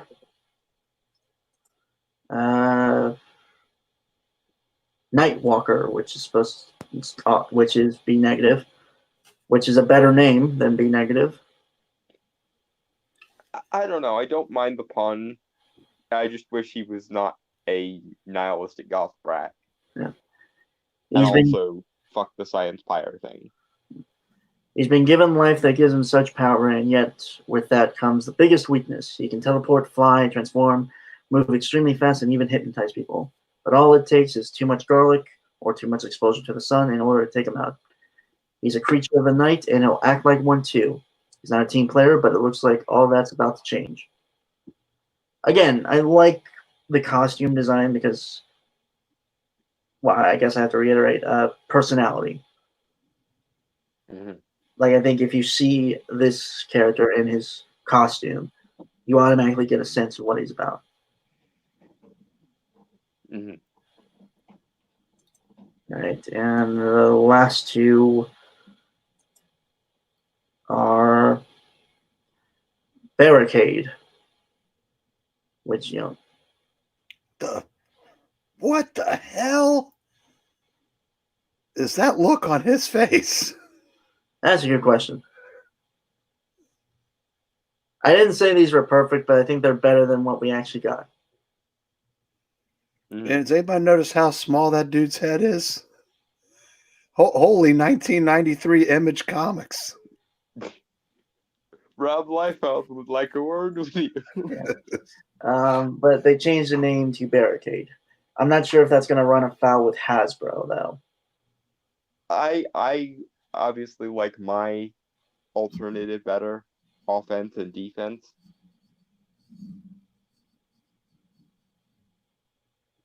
Yeah, no, those are good names too.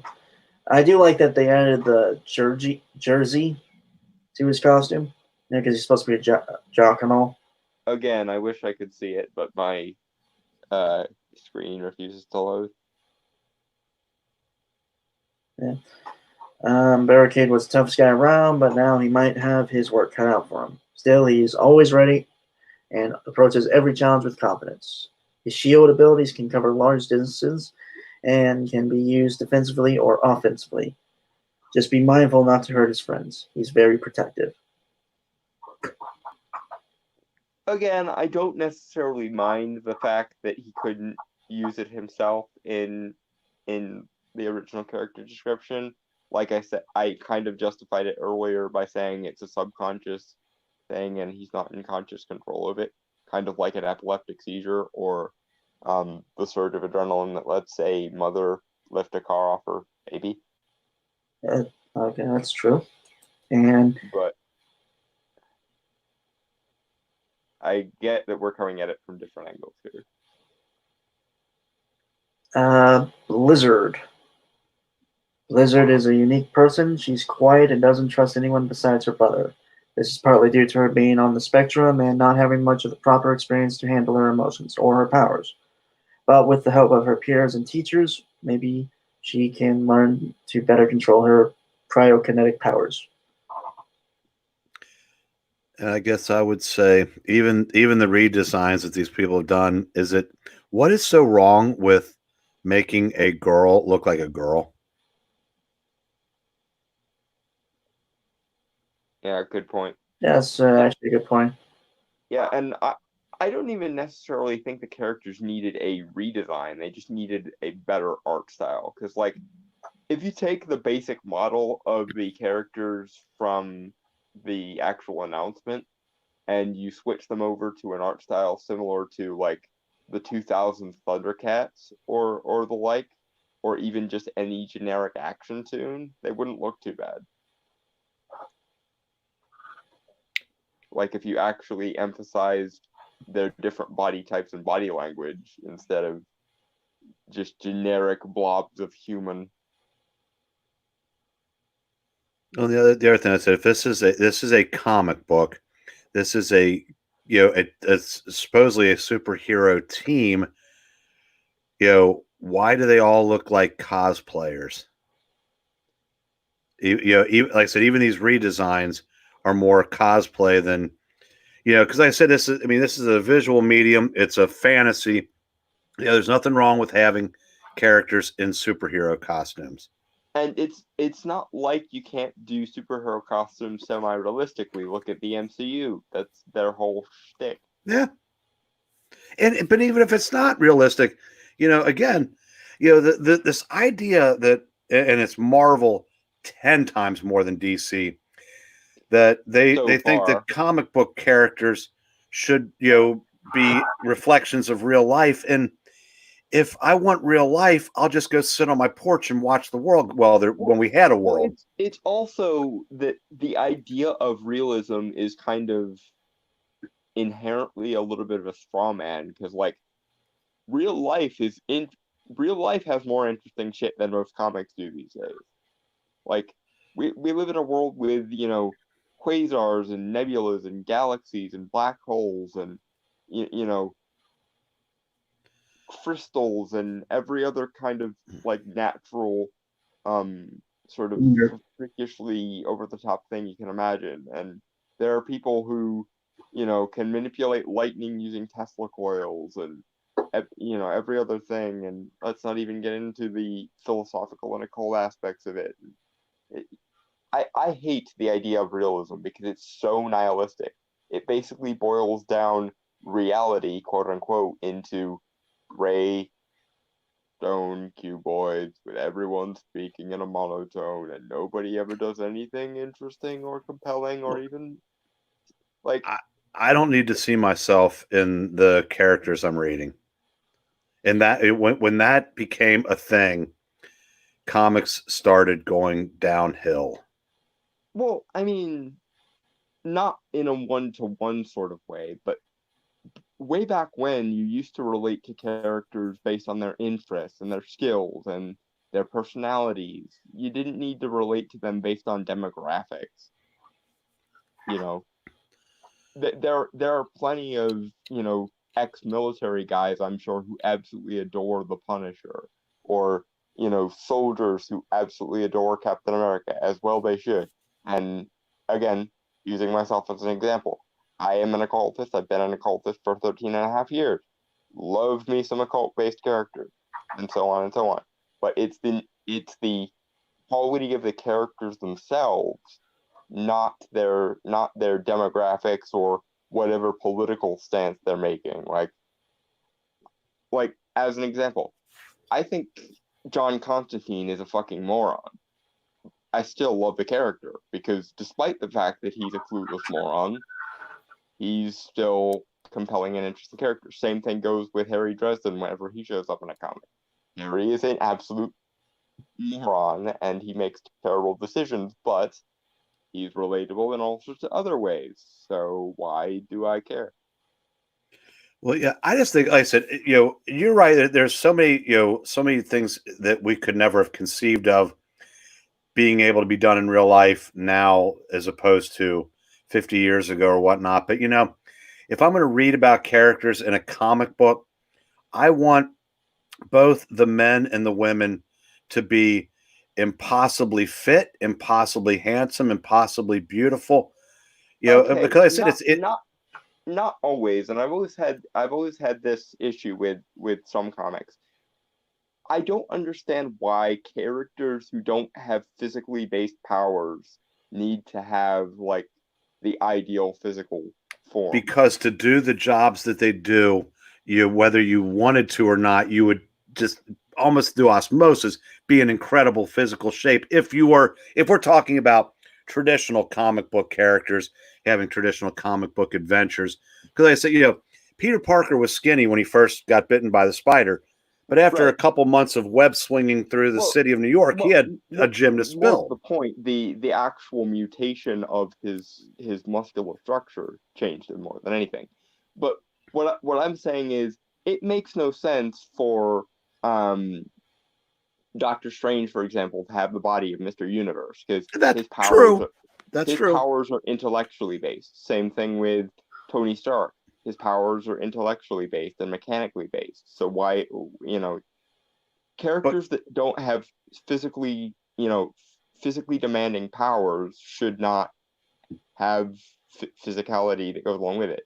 But, I'm not saying that they have to be Mr. Olympus, but, there's no reason why Tony Stark and Stephen Strange can't be fit and handsome. Because, again, like I said, why not? I mean, if we're, like I said, if we're going to look for so much realism in books, that kind of takes, the fun out of it. I mean, I said, when I started reading, Doctor Strange had, he wasn't, you couldn't tell he was muscular because I said he wore the sleeves, concealed his arms, but I mean, but the tunic he wore, you could see he wore sorcerer's robes and shit. Yeah, but he did have, he had what I would have called like a gymnast physique, and probably, I said, I'm sure there was some physicality involved. In the adventures that he had, but like I said, if you're gonna, I'd rather see attractive people than Trailblazer. No offense. I said it's, that wouldn't work in the, if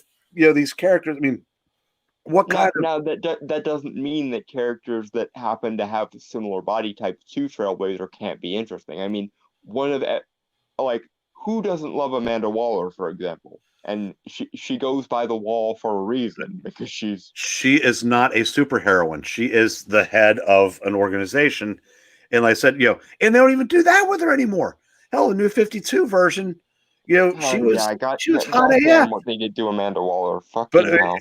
And when they first created her in Legends issue 2, I think, which made her first appearance, I love that character. She was a bowling ball in heels and a ball buster at that. And she could kick your ass from here to Timbuktu, assuming she could reach it. Yes. I 100% with you on that. Yeah, I'm just saying, let's not get so gung ho and let's put everything back the way it was.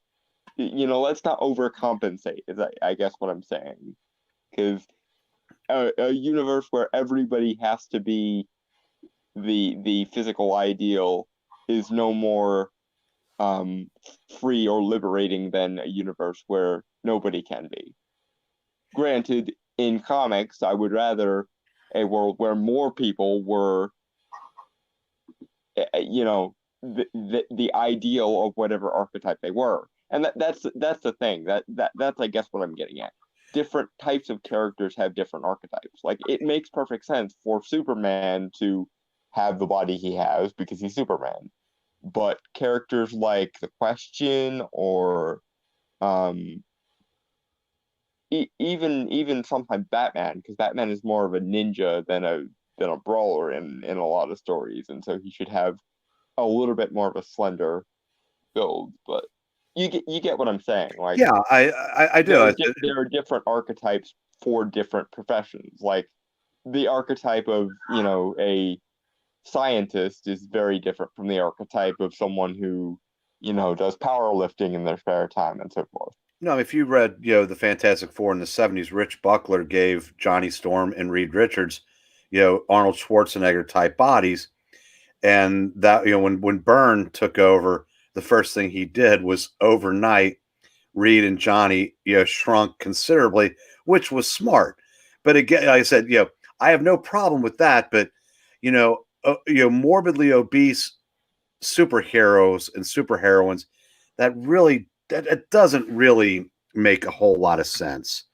Unless you make it a part of their power set, like, for example, Blob, from or Bouncing Boy with the Legion. I mean, yeah, there are exceptions, but now, and I'm pretty sure I'm right on this. I said, now a nice thing again, if they planned out for the long game and new Warriors, Trailblazer would want to, like, say that character does not like the fact that she's as big as she is and knows it would be better for her health-wise, longevity-wise, and in her chosen career, of being a superheroine if she could get in better shape. But this healthy at any size opinion that you're not allowed to have the other opinion of it because my body positivity. Right. If Faith is never going to lose weight. You have to be a positive role model at all times, which also means you have to accept yourself at all times. And that's I'm okay with accepting who you are, but never having any desire to change, because statistics do bear out. You know what you don't see? A lot of obese old people. They don't tend to make it that long, and that's and the reasons why people in Japan are living to ripe old ages of 100, 120, and so forth. You don't really see a whole lot of obese Japanese people, aside from maybe sumo wrestlers who are obese specifically for their profession. Yeah. Okay, folks, I am going to have to call it because, again, I do not want to go over my limit of 20 hours a month. Mm-hmm. And also, I'm kind of getting tired. Unfortunately, we weren't able to cover really anything but, like, videos this week because... Yeah, but that just means that next week will be really easy to fill up. Yeah. Brainstormer, do you have a minute once we go off the air? Sure. Okay. Dalton, do you as well? Yeah. Okay. All right. With that, folks, I want to say goodbye, adios, aloha, auf Wiedersehen, sayonara, peace, cheers, and... Shalom. Now fuck off. Good night.